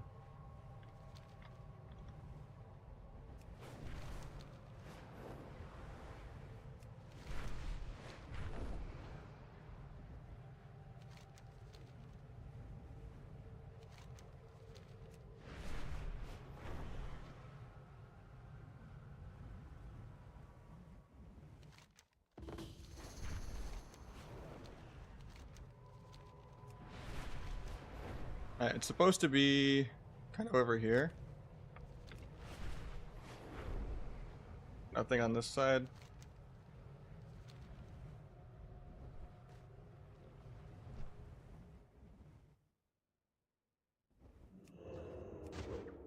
I could see what it looked like.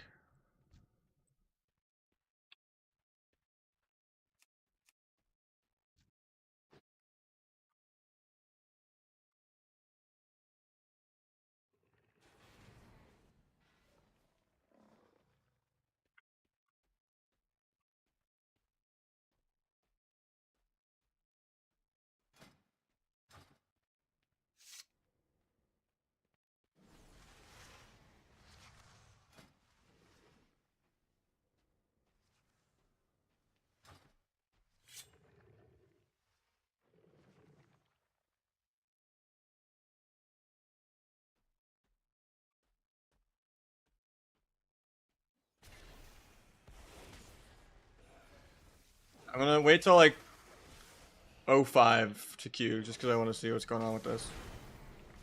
It's not in either of these two spots yet. Maybe it was Dorn and I guessed wrong.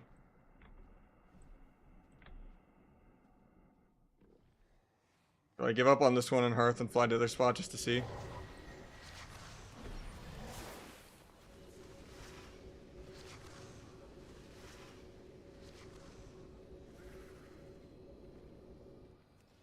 Or I'll wait like one more minute.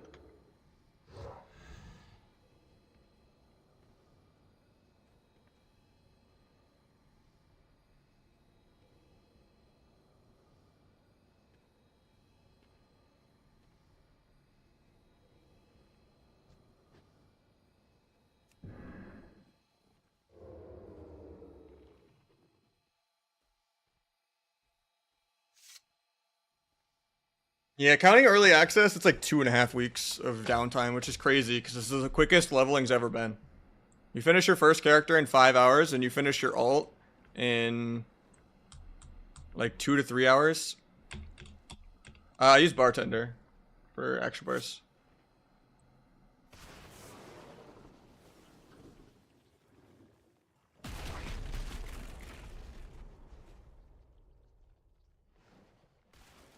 Just not where it spawns down here. Looks like it's a little more further up. Like it'd be over here. Hey, what does this teleport to?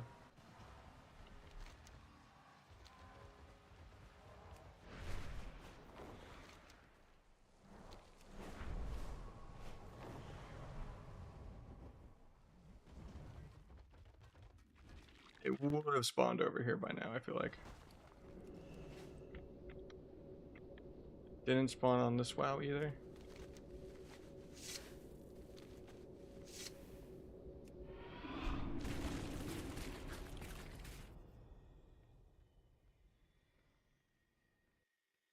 Chest free trap.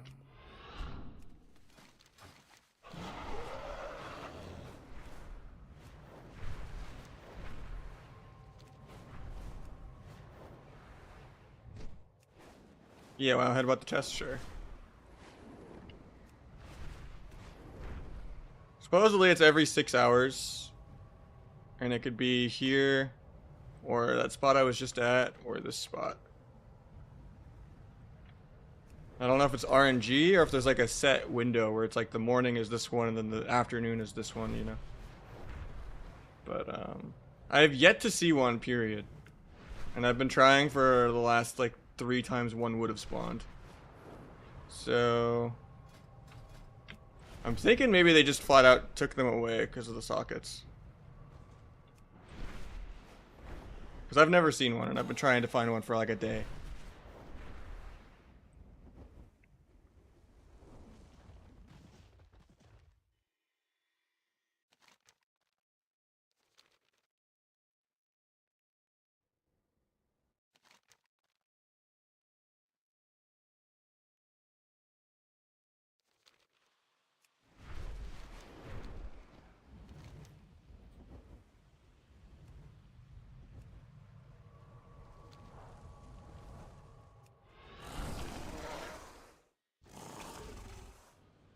Unless it spawned down here and it's like layered differently because of a quest or something, maybe. But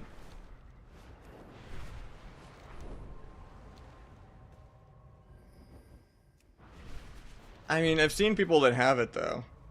I don't know. I'll just go back to queuing because I think I missed it either way.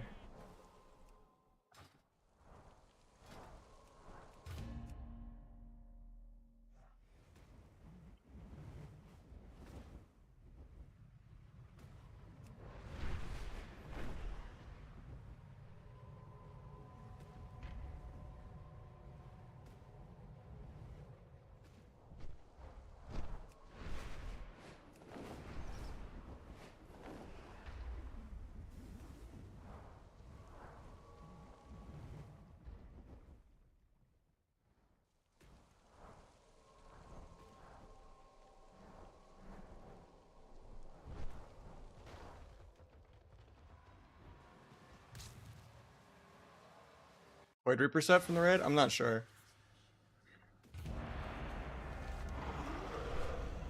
That's not the right chest. Those are just the normal war mode chests that give 150 honor. So like the airdrop ones are never the correct thing, and those spawn like every 10-15 minutes practically. The only ones that matter is the every 6-hour one. But I don't even think it can proc anymore. Because there's like no zone indicator of what zone's gonna get it either. Oh, there's a Verse Mastery cape in this zone now. Is that higher item level than Honor gear though, is it? I think it is, right? No, it's 3 item level worse than Honor still.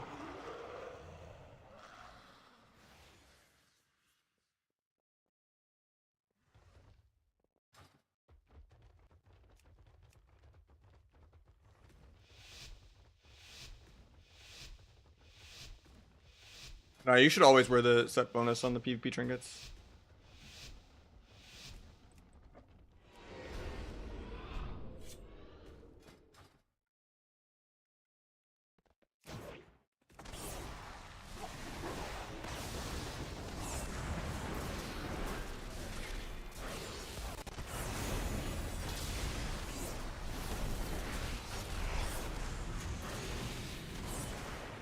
This guy's winning the duel.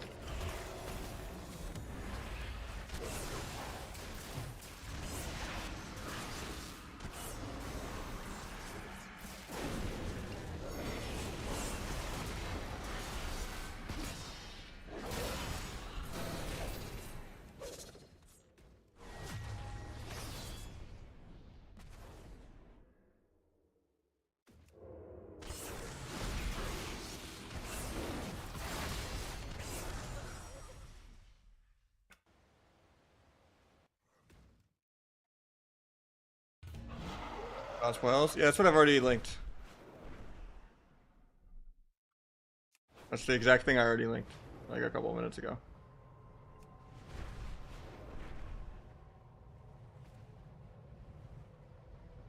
Full bis, yeah, and I got the expensive enchants.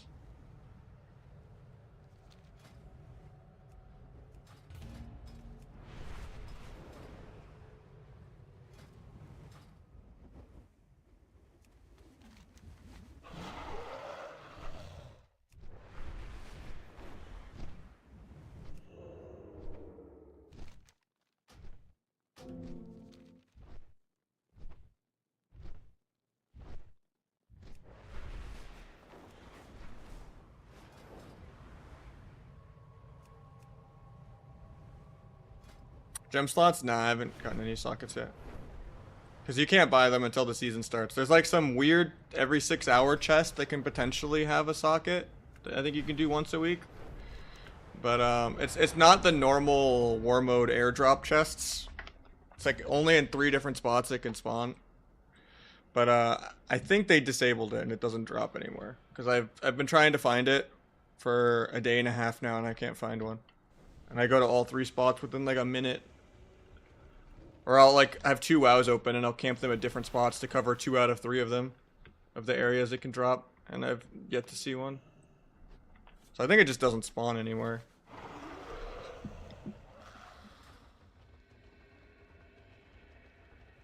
Unless I'm just really unlucky at guessing which of the 3 zones it goes to.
Target frame's good, thanks, man. 12% bonus? That's a lot.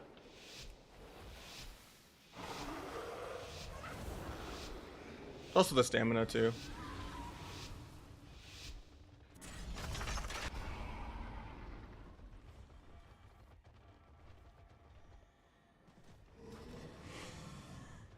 Yeah, you could do like strike, kidney, strike, dance, rupture, or you could do like strike, rupture, strike, dance, kidney, or you could just do like off cheap shot someone else into like kidney the kill target strike, into rupture, dance, everything.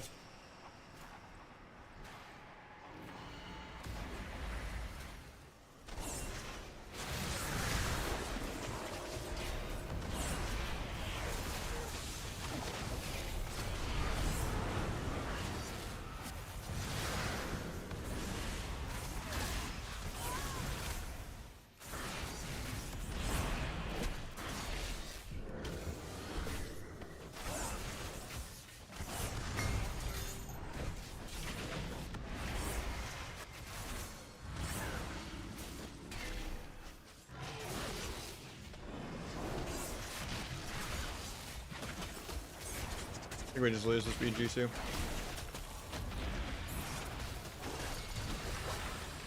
I need the arena season to start, man.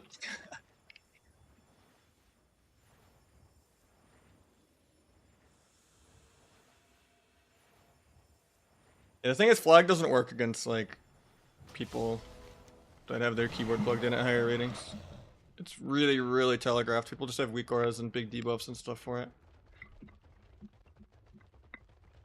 And you're already so patty from having to open with Shadow Strike a lot of the time. You can't really fit flag in there as well.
Backstab buff from auto attacks? What do you mean by backstab buff? Oh, you mean the acrobatic strikes or something?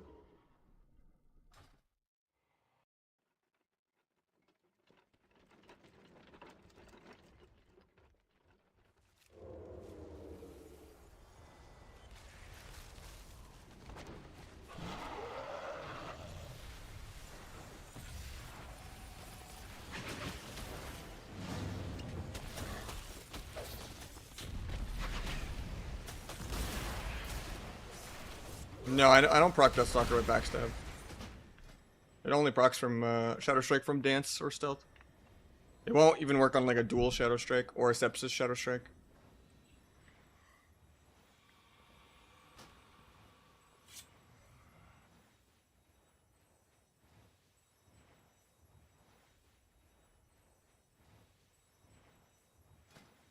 Unless you just mean the buff when you do a finisher. That buff Shadow Strike or backstab, yeah. But the goal is never press backstab ever. Unless you're dance charge starved, energy starved, and they're spread out and you can't fan of knives. And most games don't go that long where that kind of all of those things can go wrong at the same time. But yeah, you generally almost never press backstab.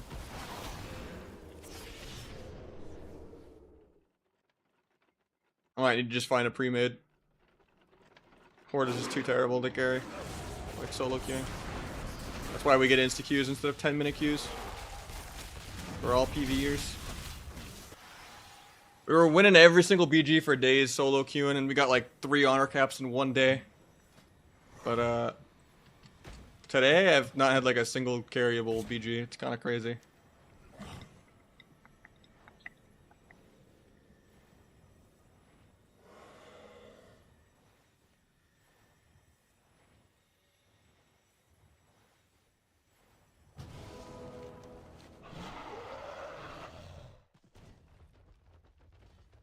Yeah, that's just Deathstalker mark after you do a finisher. Every time you do a finisher, it buffs your Shadow Strike or backstab for a little bit.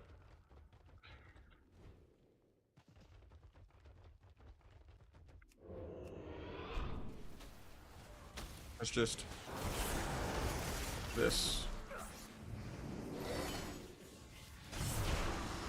But you don't want to ever press backstab. That just helps your Shadow Strikes in between farming the next finisher. If you're not like bladesing spamming finisher. But even with that 30% increase, if you have blades, it's better to just spam finishers.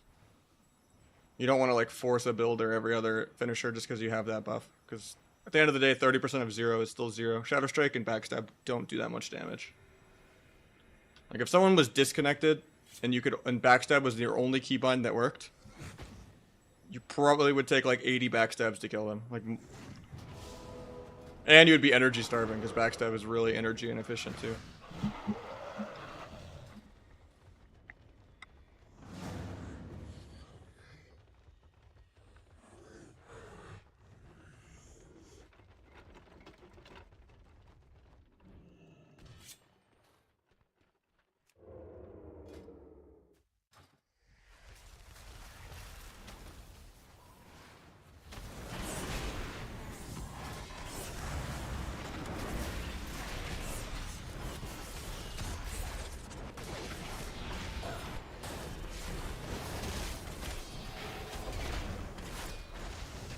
Jesus. Could not move. It was like 8 melee on me.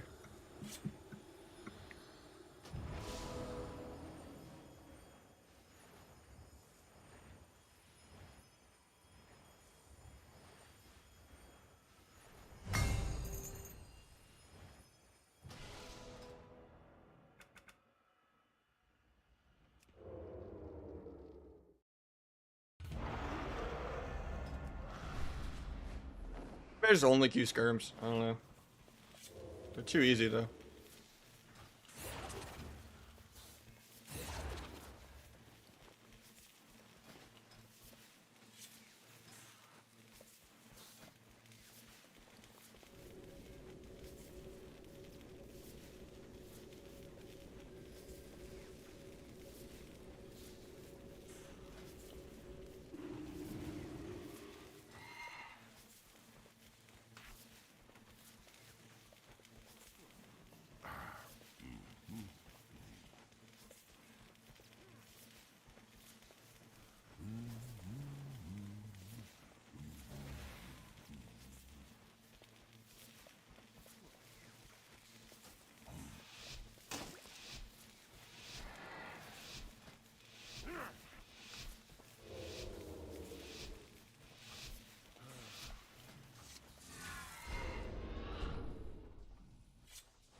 So you can get 2 set.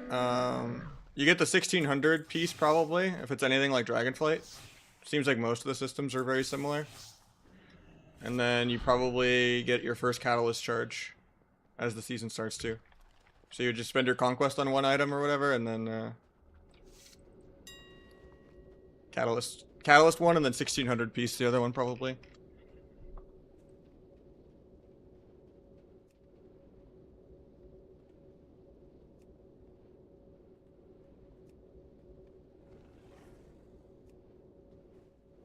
But I'm like clicking on the star and it still opens the menu. Okay, that one I missed, but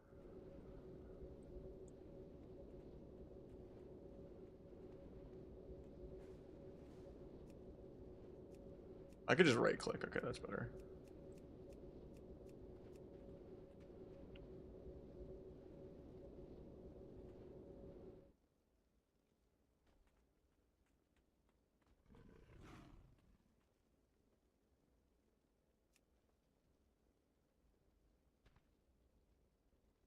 I mean, I was hitting the clicks.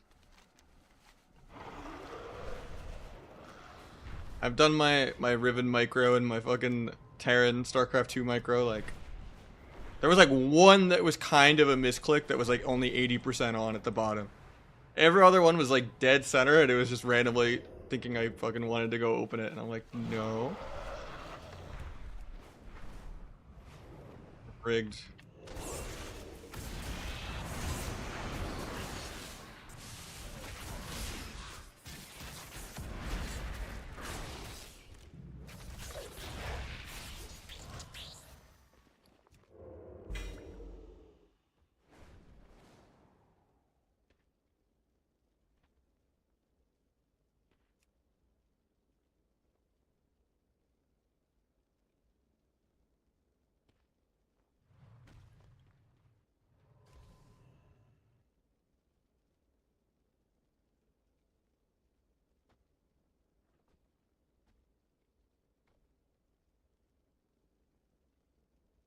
Verse mastery at.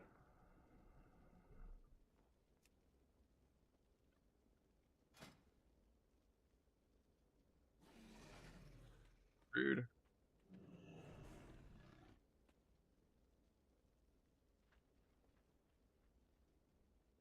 Yeah, there's no verse masteries.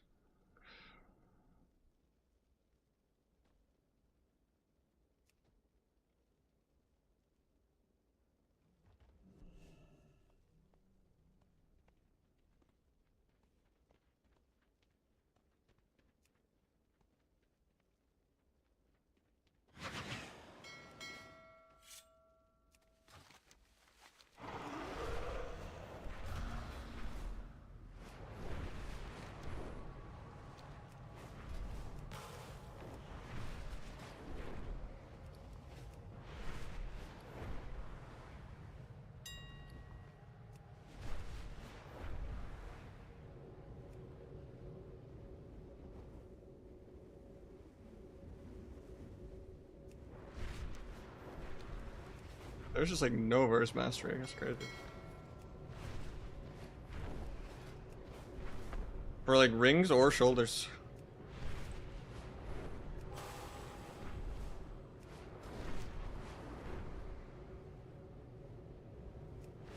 And there's no world PvP quest over here either. That's weird. I definitely saw it on this character.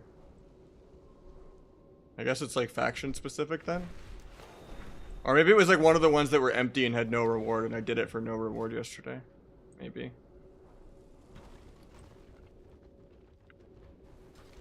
Not that it matters, because the world PvP one is lower item level.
trinket? It's not trinket.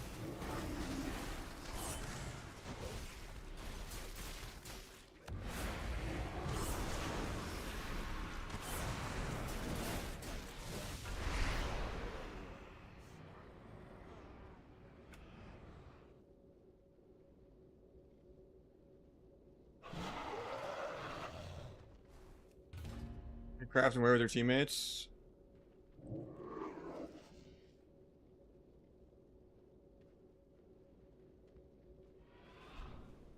That'd be weird to change every round of shuffle.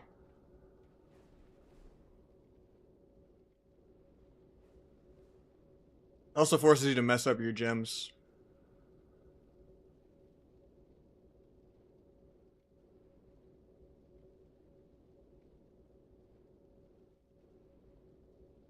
Seems really weird.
There's like a weak aura that has like the markings on the map for you for it.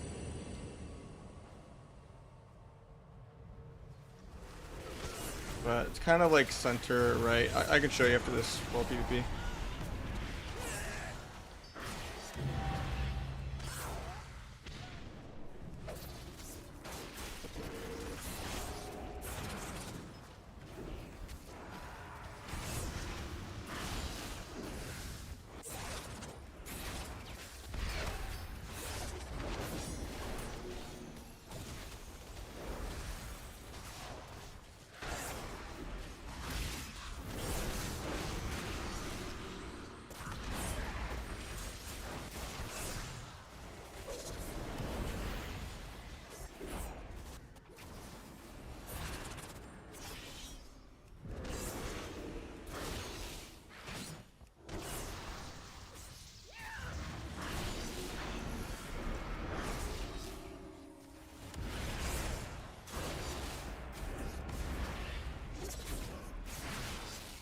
I think I missed the skirm queue to win this world PvP.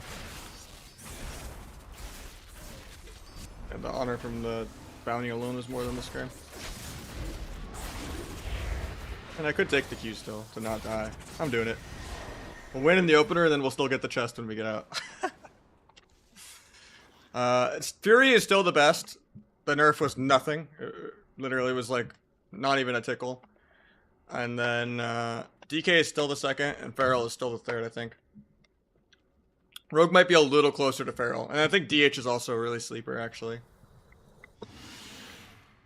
I don't think it's DK Warrior good, but it's definitely not A tier. DH is good.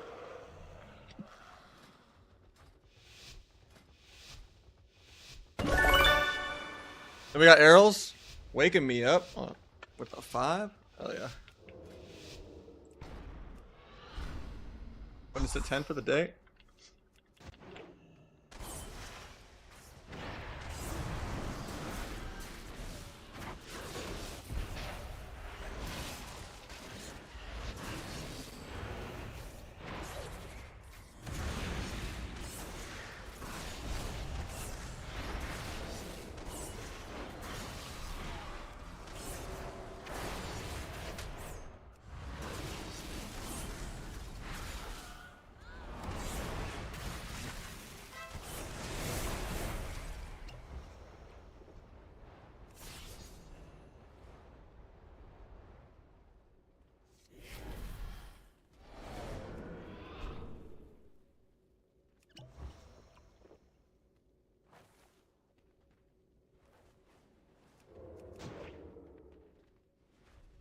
Watching intently. Yeah, we got this.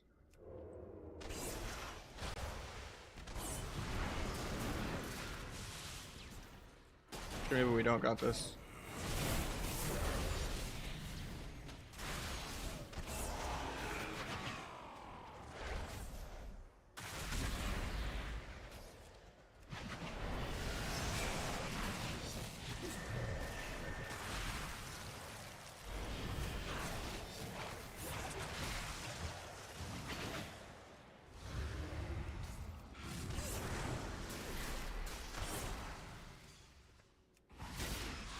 Five combo point secret tech, but I just needed it to get my stacks going. We'll take it, we'll take it.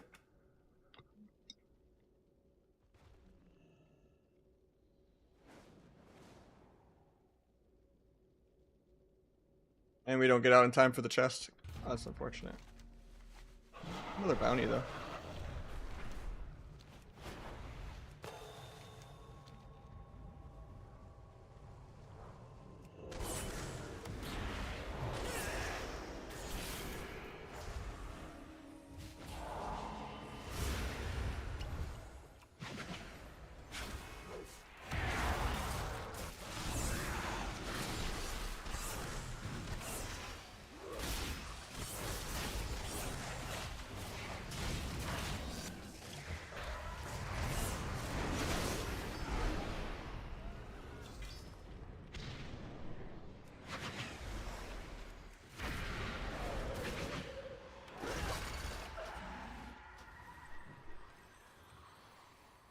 Off one tapped, yeah. You always try to get max for secret, yeah. But there I just kind of had to send it, because otherwise I wouldn't have built enough combo points. Arms Warrior bad as everyone says? No. Every warrior just wants Arms to be where Fury is at, but Fury is like 3 expansions ahead of everyone else. Arms is not that bad. It's nowhere near where Enhance was pre-buffs, and it's definitely better than Windwalker. It's like high A.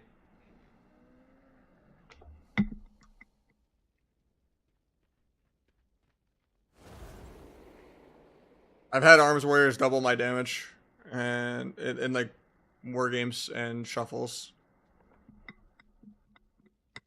and it's just as annoying as, you know, Fury. It's just also they can't use their shield wall while stunned. That's like the main difference between the two. Fury is just immortal because you can just enrage regen while stunned. But no, you shouldn't play Arms because of how broken Fury is. But it's not like Arms isn't viable. But you're going to be infinitely better on Fury because Fury is literally the best melee by a mile. It's not even close.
Vanish. This. I feel like I fat finger vanish sometimes and I shouldn't.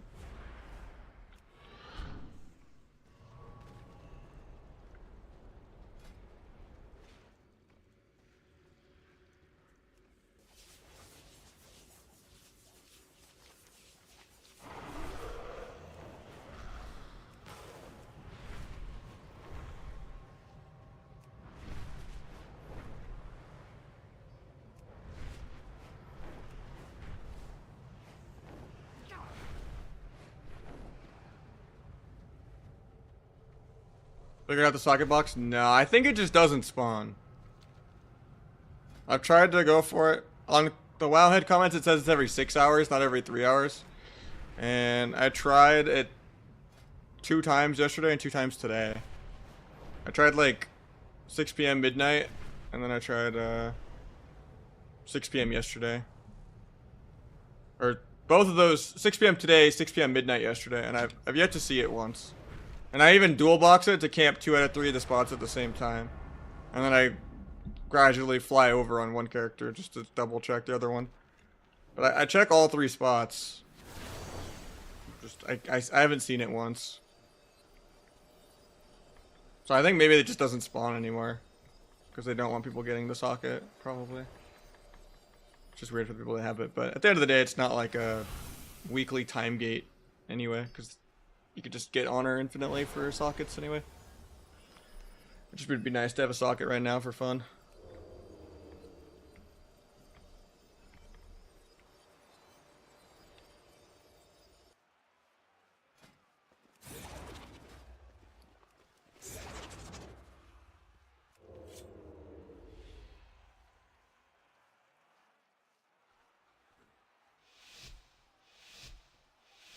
Might have some war game shuffles, maybe. We'll see.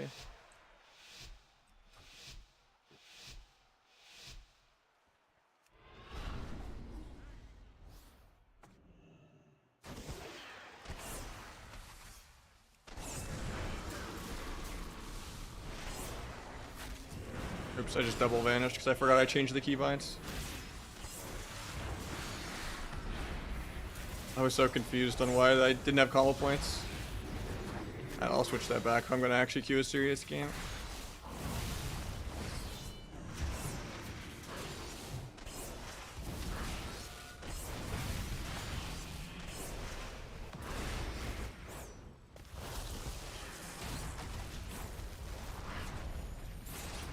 I feel like twice in the last couple days I've somehow fat fingered Vanish while pressing blades. Because R and T are kind of close, but... And my actuation point isn't that low on the Wooting, so I don't know.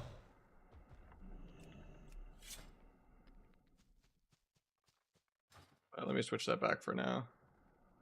I'll mess around with that later.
I'm not gonna get any honor for this, but it's good to have some variety so I don't go mentally insane.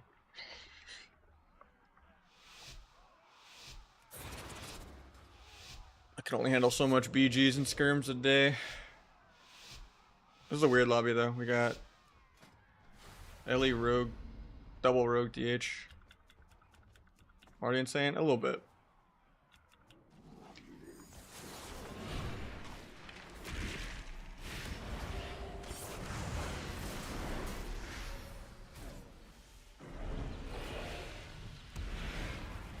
Need to finish my stacks and then I can go DH.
But I don't get cloned off this on all my damn.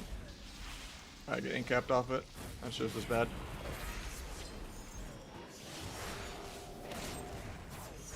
And do it this time.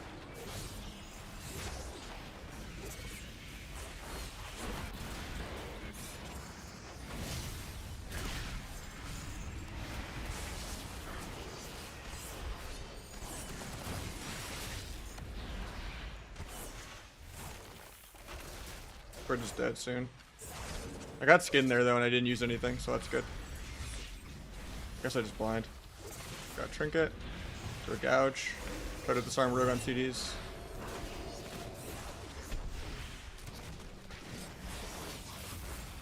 Kill both.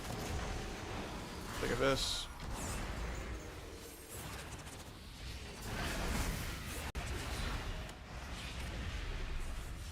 That blade's really soon. Nice.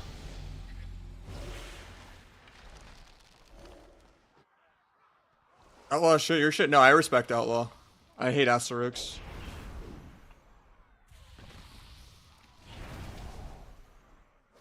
Asterix my least favorite spec in the entire game. I just don't enjoy it. Or enjoy fighting it. Or enjoy watching other people play it. And I just don't think it belongs in tournaments. Outlaw Rogue, yeah. Outlaw Rogue is just like an awkward hybrid between Asa and Sub. You get to PvE, but you also get to CC. It's like right in between the two. It's just not great. It's the weakest of the three Rogue specs right now.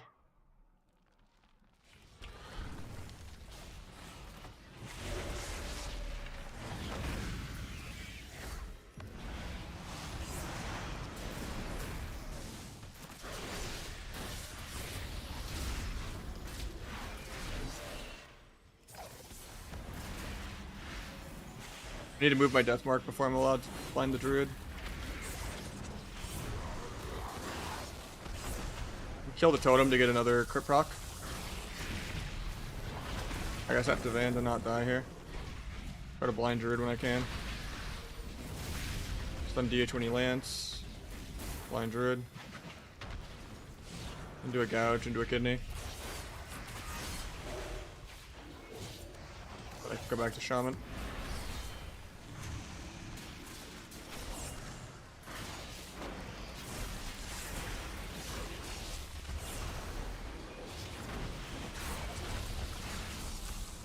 I have another vanish. I'm just kind of being greedy. I have to press it. Stun DH for cross. One finisher away. Kidney for CC. Do my go. I just get CC'd. Look at this crit though.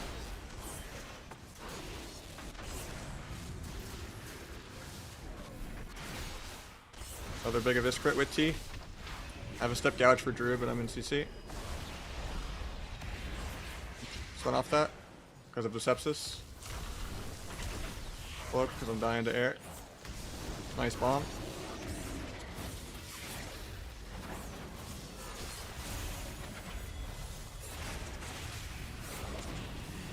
Pick the Druid. Might just be dead here. Yeah.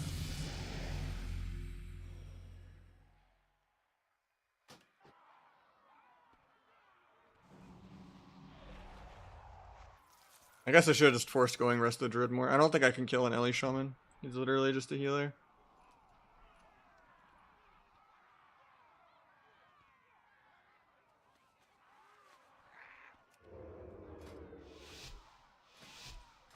Also probably just shouldn't have been disarm. Should have respect smoke bomb. We could have had another smoke bomb to do something with.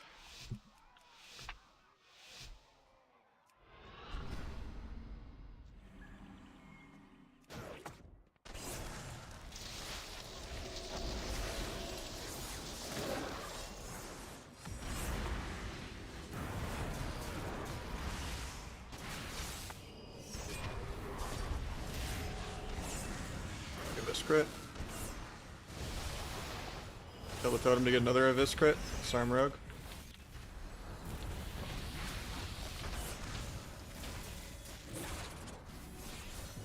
Blind resto just because I want to be able to use my vanishes.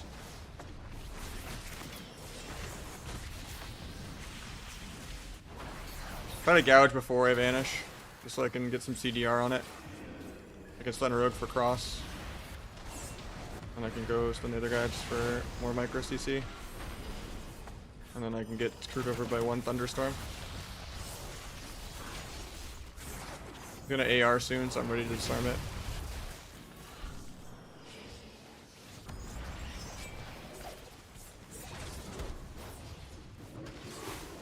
Gouge into kidney.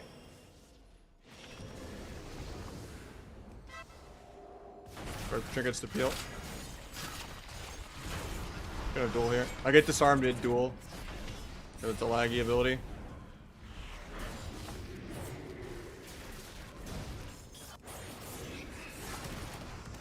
No one fakes me, but precog doesn't exist yet. Then no heal. Get screwed by thunderstorm. This is why you never want to like step to the healer to do anything. Then if you ever double step back, you have nothing for the thunderstorm. You need to walk at the Arsham if there's two shamans. Farm that.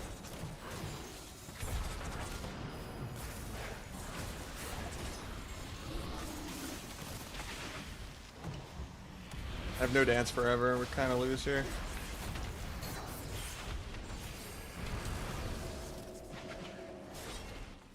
One finisher away from dance.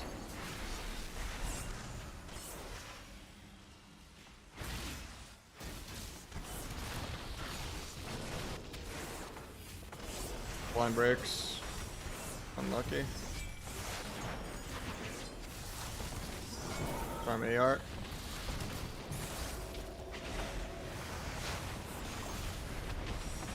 I have blades for Rogue. Fun Ellie for cross. Forced link, nice.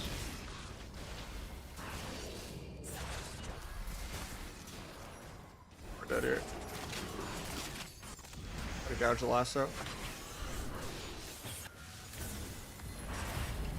I could have dueled Rogue on the spree, I guess.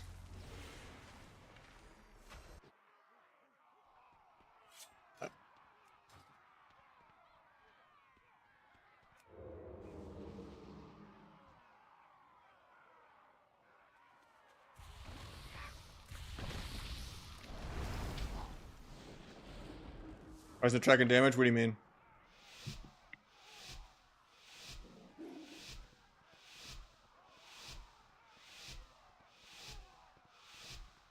Yeah, I think Outlaw generally plays Fatebound.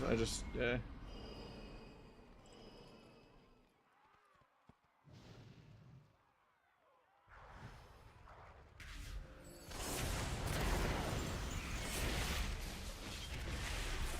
I think this lobby I can literally only kill healers.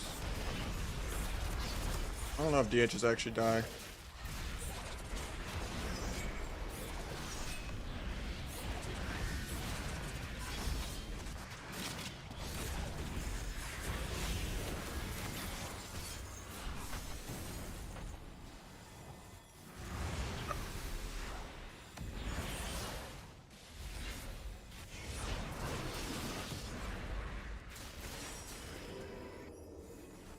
figuring this. I'm annoyed.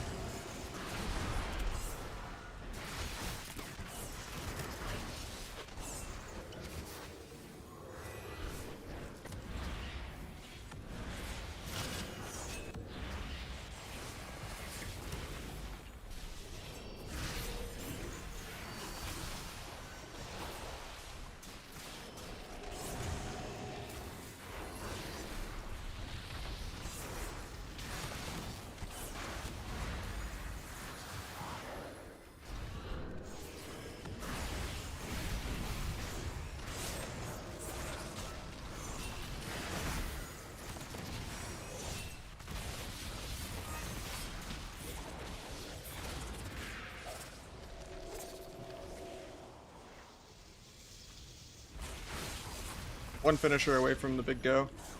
Everyone's on DR. I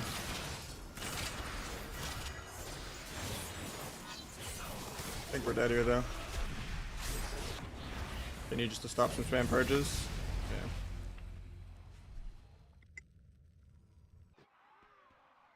I did not get to play much that round.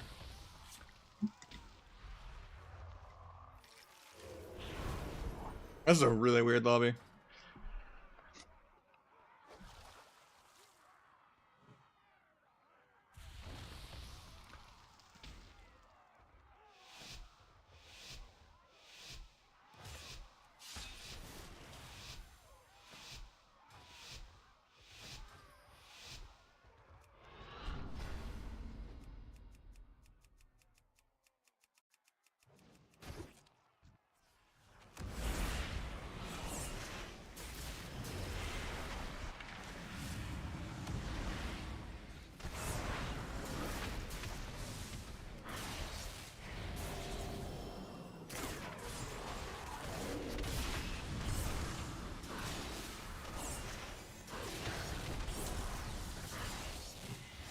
My stacks. Now we get to buff this guy.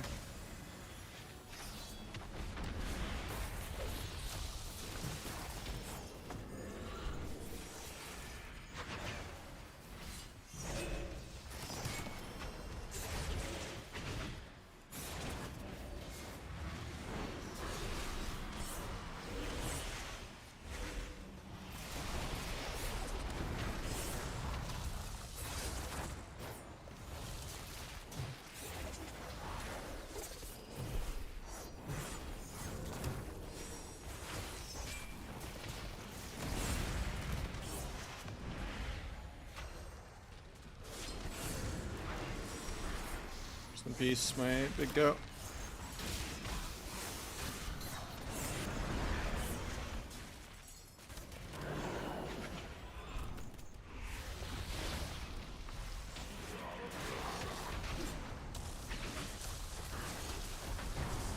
I and Naily have way too much fun right now.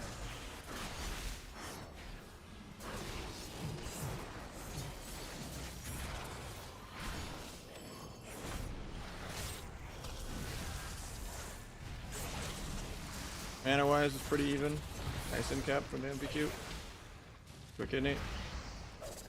Go blind if he trinkets late. He has no blind. I think we can win here with blind. Okay, I just get disarmed. I kind of want to get capped here because it puts me on stun DR.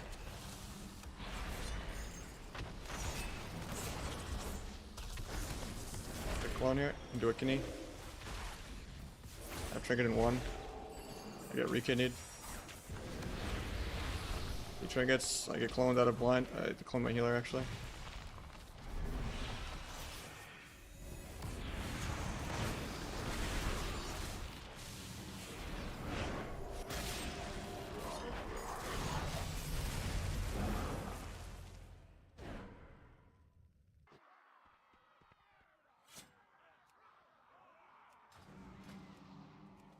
Doesn't let me switch to smoke bomb.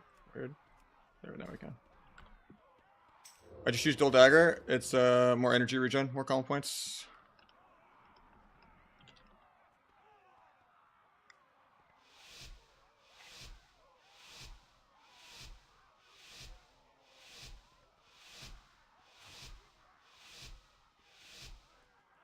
You get more shadow technique procs. Worst case, you can make a Verse Mastery offhand dagger with crafting above 2100.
Dodge doing so much DHCC, man. I feel like he has more CC than I do practically after all.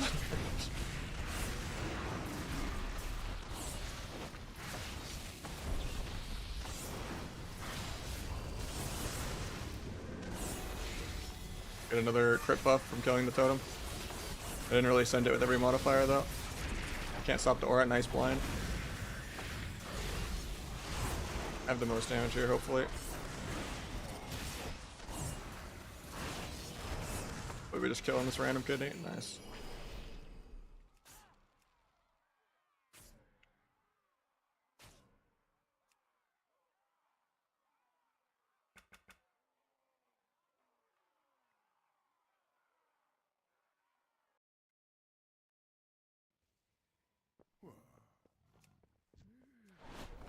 If you want a dazed spec, the outlaw I'm fighting, he's really good.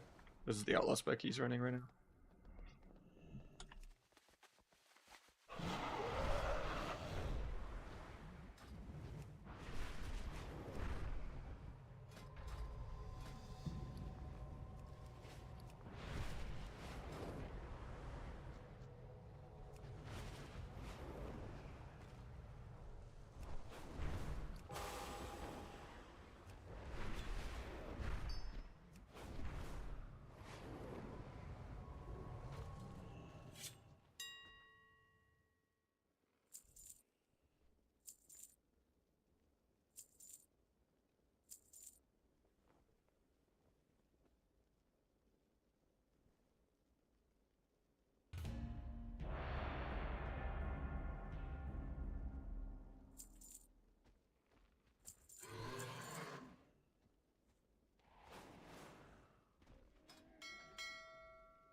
We're gonna go the dragon, I think.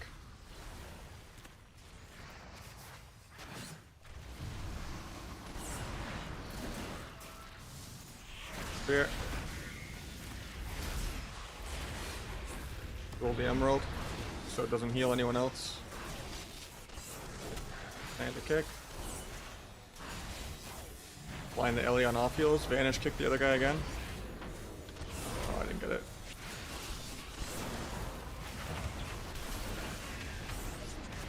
And again to not die to air. Kidney. Still kind of smorking this guy.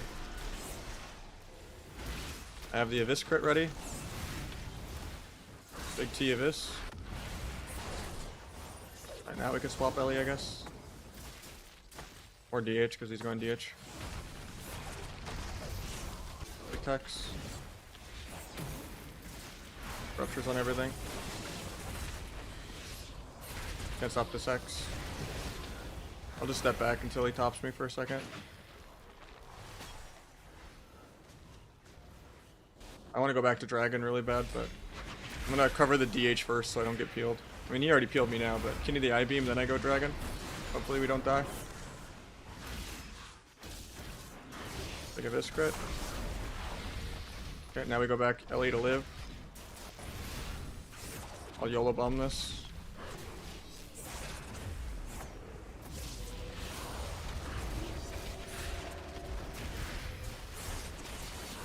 Pick them. Into a kidney soon.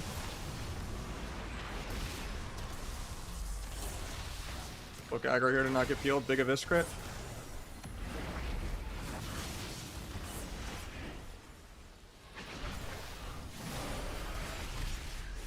I had to get my Deathstalker mark off before blinding, otherwise it would break.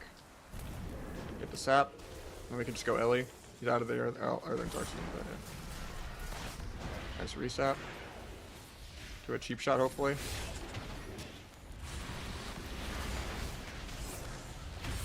Do a duel. Not doing enough damage though. I mean, he's killing the dragon too, so. Should've just saved the duel for the next emerald. Kicked him again. Maybe DH dies while he's in kick. I die instead.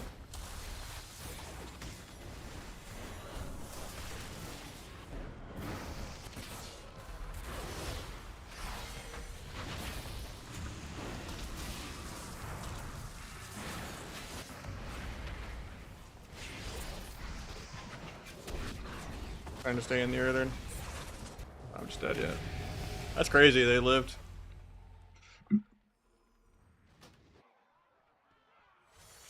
I actually topped damage that round. That's crazy. I've never even come close to with a DH on damage.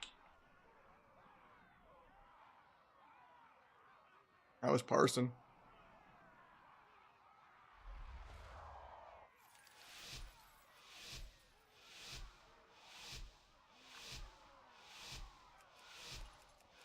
We're doing war games for Shuffle. So there's no rating or anything attached to it. All 6 of us had to be like in groups and like type a command to each other. To do like a for fun match. So there's no honor or anything from this. Bunch of all tournament players in this lobby.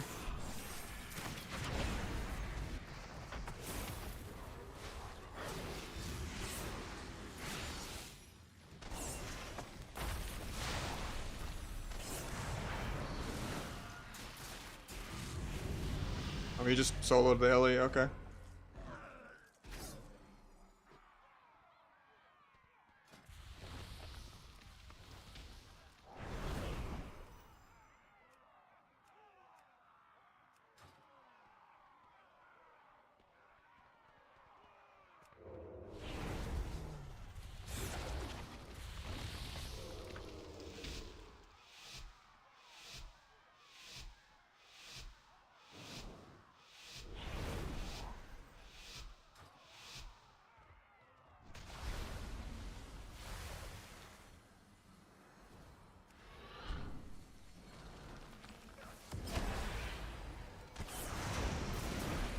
Got a Cloak Veil Eruption. That fears me through cloak. Good to know.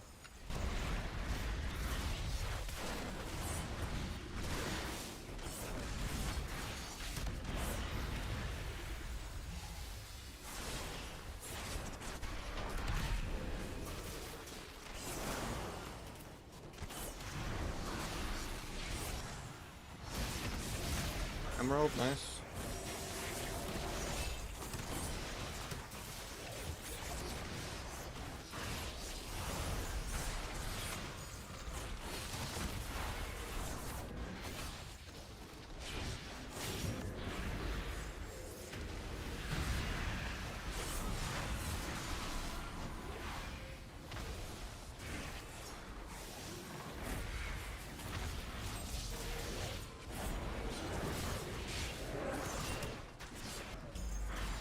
Can't stop the sleep.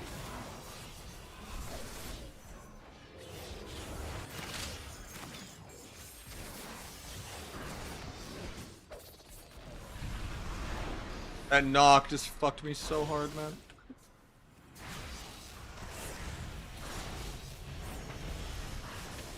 Get up to me with that hex.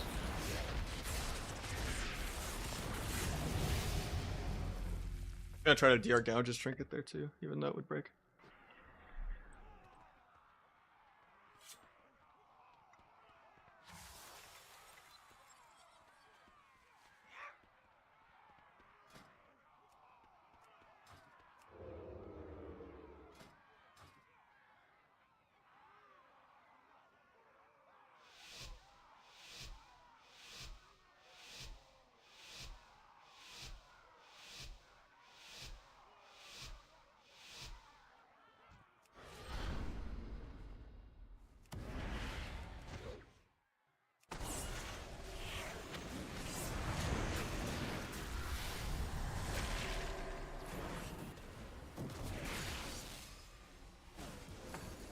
Need to do one more finisher before I can swap DH with him.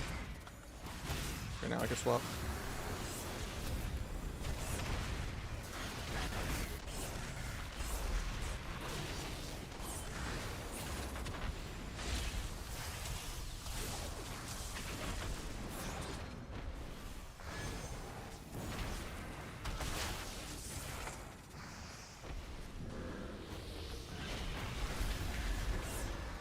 Kill the totem for a crit buff instead of doing one more finisher.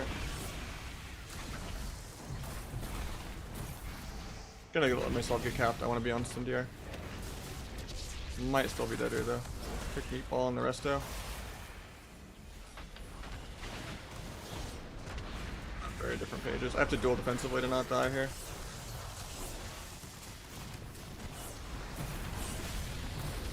Totem of Wrath.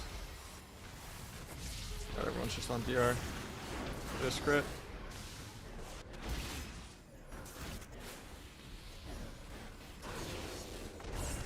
Got Trinket Link.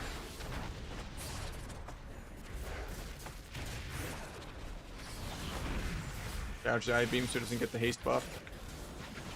If he completes the whole I-beam cast, he gets a nice little buff.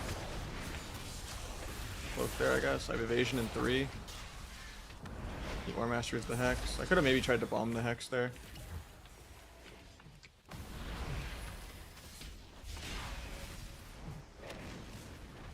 Right blind. I can't sap it though, so I'm just perma microed.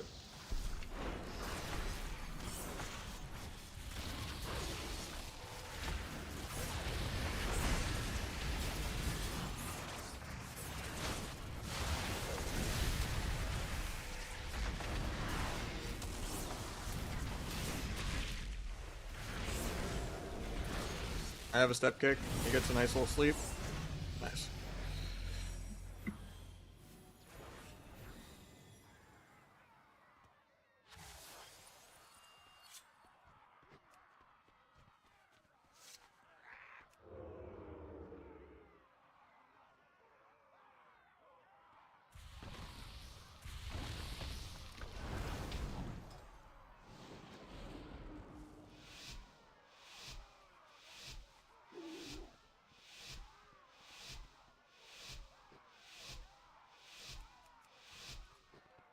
I've gone back disarm, but is what it is.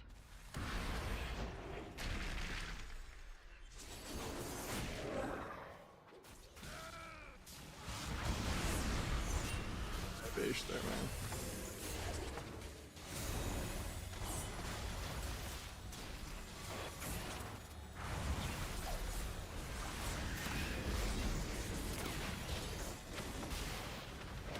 Yeah, I forgot I'm not playing Disarm.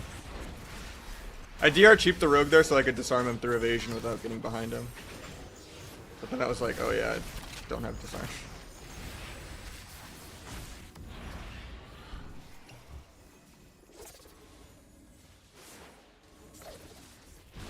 Could have sapped his trinket, I'm just slow. I didn't think you would actually trinket there. Just get immediately DH peeled.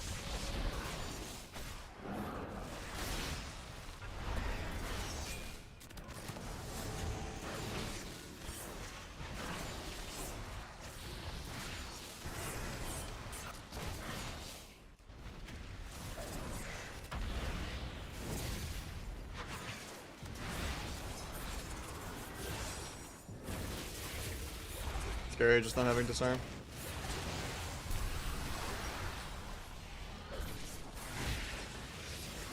Right, dodge the aura hex. Bomb the hex, JK, nice shirt. DH, bombing it. Red evasion disarms. Cross everything.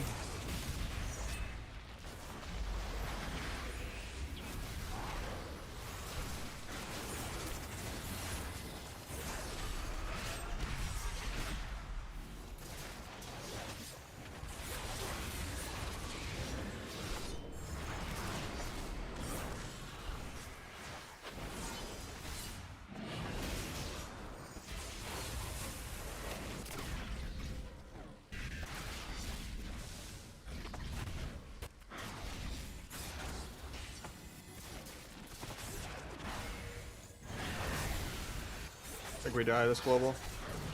Yeah. I'd blind back for Rogue, I guess. But I think it would have just got broke by random AoE, so. I'm not sure. It's not constantly to me, though. It's literally just Warlock, Core Hound.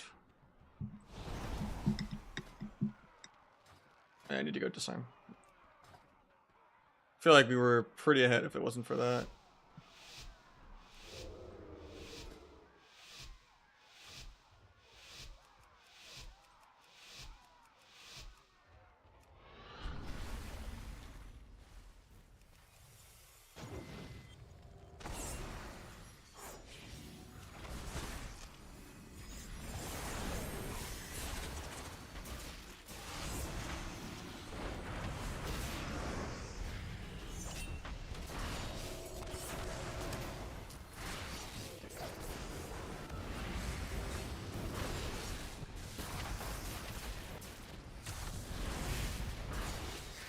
Kill the totem.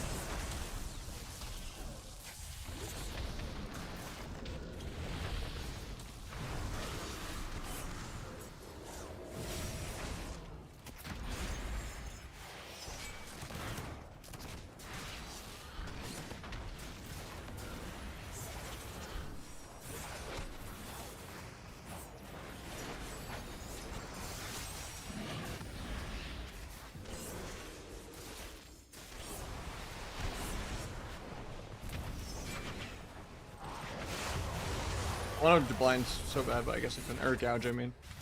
But I had Death Mark, and I couldn't really switch my mark to anyone else. I might just die here. Nice, he's got me. I still need to do one finisher really bad. Alright, I did it. I could just dance Kidney when I get there. Might be able to just duel the dragon too. If he emeralds.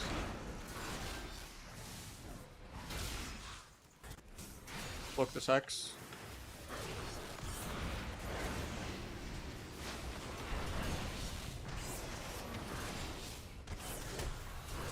Finish my mark, now I can swap someone else. Just gouge.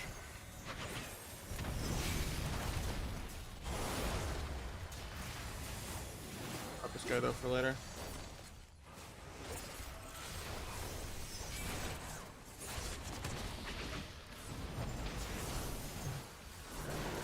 Rogue on his CDs. Think of his crit. And the YOLO secret. Duel with I the missed you in Emeralds. raid this week, my little kitten. How you doing, man? I tried to. You guys just pulled Throne 4 wins without me. He was gonna sub me into just buy. But yeah, I've been busy. I'll probably raid this week though. If there's a spot for me, I asked him to save me one. I don't know what's going on though.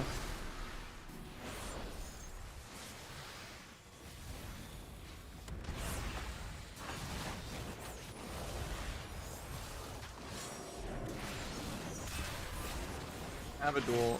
I have like every button to kill and a blind. I'm just sitting in so much CC. My blind breaks. Thank God.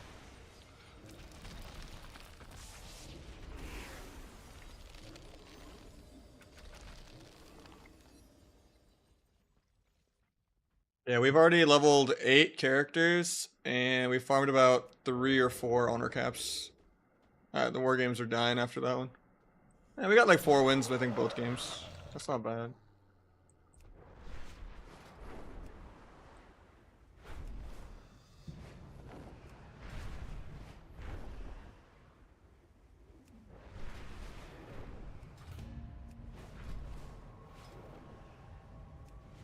That was short-lived. That was 2 lobbies of fun. Now I have to go back to Skirm and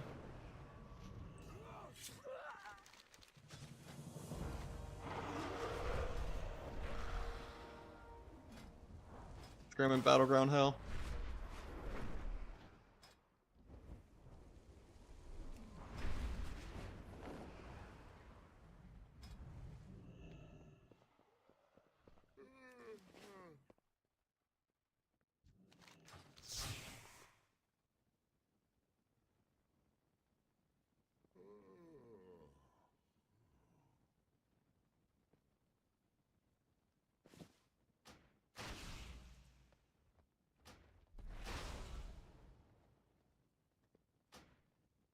Off season, yeah. I mean, the match quality is just so low in any non-MMR game.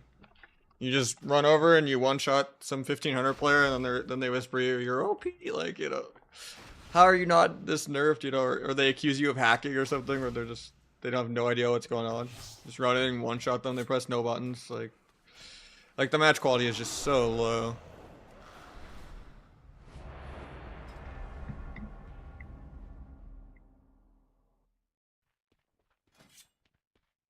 How do you get gold? I get gold from just doing PvP carries and stuff, generally.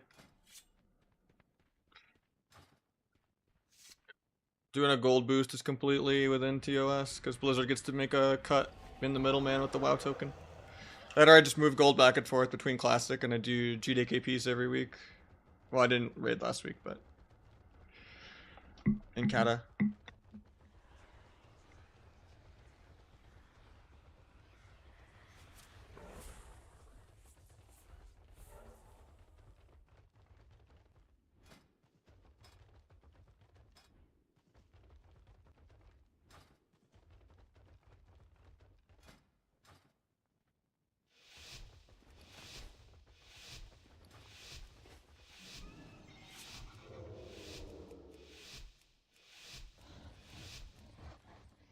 I mean, how much gold do you offering? And what do you want? Like 1800 on everyone in twos? I could prio that over doing viewer twos if they're not like completely unplayable. Especially if the healers. Like healers get a discount. As long as they know how to live for like 2 minutes, have no idea what's going on, they don't have to go for CC or do anything fancy. If they could just do basic healing per second rotation and just max range for like 2 minutes. Much easier to carry healers than it is DPS for like spam viewer twos. Because if you try to boost someone in double DPS twos, they have to kinda time one of their CCs correctly sometimes, half the time. I don't know, I'm just saying if the gold offer is there, I can boost the whole guild. Get a couple people done in twos a day.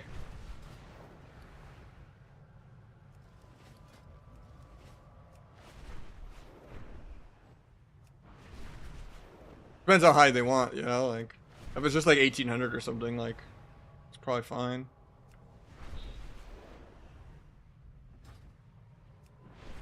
for like day one season thing.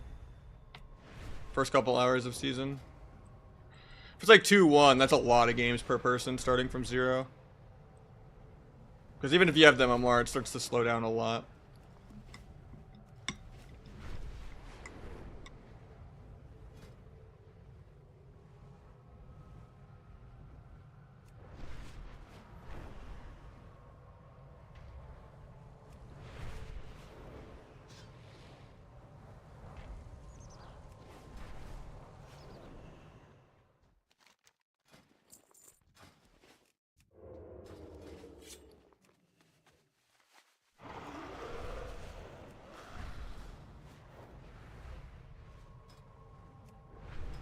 Sub is S2 right now, yep. Make 1 Ragweight raid? I mean, if it's just like you, I guess I could heal on my priest. That'd probably be easier than playing Rogue Warrior. I think Notorious is my favorite, just because it starts with the N. I'm a sucker for alliteration. Like Vengeful Venruki, you know. Grievous Grayson. Are there any K seasons for Kalash? I don't think so, right?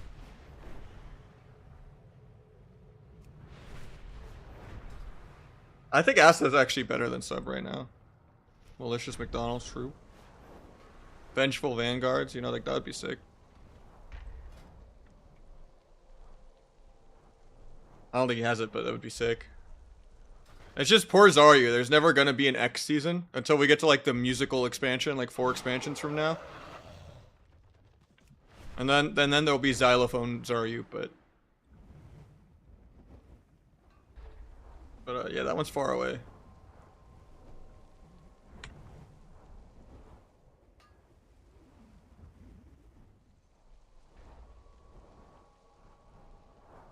Sinister Stone God, like, you know, like there's a lot like that work. Eternal Explicit. I don't know. There's just something to be said for alliteration titles. They're better.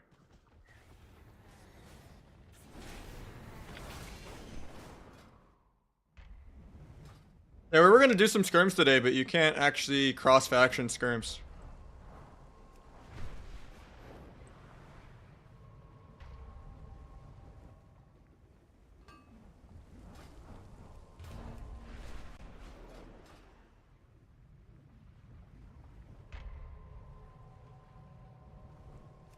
Yeah, Ruthless is a good title.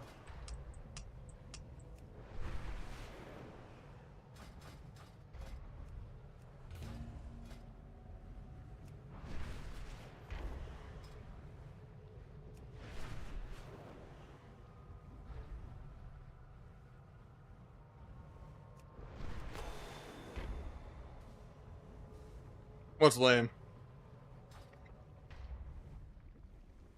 Oh, they can't cross-faction? Yeah. It's weird because you can cross-faction Arena, but you can't and you can cross-faction RBG, I think. But you can't cross-faction a random battleground or a random skirmish. Which is really dumb. And I hadn't really set up my second rogue yet. Well, no one really does skirms, right? This is literally just because there's no arena season.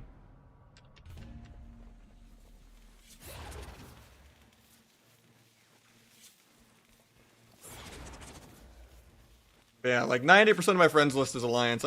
I went Orc because I feel like it's more damage. I think it's better for sub. And then my second rogue is Night Elf, obviously, in case I play any Asa or Outlaw, but yeah, we've already leveled 2 rogues, a warrior, a feral, a mage, a priest, and a demon hunter.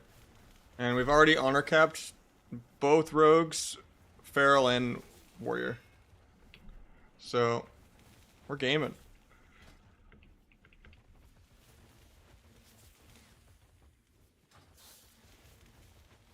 Least favorite PvP season? Anytime I have to play Asta. So season 1 of Dragonflight, season 4 of Dragonflight, BFA. My least favorite spec of the entire game. I can tolerate Outlaw sometimes, but yeah.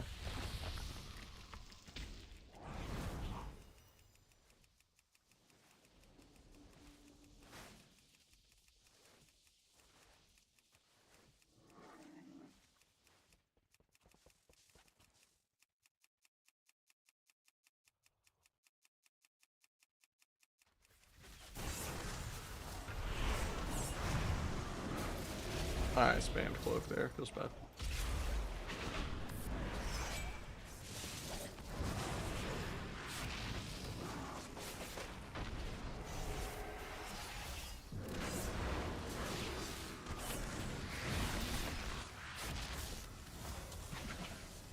Normally I would swap here, but...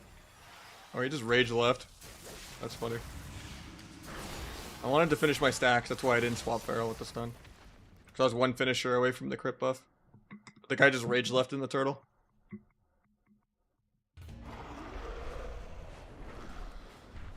How's the new X-Pac going? So the gameplay is like 70% the same as Dragonflight, but there's just more quality of life. Leveling is way faster. The account-wide honor thing is really nice. It's a lot better than buying the little tokens and mailing them around. There's no weekly vault, so it's a lot easier to cap your ults every week. And it's a lot less RNG on if someone like gets a weapon or their tier set, you know, that kind of BS. So like quality of life's a lot higher, but it's still, you know, pets all over the screen, Michael Bay, AoE every game.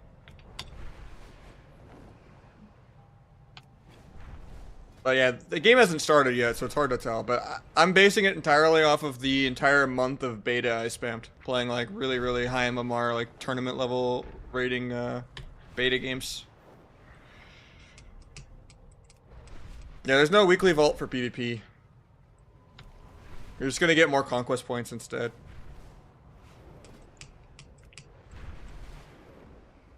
I think that's just Warlock summoning Charhound or whatever. It's like an ability they cast, but...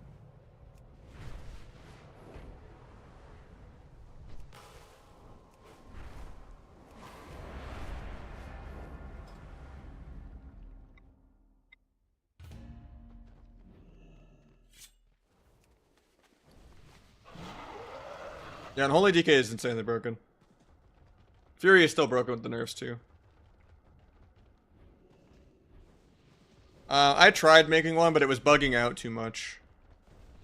Cast sequence macros in general are just really weird. But yeah, you can try this. They already buffed DH. I don't recommend this macro though. So you could also set it to 6. But the basically that's really stupid about cast sequence macros and why I never say to use them is the timer to reset is at like the inception of hitting the keybind, not at the ability going off. So if you accidentally like double tap it, like let's say you set it to 6, right? And you press it, and then 5 seconds later, you go to repress it, but it hasn't been 6 yet, you reset the timer again back to 0, and you just keep locking yourself out of using it. So then the more you try to re-Thistle T, the ability just won't go off, because it won't reset. And it just bugs out, and then you just can't use it until you take your hands off the keyboard and not press the bind for a while, at which point you might as well just be more mindful about not double pressing it anyway. Do you ever press shift? I use it a lot, yeah. Like in between goes and stuff. It's an 84% slow. It's like in between dances, just for more uptime or to peel or, you know. When they have like a defensive CD up and I'm just like trying to kite.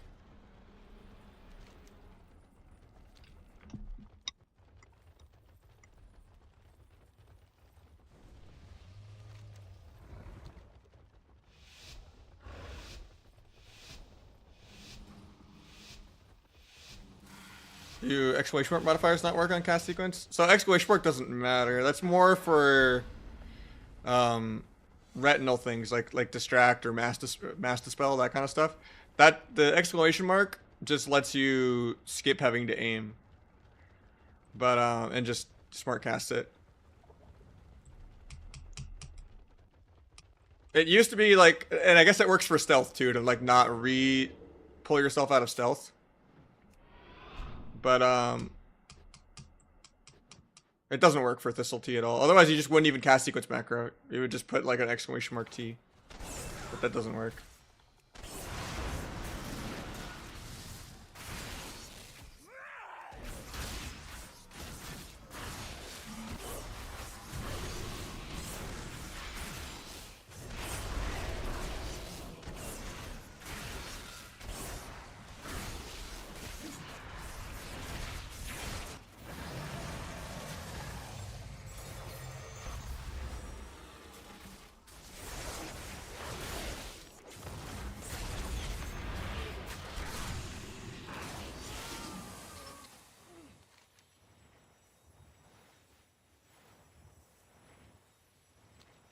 Unholy is like the second best melee in the game. The only thing it's worse than is Warrior.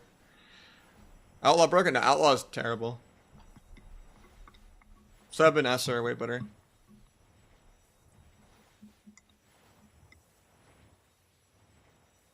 I'd say it's Warrior by 10 million miles. Nothing's even close. Then DK. Then Feral. Then Asa. Then Sub. Then DH.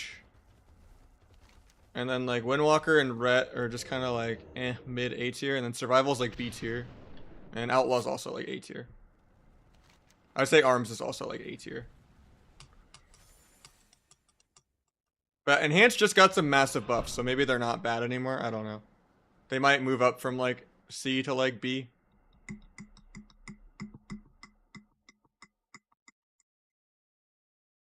DH damage is just nuts, man. Every lobby MVQ is like 120 mil ahead of me. And then when I played my DH leveling in Season 3 gear, I was doing like 600k DPS. Even at the higher levels, once you started to scale down. Like even with the leveling nerfs, I was doing way more on my DH than on my main at full gear, full like max level. Like my DH at like 77 with like Season 3 gear and barely any upgrades was like out damaging my main and like at level 80. DH damage is just nuts, man.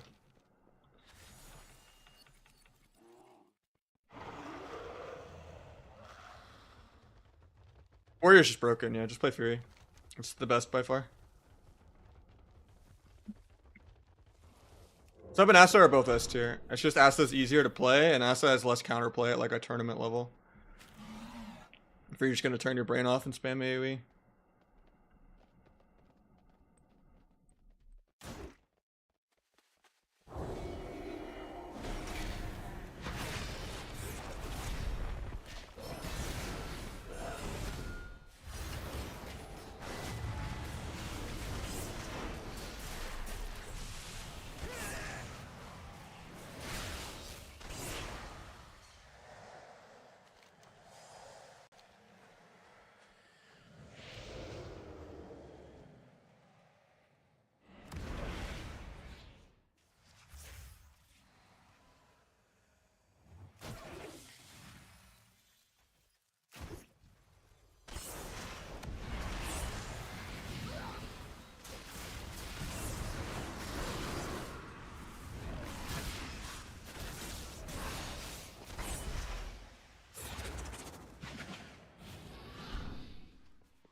You just spam Fan and Knives. It's really bad to ever press Mutilator and Venom. Unless you only can hit one target. And they're not spreading at all, in which case you shouldn't even be playing Asa. Sometimes it can be okay if you're like flooded with points and you already have bleeds and crimson on everything to just send one Envenom if you're gonna Kingsbane. It does like buff like your poison procs, which helps Kingsbane. On like the sustained damage portion, not the one-shot portion. But yeah. This PG is so heavy. Ninja'd so many bases and they just lose them constantly. It's like a one-man Zerg. I guess I should have just camped and defended mines.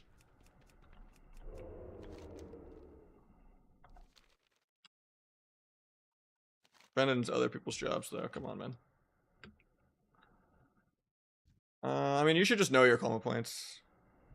Like just how many builders you're pressing. Or if you have pre-med, or if you have blades. The only outlier is knowing how many Shadow Technique procs you have. So it's kind of good to have a weak aura for that, but...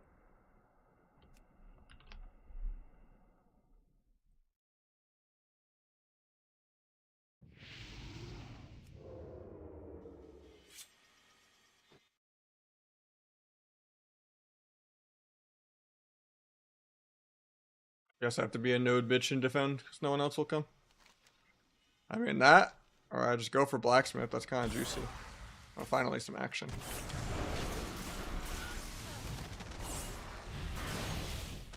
I shouldn't have teed this opener. Doesn't really line up with when I had the crit buff.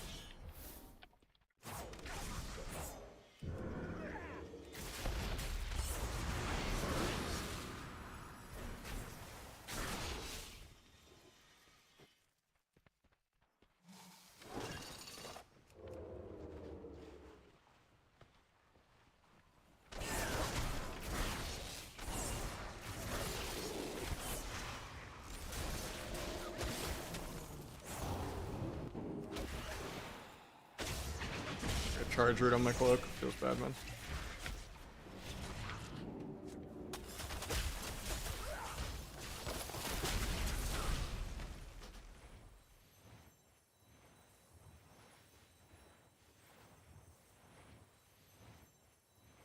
Just try to stay above. In a perfect world, yeah. But don't get mad if you like your energy starved because you're getting trained super hard or something. Or you're getting bleed dispelled and bopped off and cloaked off and, you know. And then your teammate randomly CCs your dots off too, like... You know, if all that kind of stuff's just going wrong, then like, it's okay to energy starve a little bit. T catches you back up.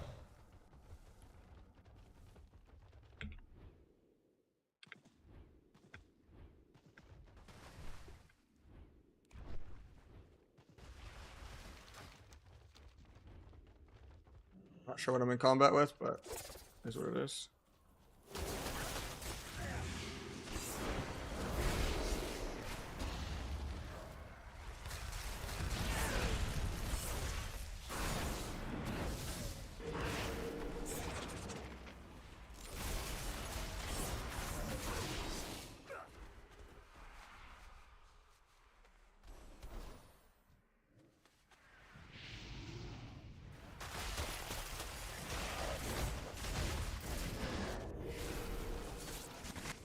I don't know how we're gonna hold this like 3v20. Spoiler, we don't. Even though there's only 15 people on the enemy team. Good thing we have this clump of like 10 bots over here just fighting in the middle of the road. Really useful humans. Why can't I have the comp stomp on my team?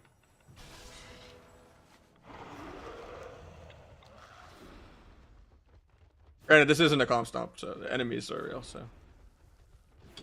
I'm just saying I'd rather have the bots on my team than most of the horde PGs I get.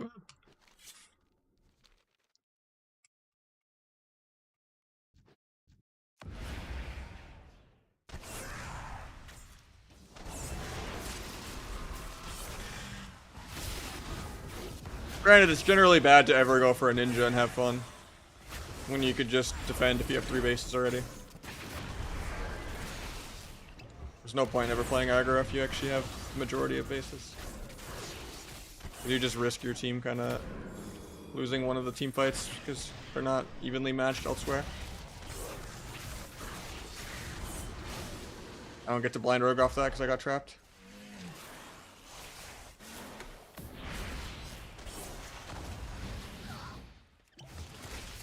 Well, I can't go in the cave. It's like closed. I didn't know that. I used to go in there all the time to like heal up. Oh, they actually got a 4th base? Hell yeah. Yeah, it's crazy. It's worse too is if you're Alliance and you have a 10-minute queue time, so you go to the NPC to let you queue as Horde, and then you queue as Horde from Alliance. You get to lose every game unless you're in a pre-made, and you also don't get the enlistment bonus. Like if you're queuing as Horde, you should get the enlistment bonus, even if you're ally.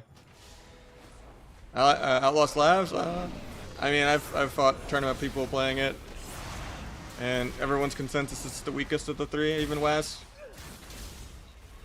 It's not that great. You'll slap way harder on Essa if you can't play sub. I just fell through the earth for pressing Shadow Step, and now I'm gonna get perma disconnected. Yeah, that's yep, that's it right there. I feel like we were winning that BG too.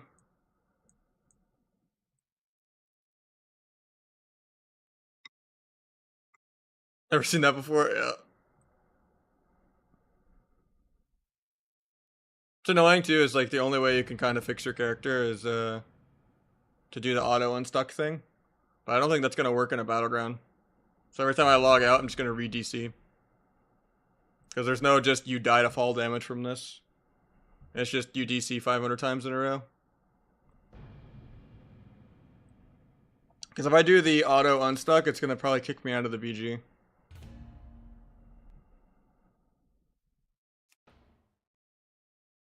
I'm gonna try to do the auto unstuck anyway, but I could try logging another character and then logging on. That doesn't really usually do anything though.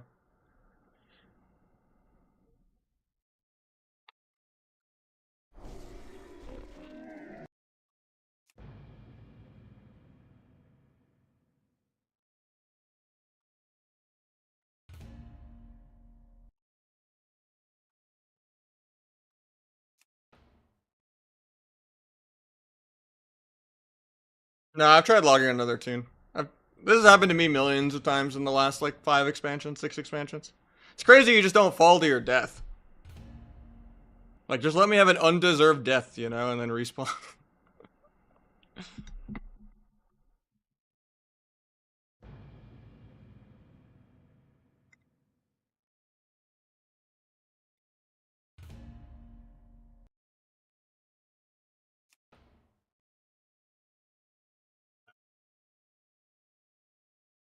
Hopefully this doesn't give me deserter.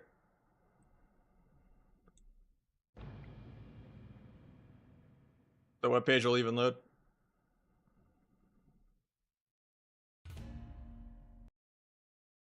Looks like we're winning the BG technically.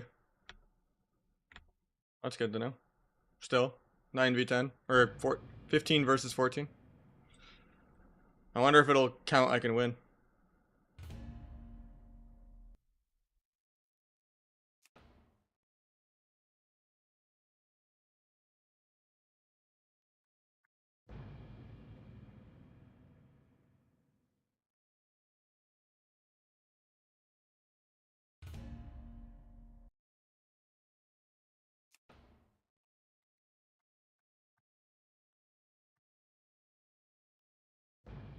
Yeah, this isn't like it's a new bug though for being good enough kind of thing.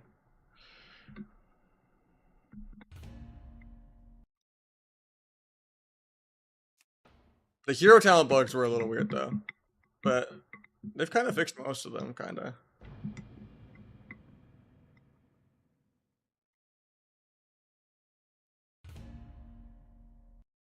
What?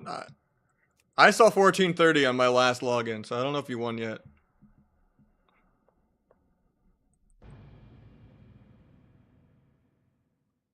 This one's probably 1460. 64. Okay, okay. I'm gonna wait a second before I click this next one so that we actually win. So I don't have to do it 2 more times. And then let's see if we can click exit battleground fast enough if it pops up in the middle of my screen. It's like right here, right? I'm pre-clicking. And we get out before it DCs me. Holy fucking APM. That's some gamer right there. We time the login. I don't even need to do the auto unstuck.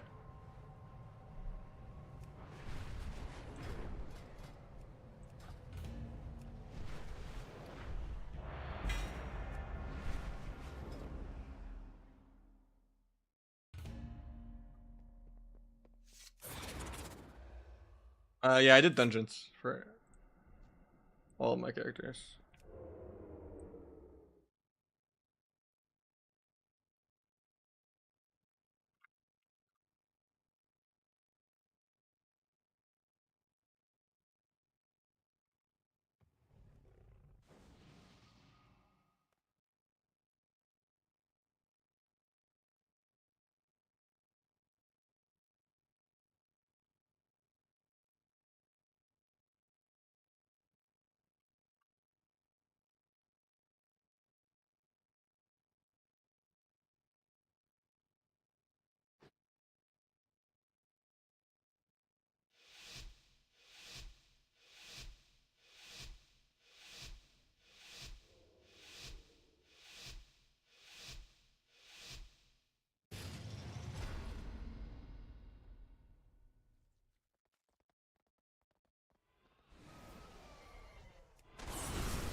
What is even killing me, man?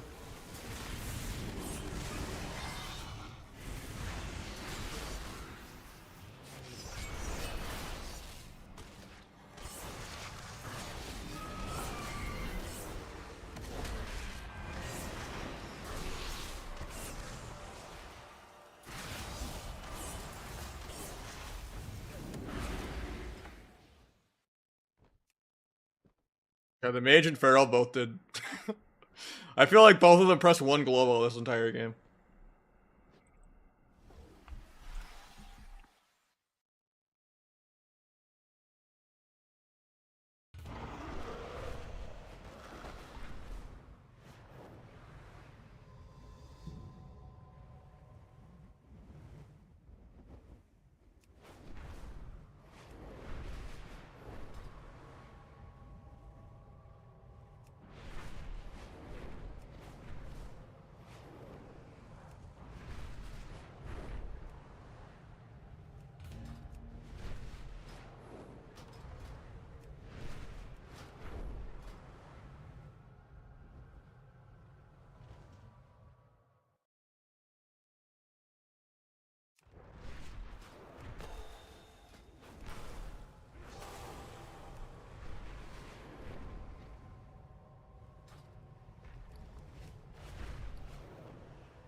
They both work.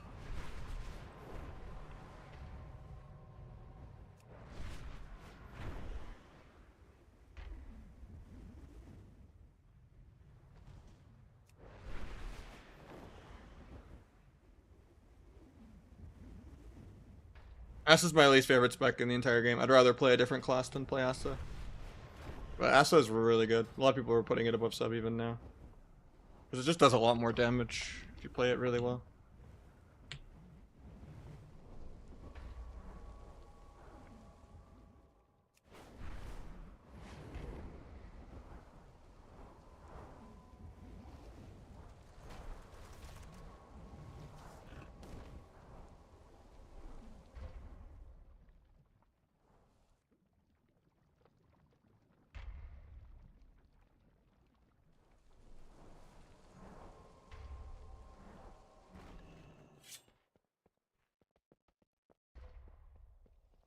I won't prove you wrong because I agree with you.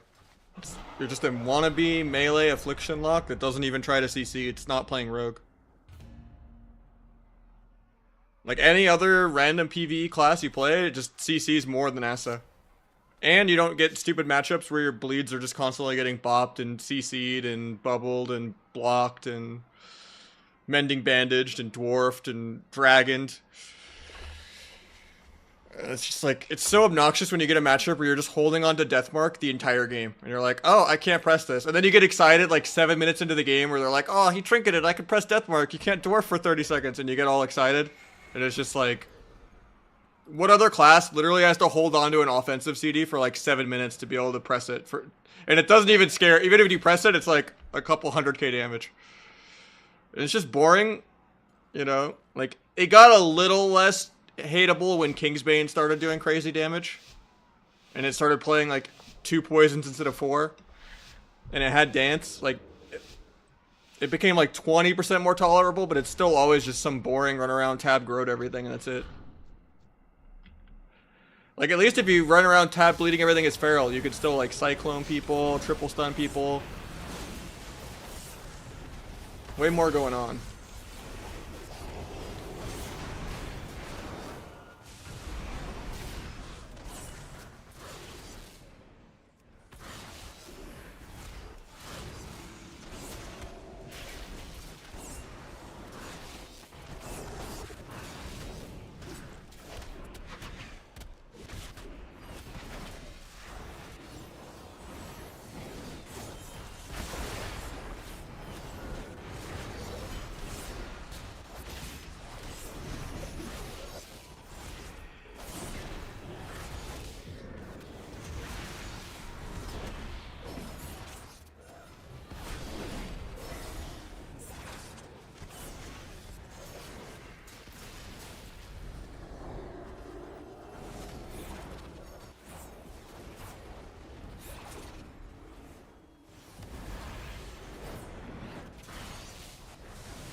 That was the easiest for PvP right now? No, Asta's way easier. It's not even close.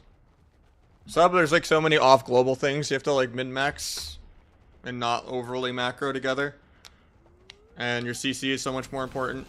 And there's actual timing and team play with your teammates. Asta, you literally just run around and you do your PvE rotation. And that's 99% of the gameplay. Outside of like maybe not dying because it's a little squishier, but that's it.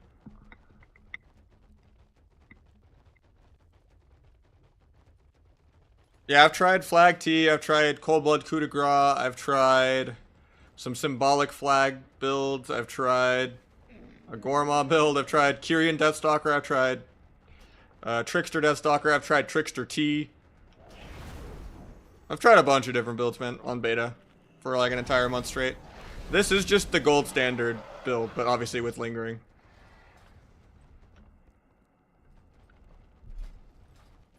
If you try to play around cheese, you're just going to put a ceiling on yourself once you fight people that know how to play the game. So just focus on playing well, and then, you know, you'll actually improve a lot more because it forces you to play well. It's like high gravity training. Because then the normal amount of damage will actually kill without, you know. If you can kill someone without cheese damage because you set up well, it'll just be way more consistent than setting up a cheese.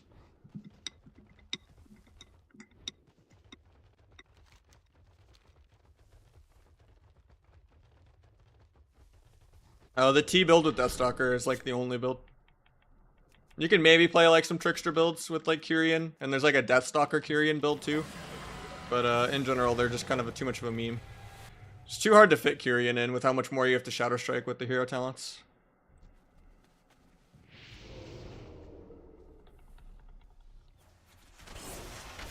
And T is pretty big.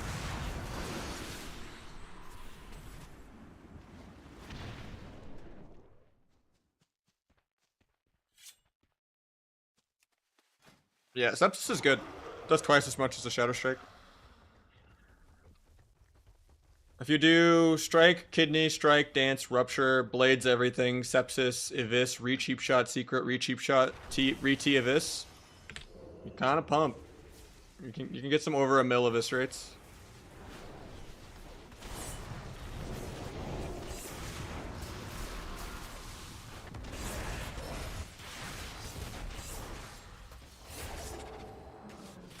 Right now, what I'm kind of doing right now is kind of bugged. I'm just testing it out to see.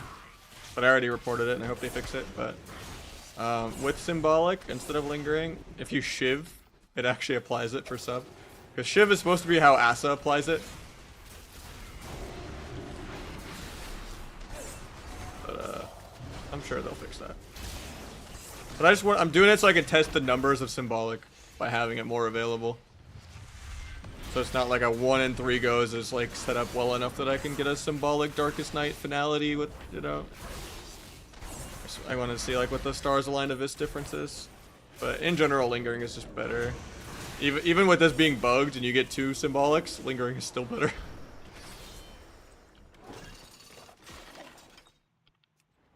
I'm just doing it so I can test the numbers more. Because I can just use the Shiv after the Sepsis as like the 4th finisher, like after the Secret Tech. Be like Secret Tech, Shiv, Darkest Night Abyss, and get a second Symbolic.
I actually do use black powder now, Refi, but it's really niche.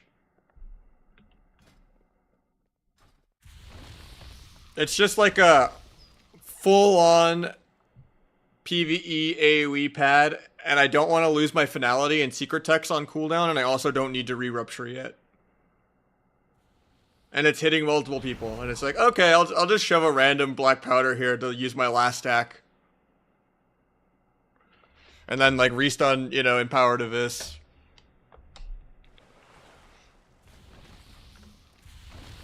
Because if I just send an Abyss there, I'll waste my finality. Well, Slice doesn't progress your stacks, neither does Kidney.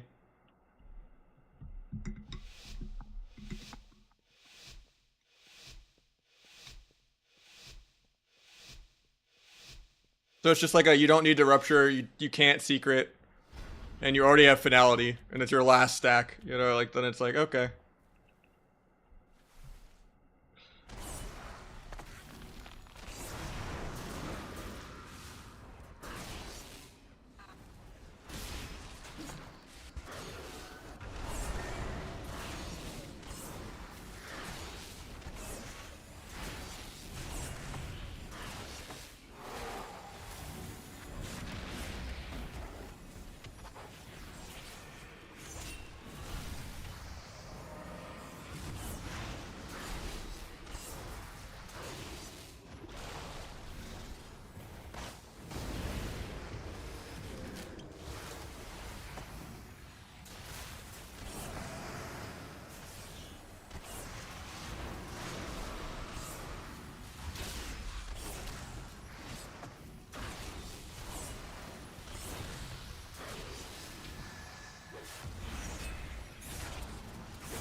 I shouldn't have just trained Shaman, I guess.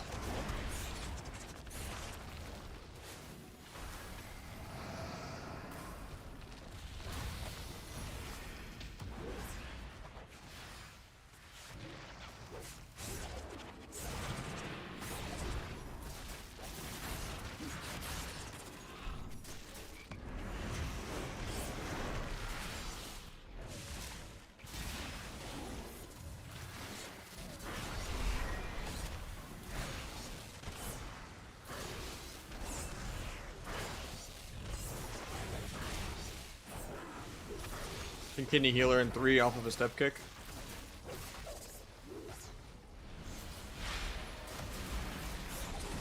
Never casting though. Fix. Luckily precog doesn't exist yet.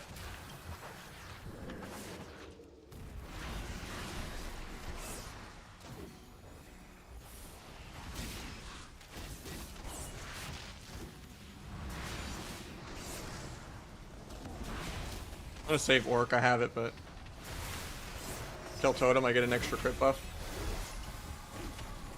You have to kill it with Shadow Strike though. If you don't apply Deathstalker Mark to the Totem, you won't get the buff.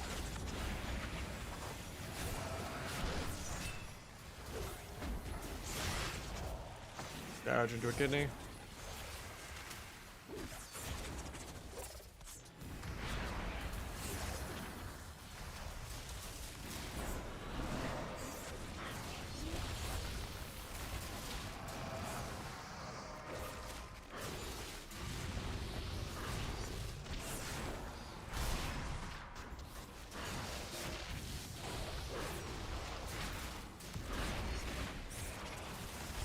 Just teleport over to the Shaman. Kidney for CC.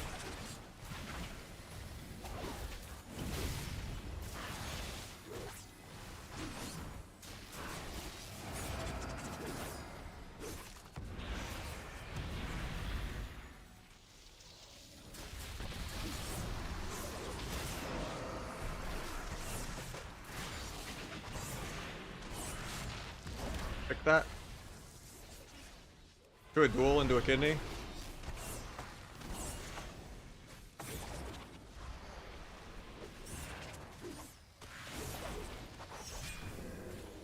Or gouge. If I can get there, I'm just slowed.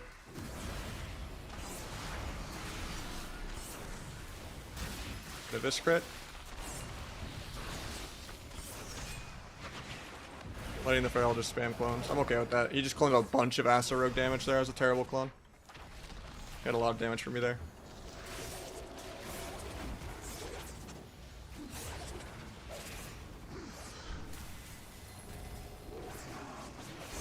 Floats my marks off.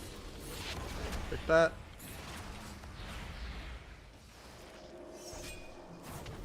Go blind into a sap. Maybe sap trinket. Sap this trinket.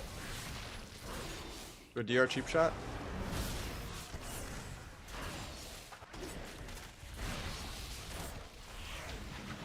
They DR their stuns. Get Hex again. I'm still just dying. With We're Room. A sad arena if we lose this. I mean, it's just healer diff though, because I'm doing top damage by a lot. No one at this unranked game has any like DPS knowledge, and it doesn't really matter because their healer is at 40% mana and ours is Zoom, so we just kind of lose on mana. There's just a big healer diff. Unless I randomly one shot right here. If this crit.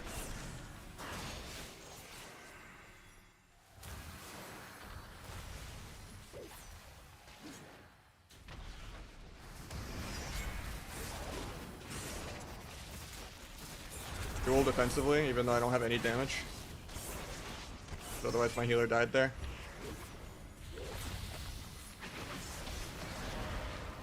Can't really go for CC right now because we're dead otherwise.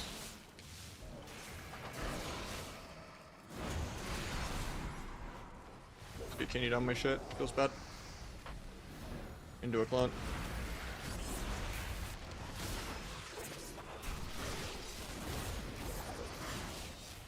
Kill the Link before he gets in. Blind gouges trinket. He hexes his trinket. I have disarm in 4, but we died like this global. That's crazy.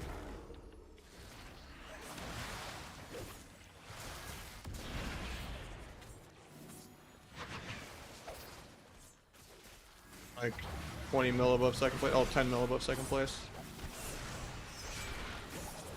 So heavy, man.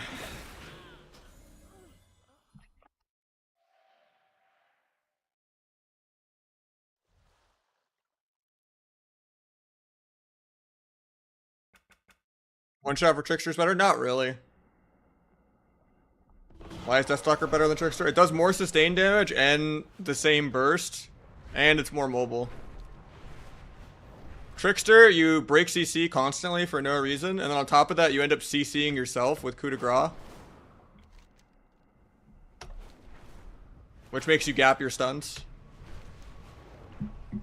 It's just terrible. Even if you play a Kyrian build, it's worth losing like 300k Kyrian damage to just play Deathstalker Kyrian. If you're really like pressing Reprimand. But yeah, Trickster's just terrible. I played it a lot on the beta trying to make it work. I even tried like a Cold Blood coup de grace that did like 2 to 3 mil. And it's just too clunky to work against like good players. Like if you're just like smurfing, you know, Peekaboo 1v2 1600 bracket, you know, PS Hero World PvP. Going full, not Savage, but you know, whoever else Bonkai, you know, you're just going full, you know, classic mode. Sure, but you could play it for fun, you know, for immersion, but it's not good. There's a reason I like the T build, Calvish likes the T build, and Waz likes the T build. It's just the smooth, consistent play. If you're trying to cheese, you're just gonna put a ceiling on yourself once you can to people that know how to live it. It's Showback, thank you. That's, my brain was fried for a second. X which way Talents has it?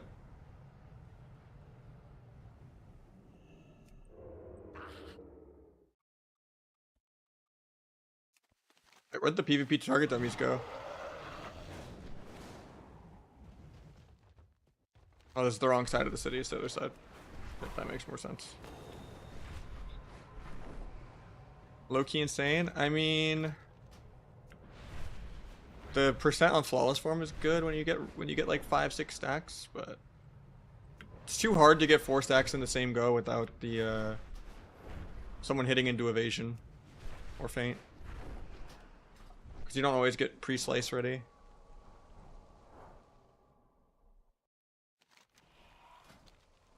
Like, even if Nimble Flurry didn't break CC, I still wouldn't play Trickster, ever.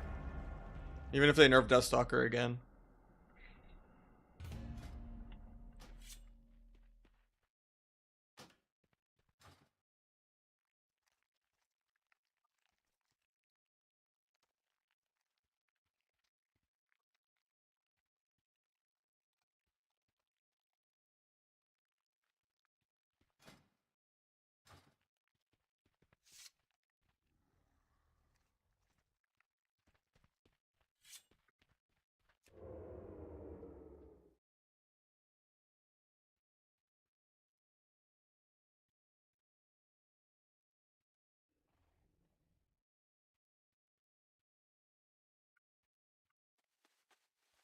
I'll play Trickster for fun if you want this game.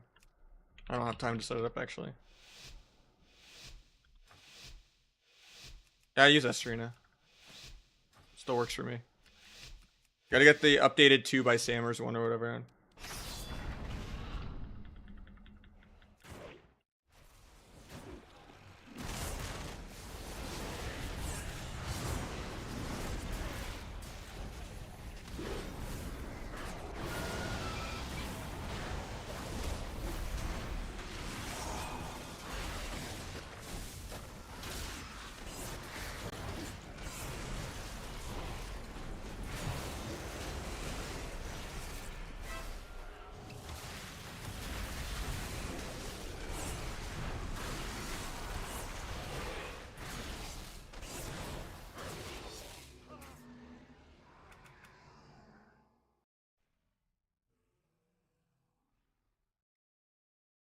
I've helped them with a lot of the stuff they're working on for Rig right now.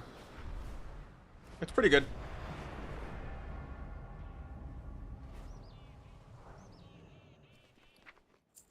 Depends on like what your goals are, how much time you have, what rating you're at.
It's usually the last finisher of your Deathstalker stacks for sub. So you time the delayed damage to hit with the Abyss crit. And then if you're playing Trickster, it is rushed as like the first finisher. So that you can reset the ICD to do 2 more unseen blades in a row. So that you can build stacks for the coup de grace.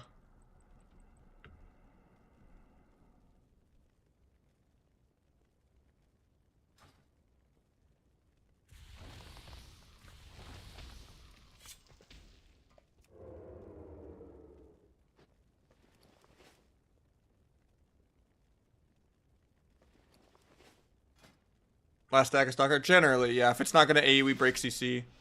You can technically do it after the Sepsis on, like, the second one, too. If, with the tier set, basically.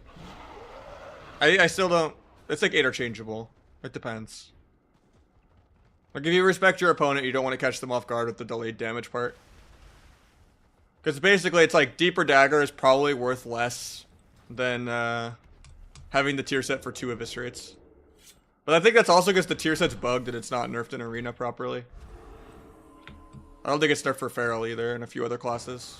Like they're not all reduced by 50% in Arena like they're supposed to be.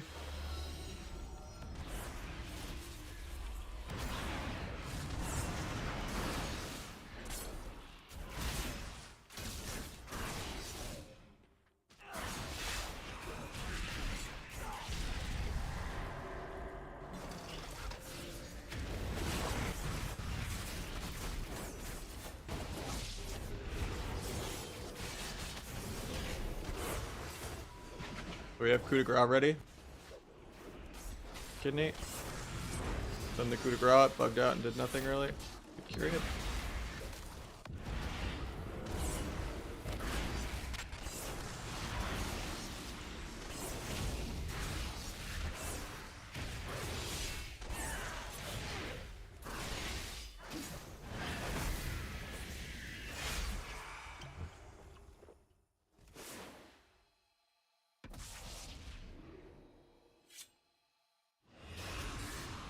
I don't know why I'm still in combat.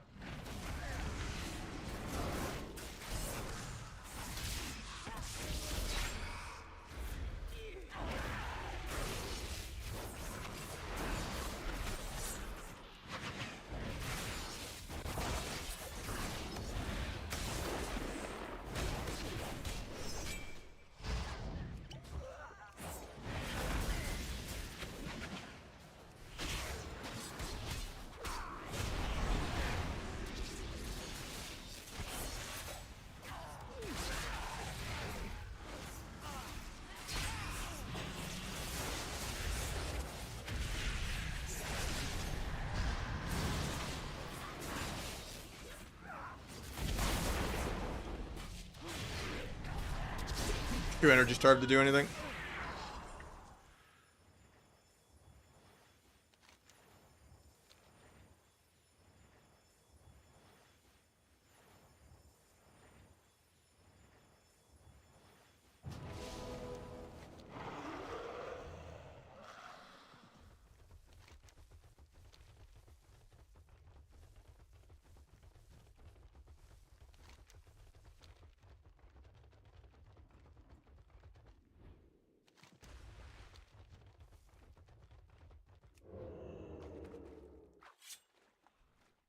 Nah, you go 4-set for sub. 2-set's good.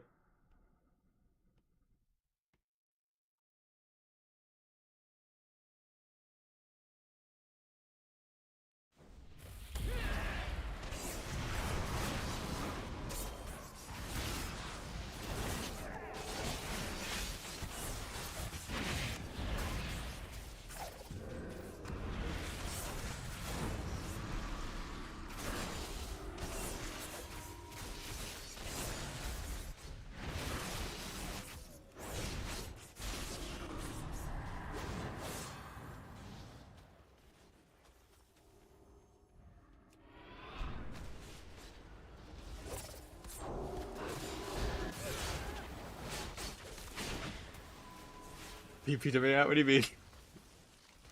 My coup de grace, dude. It's a gap closer.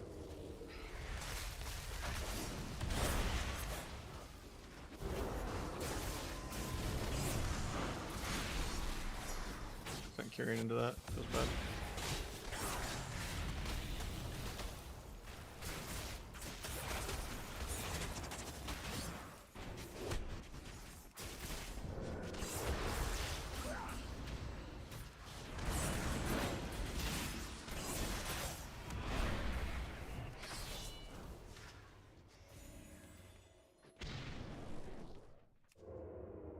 The actual FC guy.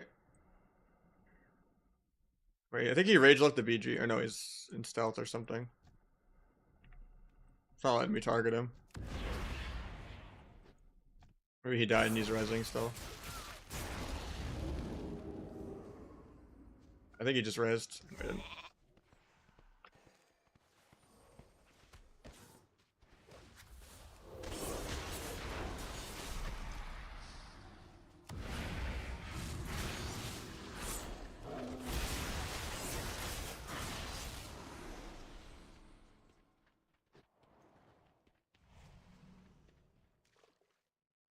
This guy at? I'm spam clicking on his frame.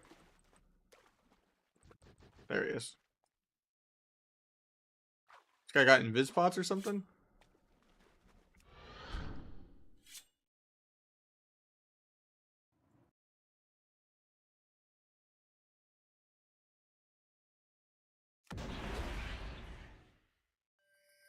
Spam click on the minimap. Switch to sap. AoE break my sap on accident because every single button I do is AoEs at the spec XT.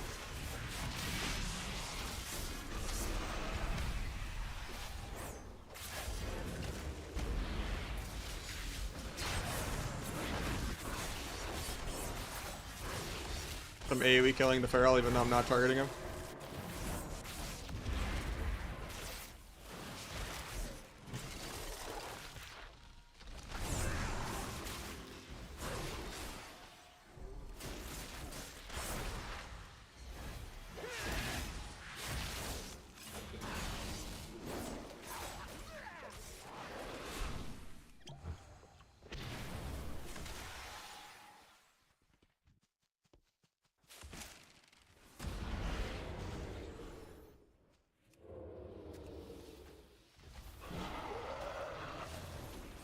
I died to the penance.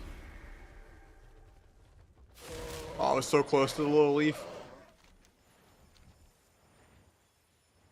I think we lose. Oh no, we don't. I had it backwards. I thought our FC died and not theirs. We're gonna win.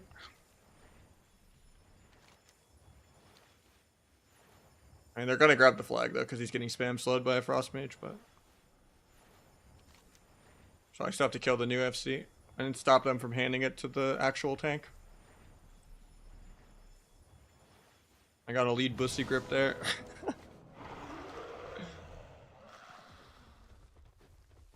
Spam click on the FC just to see if he reses or not, or comes out of stealth.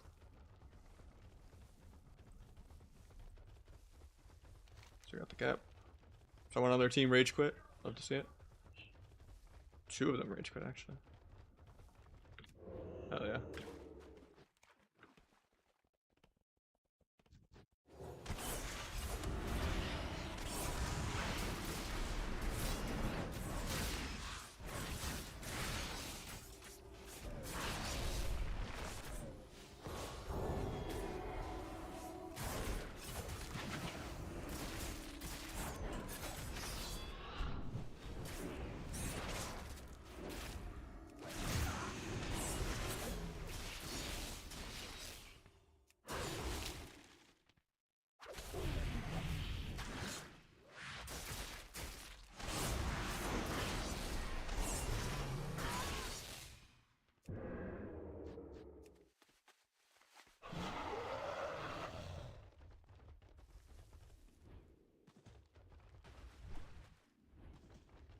I think he's going water side again. He's gonna go for the branch.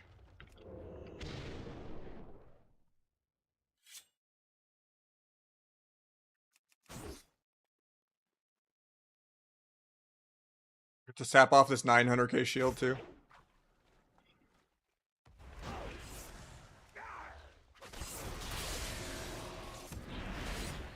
Nice little shiv, 84% snare on him.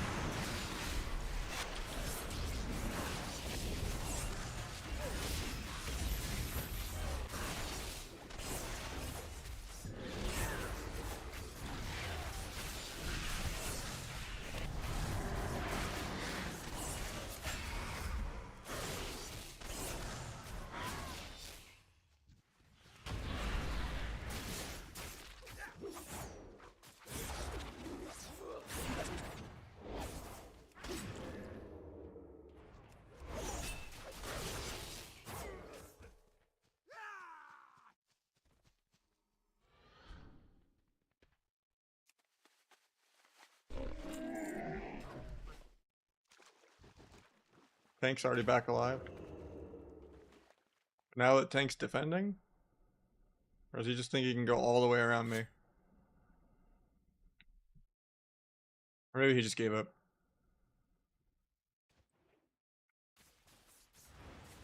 Is bullying? I mean... This is how you have to play. If this was a blitz... This is how you have to play with the tank if you want to win. Like, if I was doing some Balamos, ABN, RBG bullshit, this is what they'd be telling me to do. Even if you're not triple sap, triple stunning him, you're just keeping him crippling poisoned. Because he's like the only important person on their team.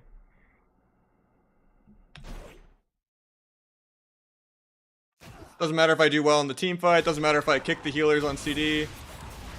Doesn't matter if I like blind sap one healer while stun lock another one. Doesn't matter if I bomb someone good in a team fight with no trinket. No. You just harass this guy and let him not have any fun. And hopefully he stops being a tank in PvP. Or he becomes an arena player and, you know, starts using his brain. Does ABN still play? I'm not sure.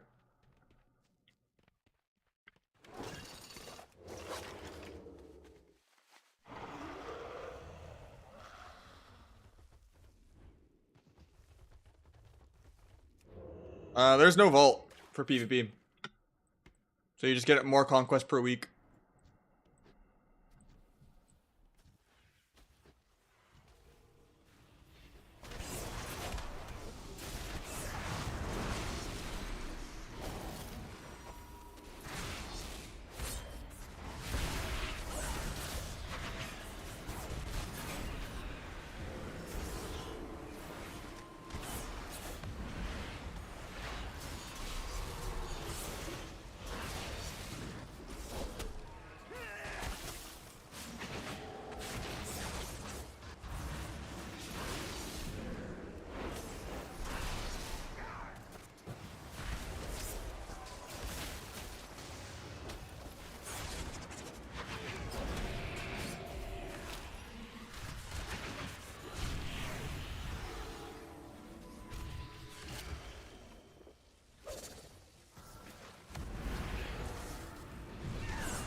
I think no vault to go change. It's a great change. Makes it way more possible to play ults. There's no, I have to go play like 2 hours of twos or do like 5 RBGs that I don't want to do. Especially with just catch up conquest caps and, you know. It makes it much easier to like play 10 games a week on an ult and then, you know, put all your time in another character. And makes your ults feel less behind because it's like, oh. Same with like sockets not being tied to the vault and being tied to just honor. Like that's huge too. There's no, oh, I'm time gated on my ult at the end of the season because I need like 5 weeks to get all the sockets I need.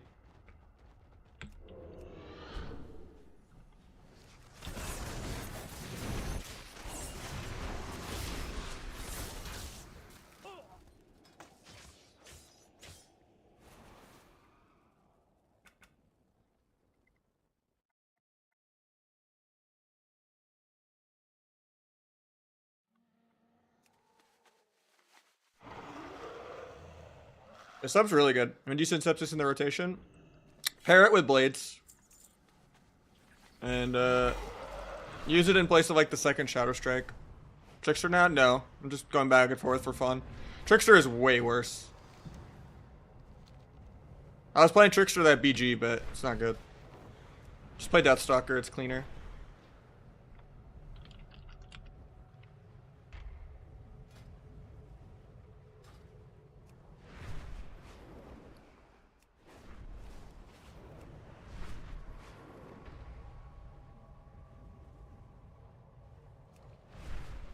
I see more Fatebound than I see Deathstalker, because I think Deathstalker kind of energy starves you on Asa a little bit more than it does on sub. On sub, it gives you energy. It's nice.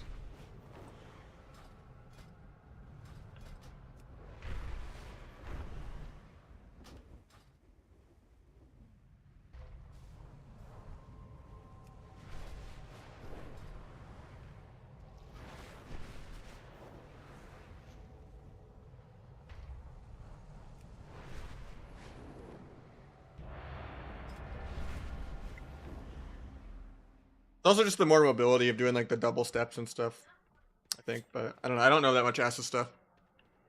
Just going off of what I Q and do sometimes. Why'd you upgrade some of your gear? Because I'm just literally like almost maxed out on the currency.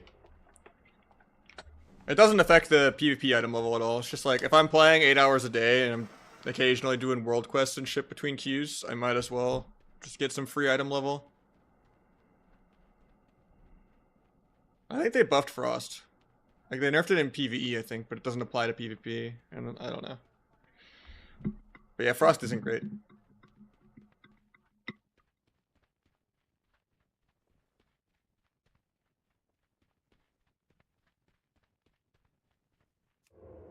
Yeah, upgrading your gear does nothing. It's just literally if you're just capped out on the currency with nothing else to use it on, you might as well.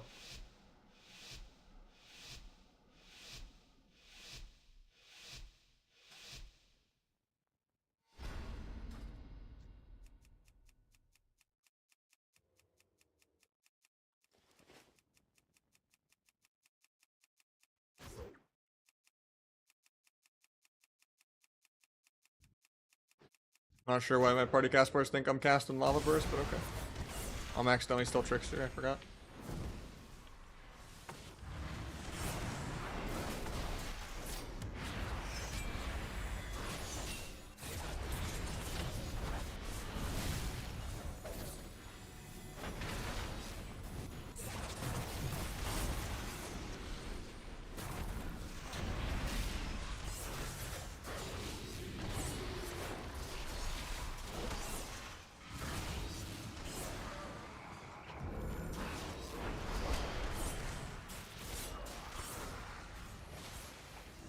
He dueled my duel, I think. That's weird. Yeah, if I was Deathstalker, this would have been an easy game. But I also should have just gone rogue. Forgot LA Shamans are just healers. I should just CC him because he's a healer. He did 12 million healing, 8 mil damage. He literally did more healing than damage.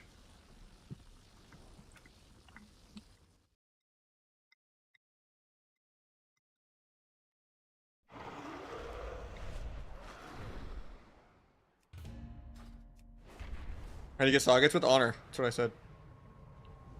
It's a really good change. How do you like Dwarven until now? I mean, it's a little too early to tell. For me, the game doesn't start until the season starts. I think doing any kind of unranked content is always really low match quality. Because it's like more gambling.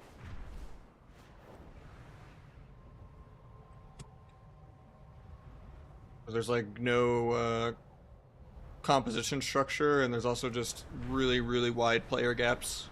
So it's hard to like tell anything. You don't really learn anything. You're either just smurfing on a 1500 person,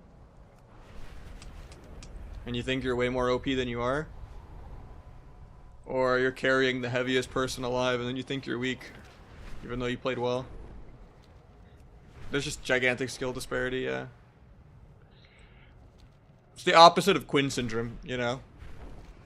Where it's like, wow, I want OP gear to just take 99% of the gameplay. I mean, WoW's dead anyway, you know? Like, just make the game for, you know, people that suck at it to just win on accident because they have a legendary. I am the, you know, queen, and all the worker ants gotta make me OP. What's fairness? The game's dead. Why should it be fair? Like, Asmongold and Quinn are just so fucking... It blows my mind, man. Like, how out of touch that is. That's like CEO level psychopath.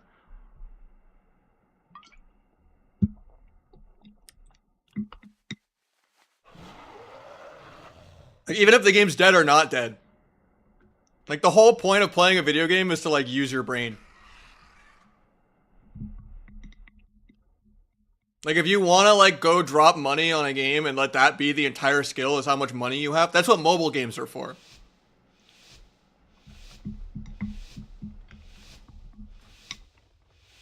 Otherwise, it's not, you know, it's not a game at that point. Magnus and Saul versus me and Vacuum Seal. This is a fair matchup. And I'm still playing shitty Trickster. Unlucky. I need to respec. Think the enhanced buffs will help? Probably a little, but I don't know.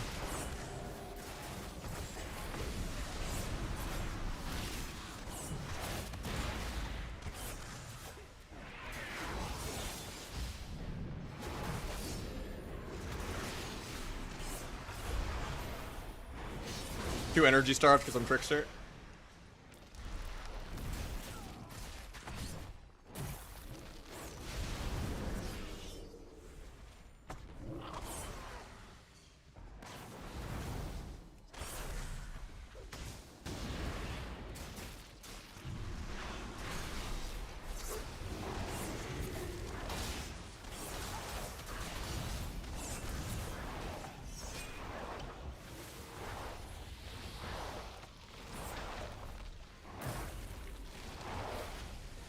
Don't know how I recover here because he's a healer. I just don't have CDs. I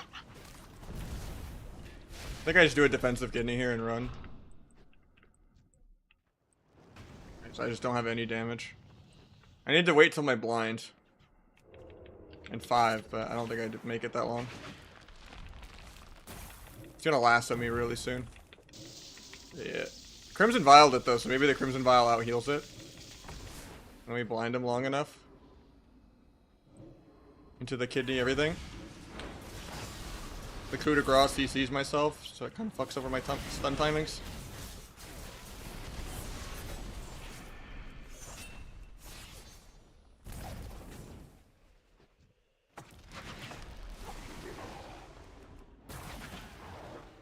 I had vanished in 2 seconds, feels bad. Yeah, he did 12 million healing. That's cool. I mean, I did crazy healing too. Almost had the 1v2 though.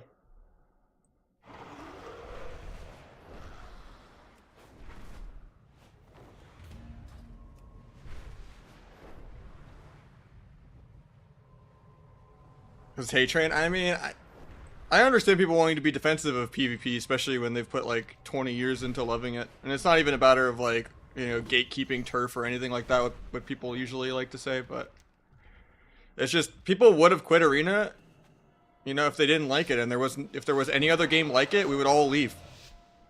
Like the people that love Arena that have been playing Arena for 20 years, they don't want to generally do any PvE or do anything like that. I mean, obviously people have different opinions and stuff, but if there was a fair game that, you know, scratched the itch that that Arena has, and I wouldn't have Arena withdrawals, I would just go play a different game for sure. But just saying, oh, you have to go play League of Legends, which I've been good at League, I don't enjoy it. It's not really the move. MOBAs are not Arena. And pretty much every Arena clone kind of dies, but like, because they're not a clone. Like I don't consider Battle Right or Bloodline Champions or Ring of, I forget what it was called. Not Ring of Chaos, Ring of Power. Playing Han, nah. Han was always too intimidating for me to even bother trying.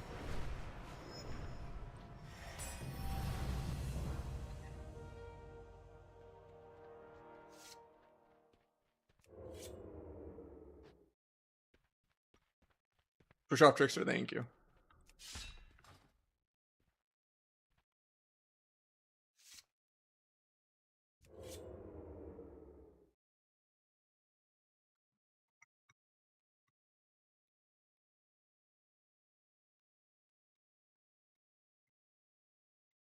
How you doing, Hosito?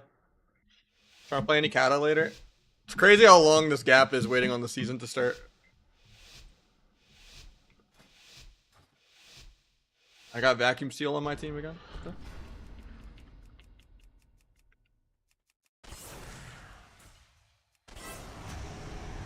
I didn't Blades or anything yet here, so that's good. Did he Trinket Fierce?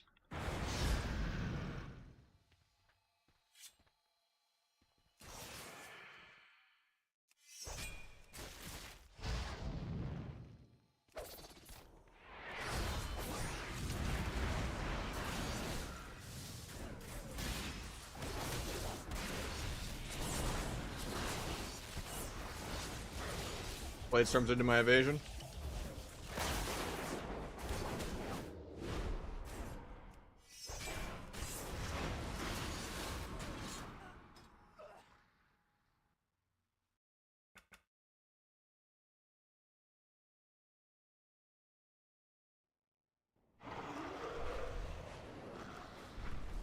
There's a lot of PvPers because they removed PvP gear in BFA. I think so, yeah.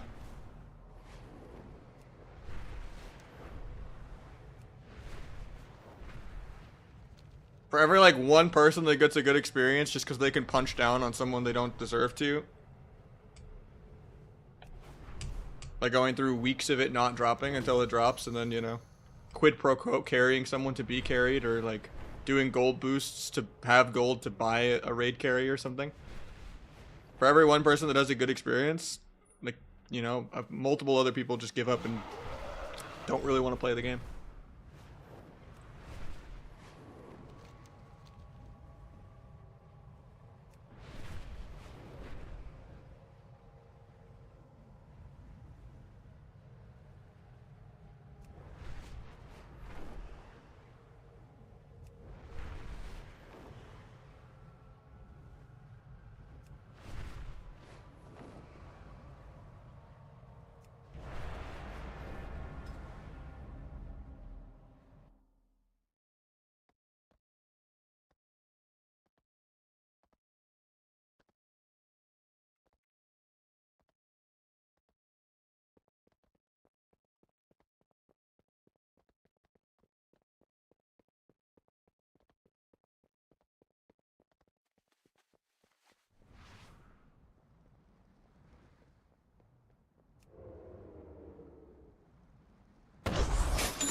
Thank you for the 500 bits, Quippy. Appreciate you.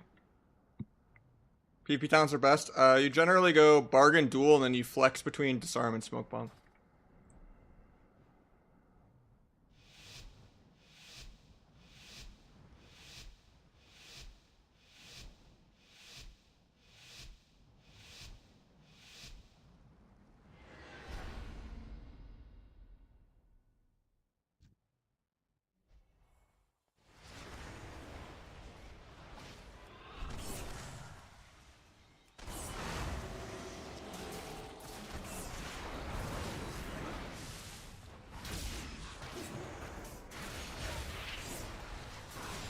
I could just kill the DK with him, but the principle of it. I got a double kill, race him on the Warlock.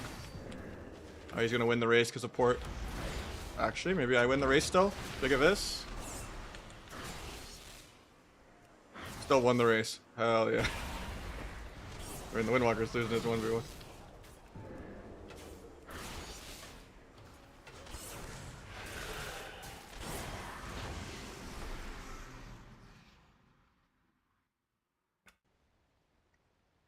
Nah, Kenny is still on global.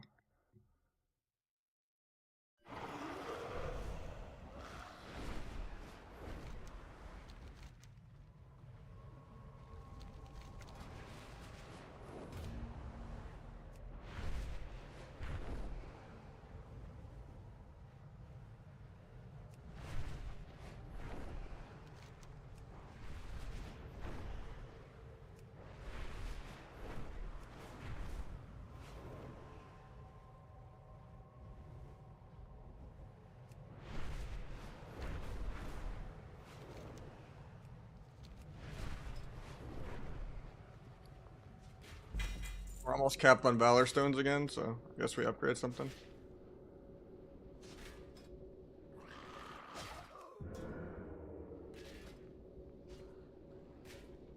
I'll try to make a sub guide eventually. I took a day off to work on it, and I kind of got stuck. And then I ended up working on some skill cap stuff, but like... I have some of the clips for it, but it's just... I'm really bad at editing things. I just don't have that much free time that I'm not streaming or spending with my girlfriend.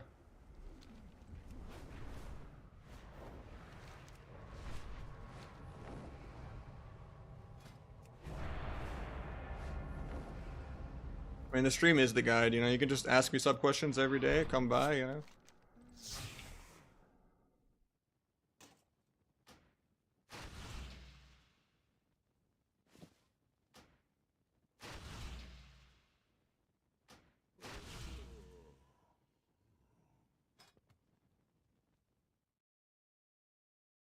They fixed a lot of the bugs with it proccing, but yeah.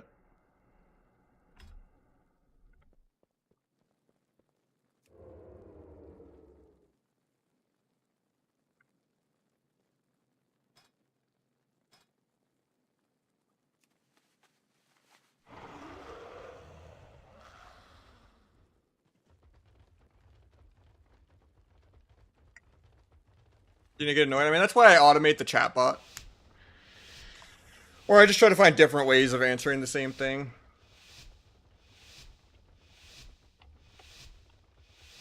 While still being accurate. So it's not like a full-on repeat. GG, man. Thank you for the bits. Appreciate it. Waiting for the hunter to come out. I don't really want to open on the tank. Open on this guy. Turtles. I guess we swap then. Just bad stat stacks. Yeah, I should have just stayed on the guy, but...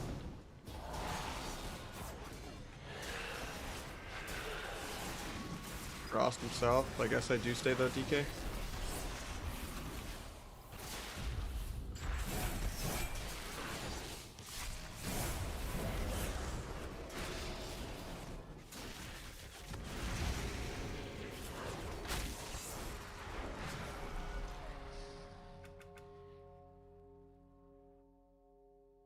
Yeah, for me, I just have a weak aura for it. So I have, in my Naj buffs, I just have a weak aura for Darkest Night itself. And then in Better Blizz frames, I add Deathstalker Mark as one of the whitelist buffs to make it, and I make it enlarged. That way it's always the first buff.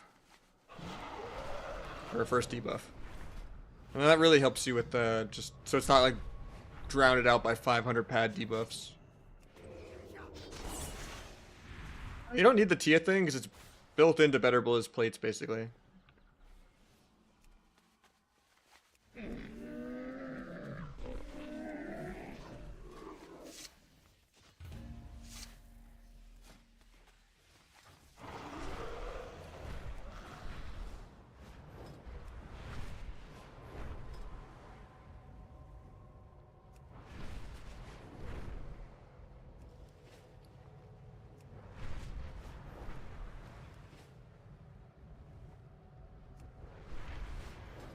It's in Better Blizz plates, basically.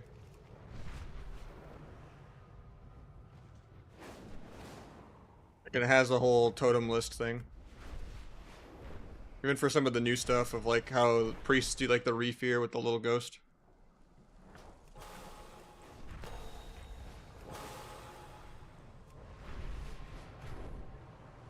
%80 of my UI is just Better Blizz frames and Better Blizz plates. And then Quippy, gifting some subs as well as the bits. Ooh, Jamili got one. Okay. Thank you so much, man.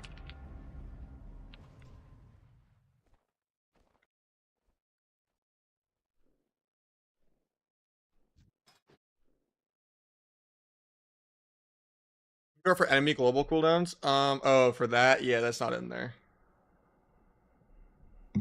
You can technically, you can do what Calvish does. You can go into Trufi GCD, the stupid streamer add-on that like shows your buttons that you press, and you can track target focus, and then you can just make it do like the last 3 globals or whatever, and you can just kind of like put it above the target frame and focus frame. That's what Calvish does. I think it's clutter. I already have enough weak auras and shit everywhere, but.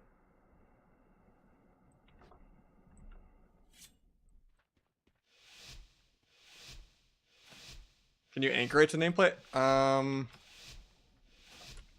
Maybe? I don't think there is a nameplate now.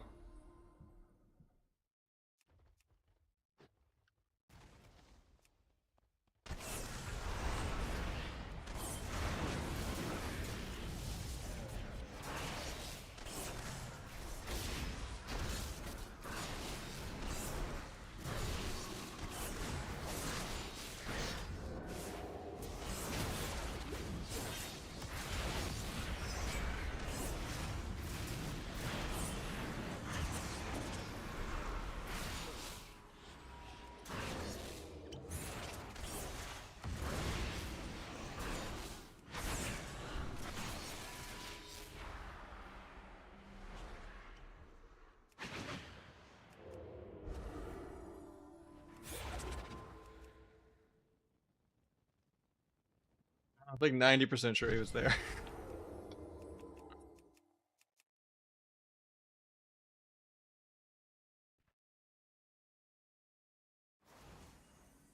You guys actually gonna wait? There's no way this nasty panda fucking 1v2s me, man. Like, just play the game. Somehow I can't cheap shot him because he's laggy.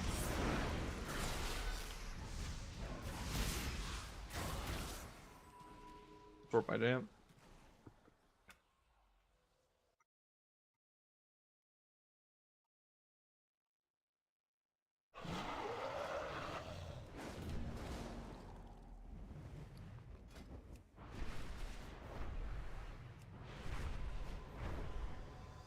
What's this at 16 for the day? Hell yeah. I'm just waiting for the season to start, man. I just don't want to completely burn myself out, but there's also just like a certain amount of hours I stream a month, streaming 6 days a week. It's like, what else do I stream? It's like 10 people I like playing with on Kata and they're not on, and I'll just only fight Thug and Jungle, getting Q sniped every time because it's not the end of the season yet. Or I just do Battlegrounds. I've already leveled 8 characters, and I've already honor capped 4 of them. Would you guys want me to play any like warrior or anything if I have it geared? For a beginner, is Asa good to learn? I think you could play both.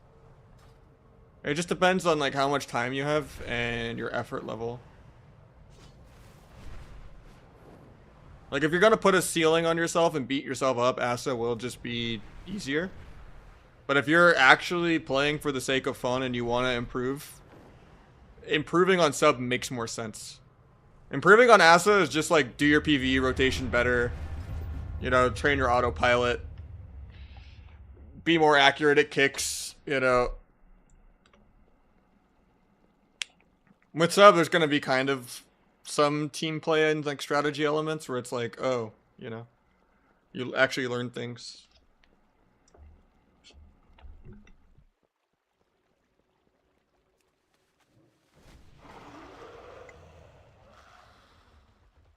So I mean, it just comes down to like your effort level and also what you've also played beforehand. Like if it's just like a familiarity type thing and you're just used to playing like PvE classes.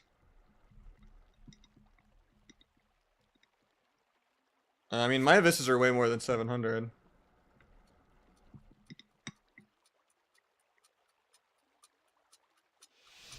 And combo points are meaningless when it comes to pre-med and blades. Your perma full combo points almost every other global. It's not like every abyss takes 3 shadow strikes to get, you know? Especially if you do Venom Knives well in between.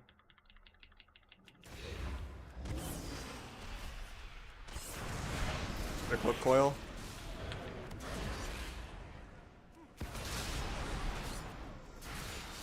1.1 mil of this.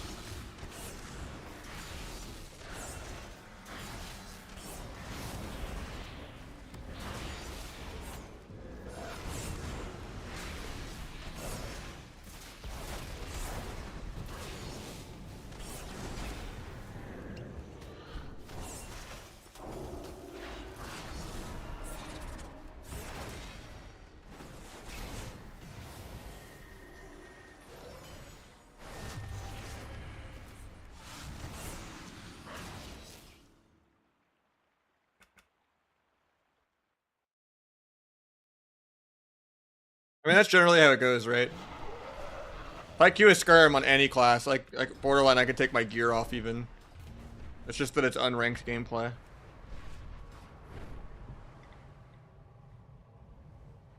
Occasionally you'll fight like a real player every couple of games, but...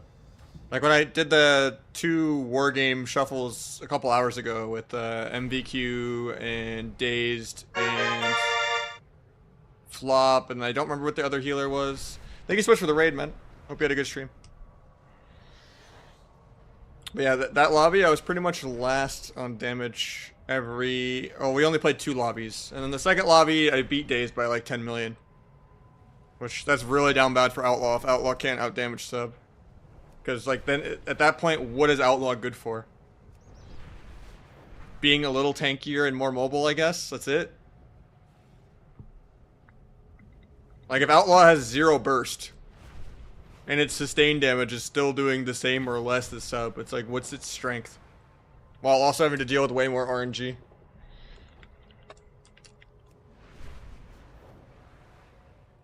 Like, Asa just Pv's way better than Outlaw, so... Asa's really good.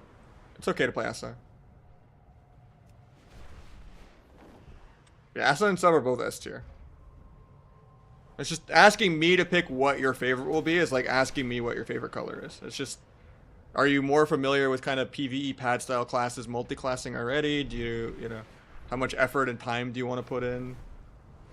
Do you actually just enjoy humbling yourself and trying harder, or do you want to just, you know, pad?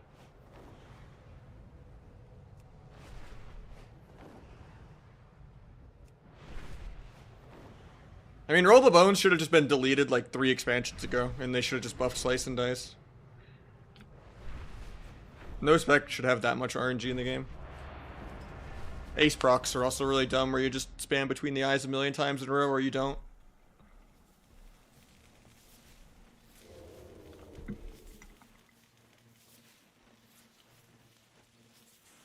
And there's just no iconic, this is a big burst moment for Outlaw. Like, if you got to play, like, Trickster Outlaw and you had, like, a really big Coup de Grace lined up with, like, Plunder Armor or something, which Plunder Armor doesn't exist anymore. Like, then it would be kind of fun. But there's just like no real burst cooldown because Adrenaline Rush is just like a APM sustained damage cooldown.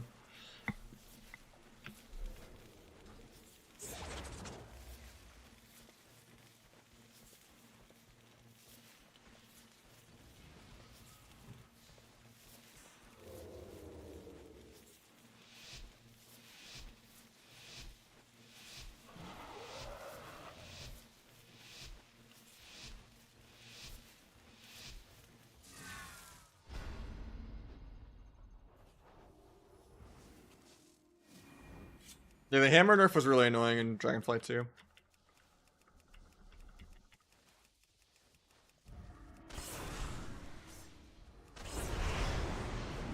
Gotta trigger this. Put poly here in a sec. Yeah, I see AoE grow to the mage so I don't get polyed.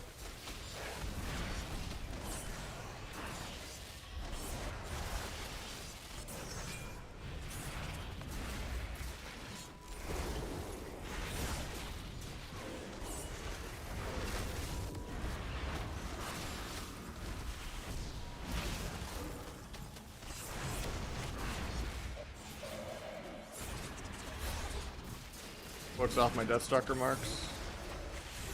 Guess I blind rogue. Breaks to nothing.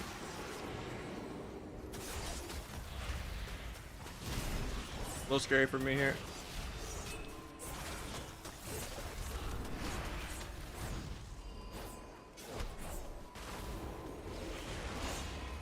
Should be able to kill here though. I played everything. ER blinds me. I have a big crit though out of this. I sent my crit into Evage. I can Sepsis cheap shot the rogue though. Still going Druid.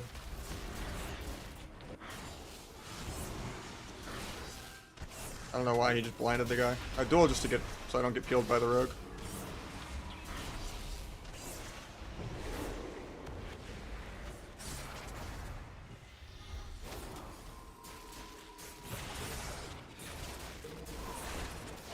And my kick.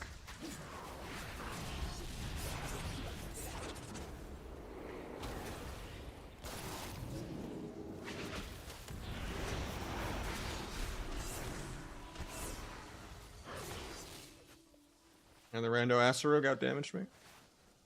Even though my gear's probably insane and his isn't. Yeah, if he just touched the druid once, it would have ended so long ago, but Rupture AoE, it's called Replicating Shadows. It's on like the middle right side. It's like right here.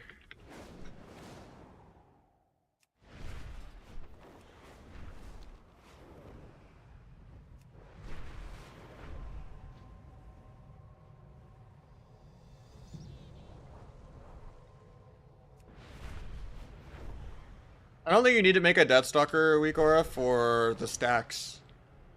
Just get better Blizz frames and enlarge Deathstalker's mark in the whitelist category. And then it'll just be your first debuff. And then just make a weak aura for when you get Darkest Night. Or just, you have the buff. That's all you really need. Abyss always, pretty much. It was really good in Dragonflight too. It's just, it was harder to afford the talent point for it in Dragonflight. Because you kind of were forced to take the Symbols crit every time. And Deathstalker Mark gives you more energy regen, so you never really need Shadow Focus anymore, or improve Shadow Technique. You can, though, if you want, but...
should I do next? I would pick DH over Windwalker, Tanner. I mean, ideally, you know, if you want to be maximum Fodum, you should do DK or Fury Warrior, but between those two, Windwalker is like A and DH is like low S, top 5, top 6 melee. I would put Fury, DK, Feral, and Rogue above DH. But DH is still like low S, I think. I think Holy Priest will be good. I don't know if Palm is enough.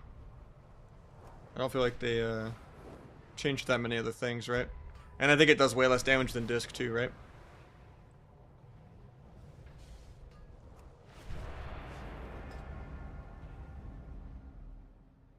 $65% though is a huge buff, but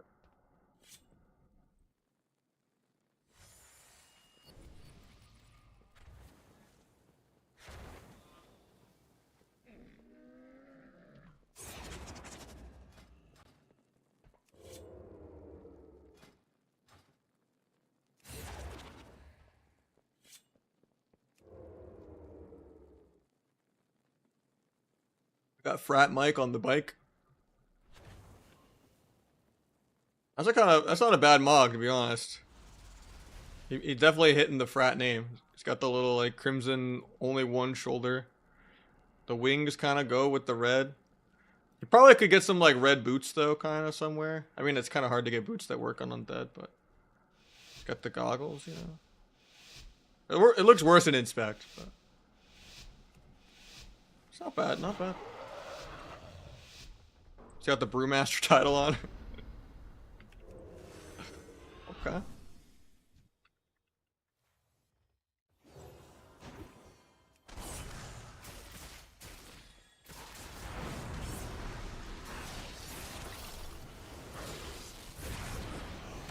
Give me the Rogue off me. Still on the mage.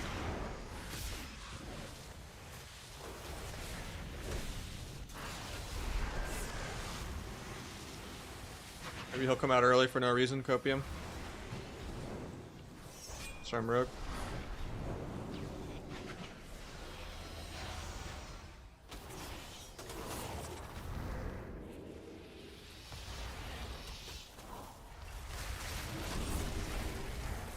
Then Rogue for cross.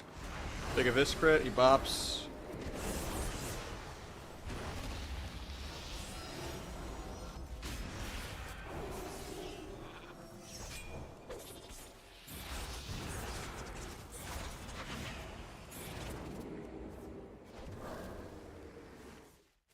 Hopefully you can purge this altar off. Be nice. Doesn't. Got the second block. Big Abyss crit the Rogue. Get a restun with Sepsis because I'm out of dance charges. He accidentally cloaks it because he's playing OP cloak or something. Gouge him when he comes out of this though. He's not coming out.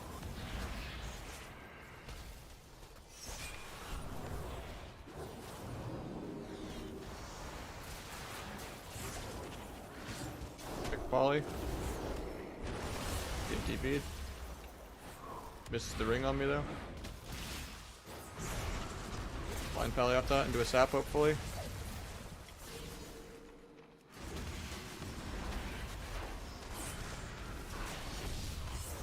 Go a resap.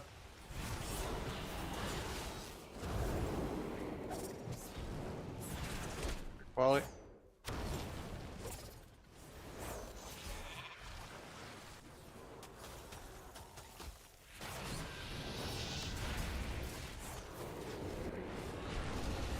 DB'd on my Vanish. I have a big Abyss crit if I ever get there. I'm just cloaking aggro. He bops for like the 30th time. I guess I just go Rogue with it then.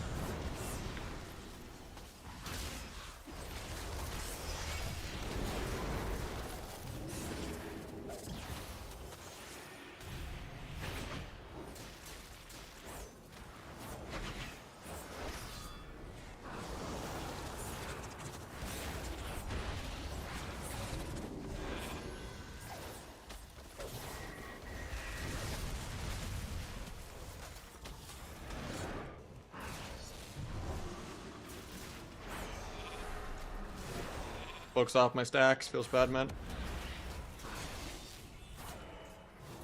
Like, no way to apply it with Shadow Strike either. That's the worst case late game.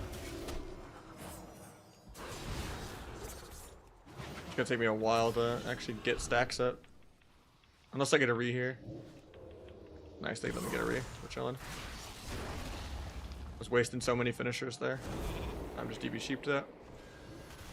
Rogue's got blades up.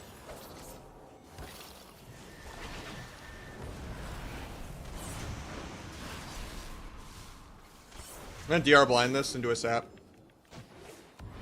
Feels weird to do DR blind there, but we're actually gonna lose this, I think. That's crazy.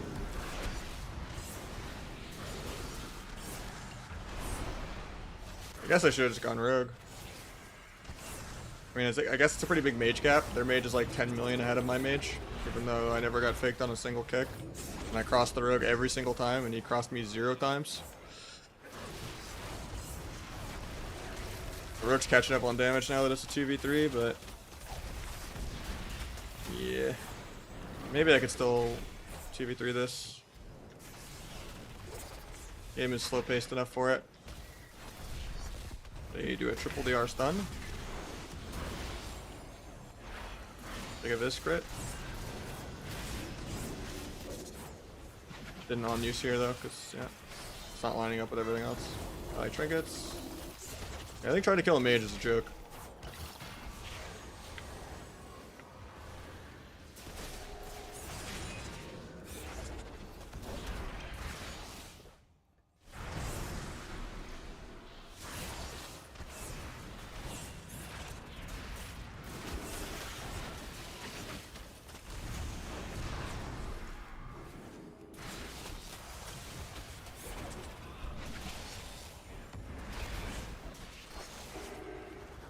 I disarmed into Searing Glare. I have like 0.1 left. I'm dead because of that. Yeah.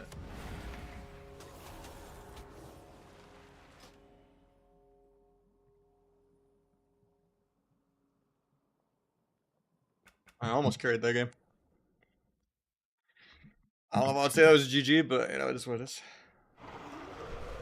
Sub tier set gonna change the sub rotation? No, just your secret tech buffs your Edge of Night basically. That's about it. You can maybe send Secret as the second finisher to buff both Eviscerates, because that probably is more than Deeper Daggers. But sometimes it's good to just line up the delayed damage with the crit, just to catch people off guard.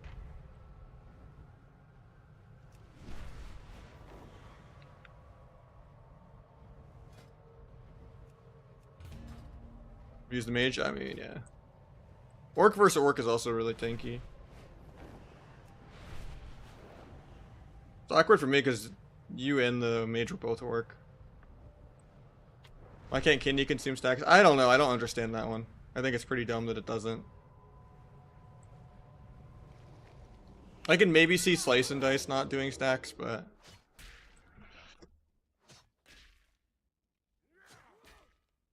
because they're not like you could use it at ranged, but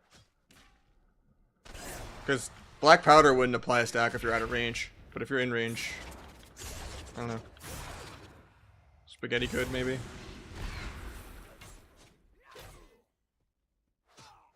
It's weird that Kidney doesn't.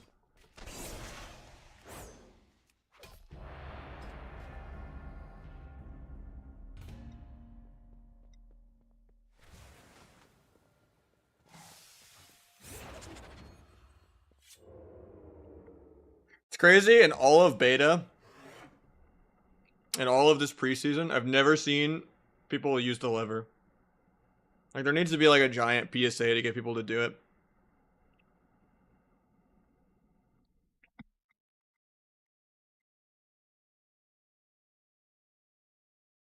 We could just skip the waiting for an entire minute, but it's something everyone has preached about private servers doing such a good job at, that WoW should do, and then WoW does it, and nobody uses it. It's so sad. Like I've led to see 4 people all click it. There's always like one person odd man out, or like no one does it, and I'm like the only one who presses it. We'll just like waiting for an entire minute every game. So if everyone hits the lever, the gates open early if everyone's ready.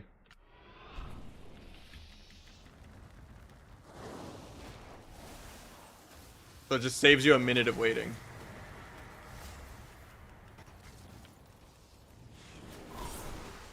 Not like opening first, it's really bad for me, but...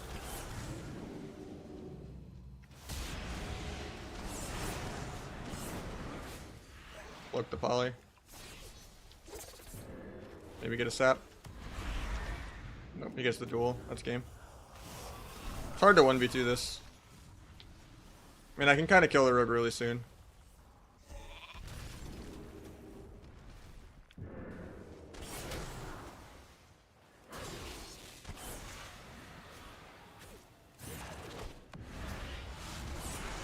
I'll duel this poly on me here.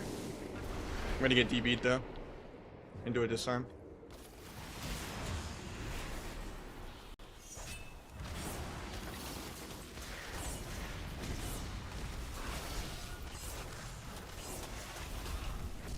Cross kill.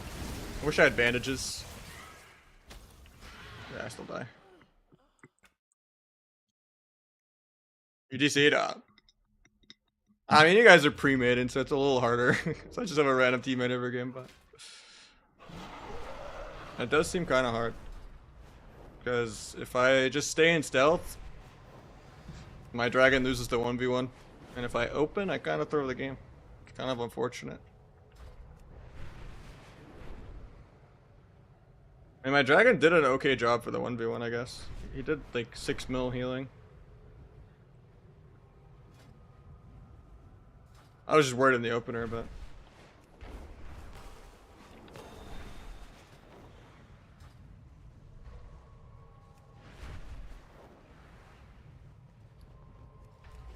Yeah, Frost needs some big nerfs. Even I feel cozy on my Frost. On like an hour of playing it.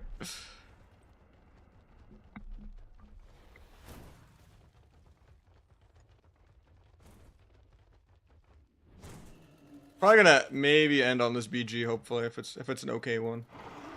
Just because I've been heading out for a bit.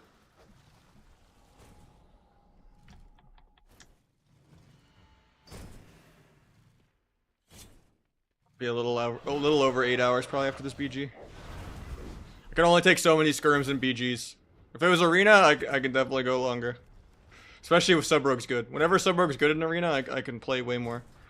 When it's like me having to play Asa and Outlaw, I get bored in like 3 hours. But yeah. I'm enjoying so far that I can play a lot of sub rogue at least.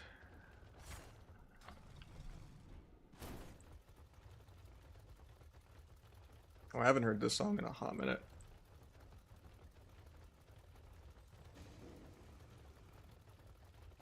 How's Asa? Asa's potentially even better than sub. It's really good.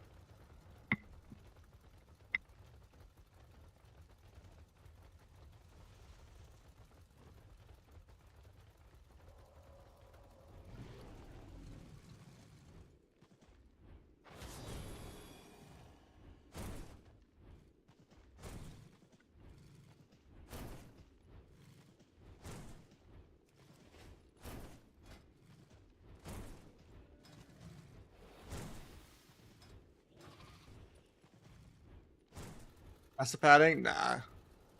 There's dragons in every game to remove bleeds anyway. And you end up putting your trinket on CD. So you trinket a smoke bomb and then they press death mark. Or you're holding on to dwarf and death mark the whole game, or dwarf and trinket the whole game, and he just never presses death mark. And you're kind of nerfing yourself. There's already enough bleed dispels in the game by just paladins and dragons and, you know, stuff like that. Or if Survival Hunter gets buffs and isn't terrible. Mostly just dragons in every game, because it's by far the best healer.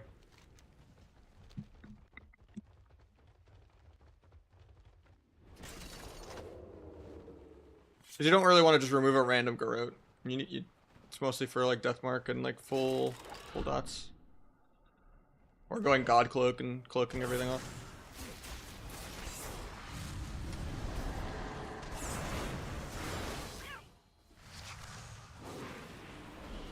feared off this. Actually, yeah, I'm already on DR.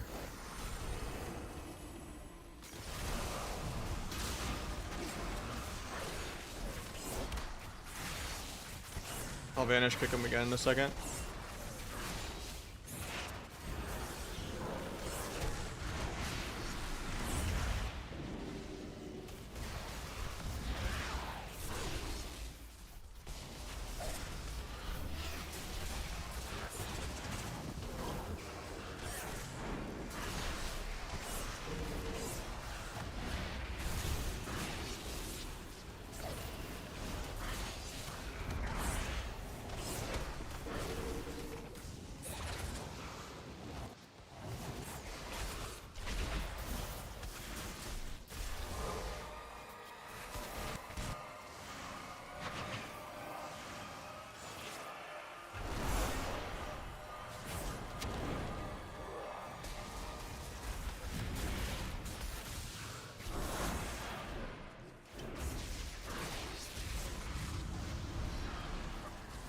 I want to play one global man. Shouldn't have blades.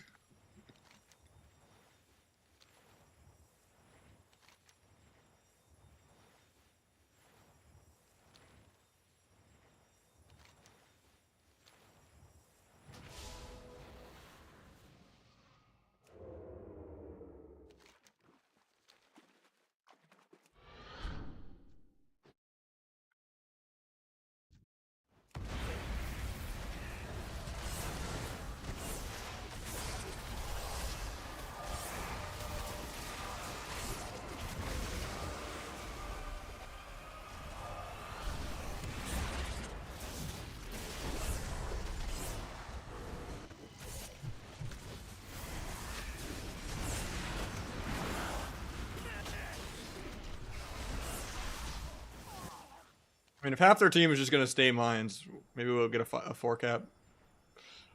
Never mind, we have everyone just gooning in the road. Never mind.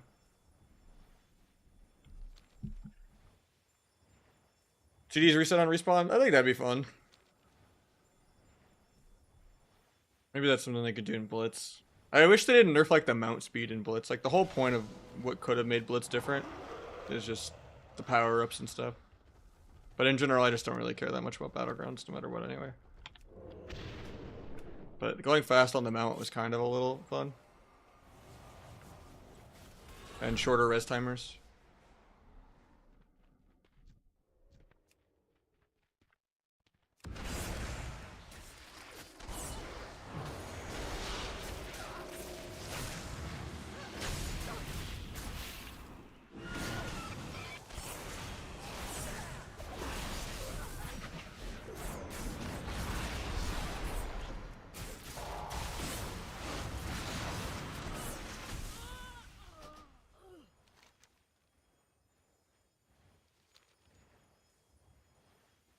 Expo Sport talents.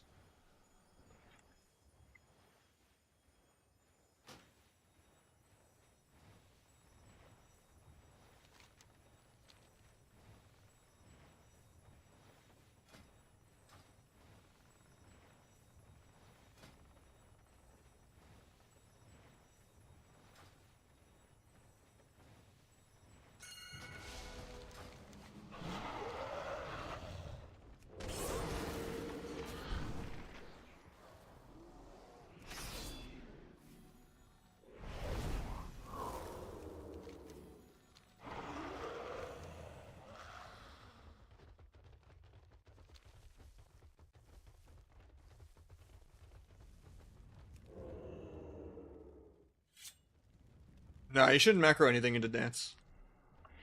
You can macro symbols into like T, and then you can have like blades be everything else. But you don't want to put T in your dance either.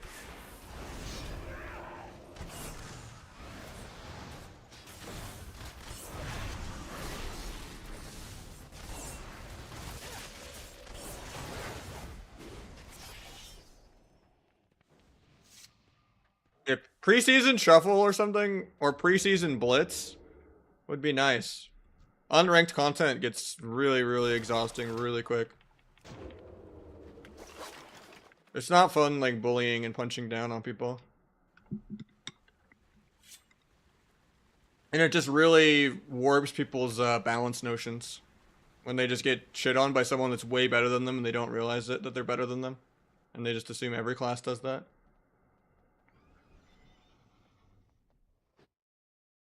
Like, the more and more smurfing is rampant, the, like, you know, more biased and delusional people get.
Oh, I could have dueled there before getting bashed. So it was like the one global I could touch him. Shouldn't have blades not having infinite buttons though.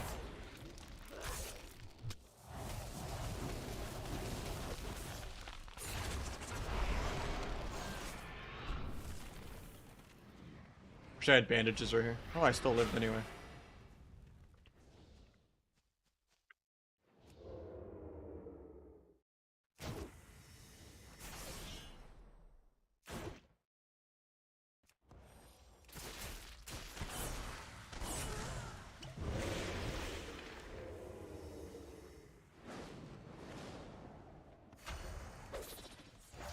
Oh, I'm the moron fighting in the middle of the road.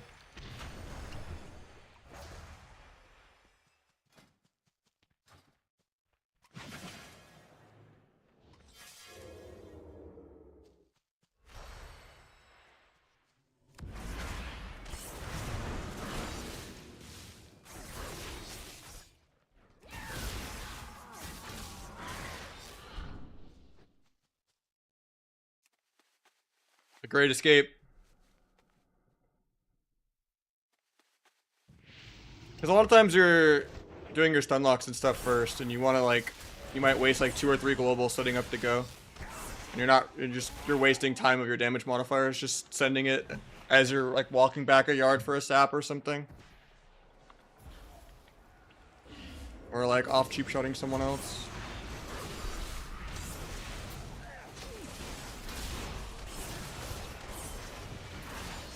And then also it's a matter of energy regen, because symbols and T give you energy. So you want to like spend a little bit of energy first on like the cheap shots and stuff.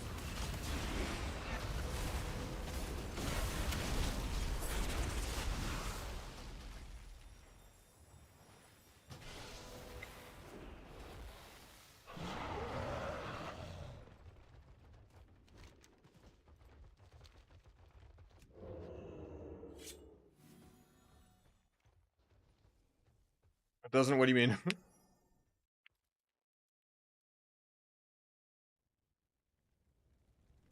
Yeah, you basically want to delay it a little bit when you're not doing damage yet. And also, you're more likely to get peeled because you're going to set everyone's weak car alarms off. That's why you also just don't blades first global either. You can do like the Shadow Strike, Kidney, Shadow Strike, and then Dance. And then, you know, get up your Rupture and then blades. And then by then, they've either chosen, you know, if they're going to press buttons or not. Kind of like a late Zaryu combust, you know?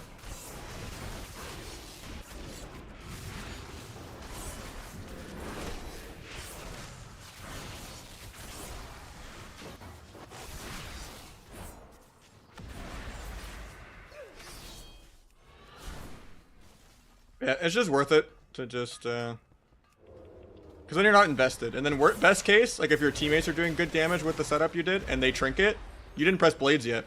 Now you get to just save blades for the next go with no trinket.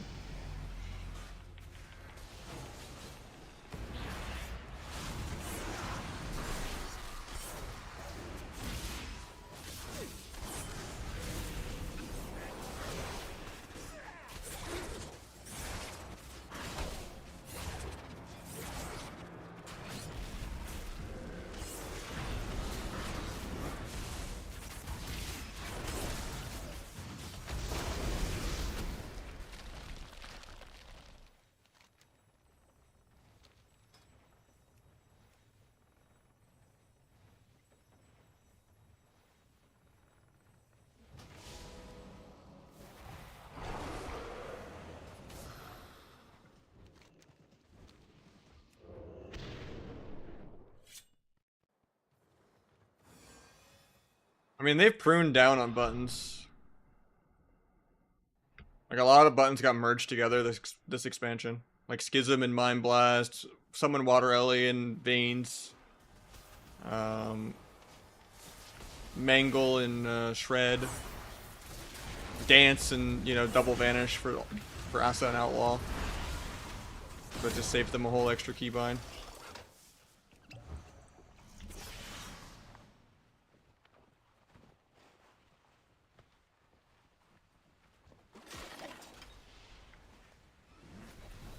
And the pacing's a little faster. I feel like the damage is a lot higher than it was in Dragonflight, which is good.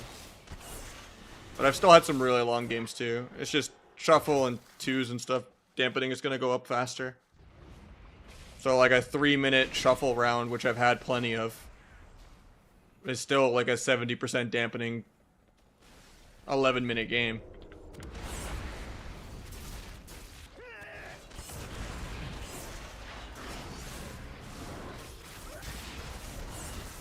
Because some of the DPS self-healing is crazy. A lot of the DPS can almost do more healing than damage.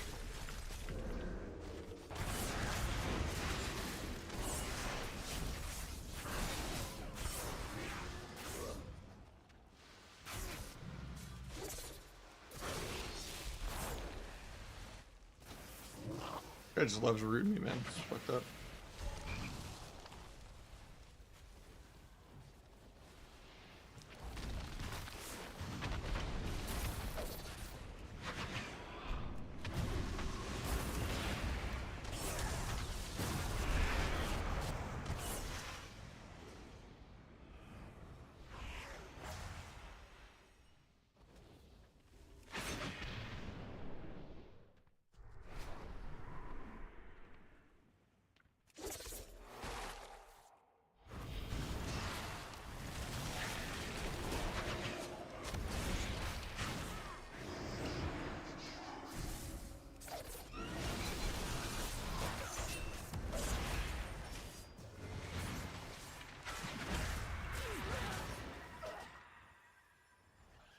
I guess we just lose because we don't win team fights.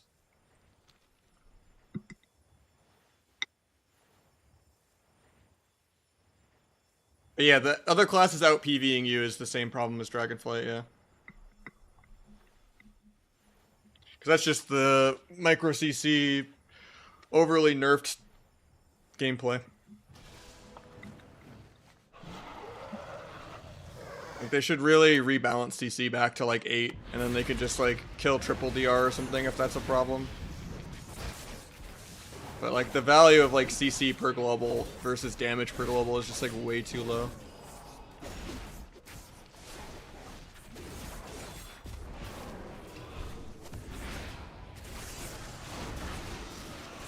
It makes every comp feel the same. And it's just all of your CC is random defensives on their offensive CDs, and that's it. Or it's just peels. And then the occasional little 6 seconds of harassing the healer. When CC chains were the whole point of the game.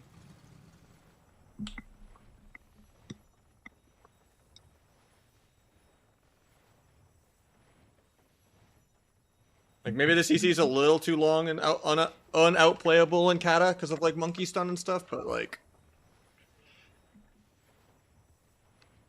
And I don't necessarily mind the blind nerf that much, but it does suck like just how bad Poly and Fear are compared to Clone.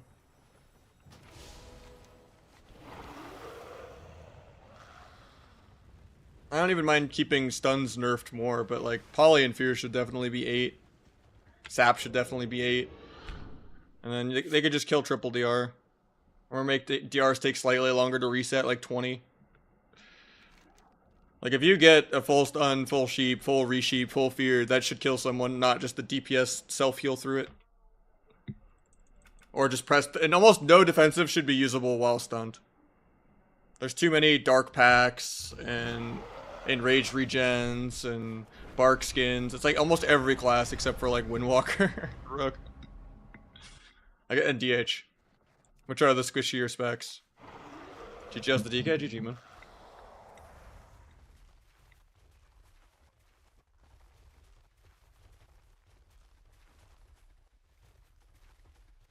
Honestly, I wasn't looking at anyone's names in there, but...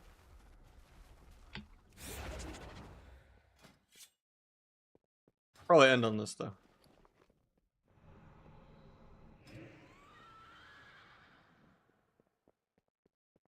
We've honor geared 4 out of 8 characters so far.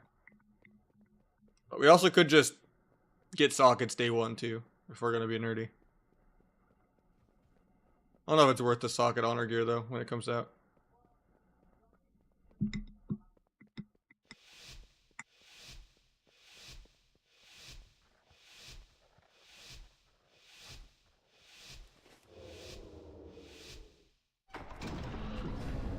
Maybe we'll play a little bit of Warrior tomorrow for fun. This guy pre-IBF before the stun. Okay.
Yeah, I think I'm gonna run some ads. I've been live 8 hours. I will catch you guys tomorrow.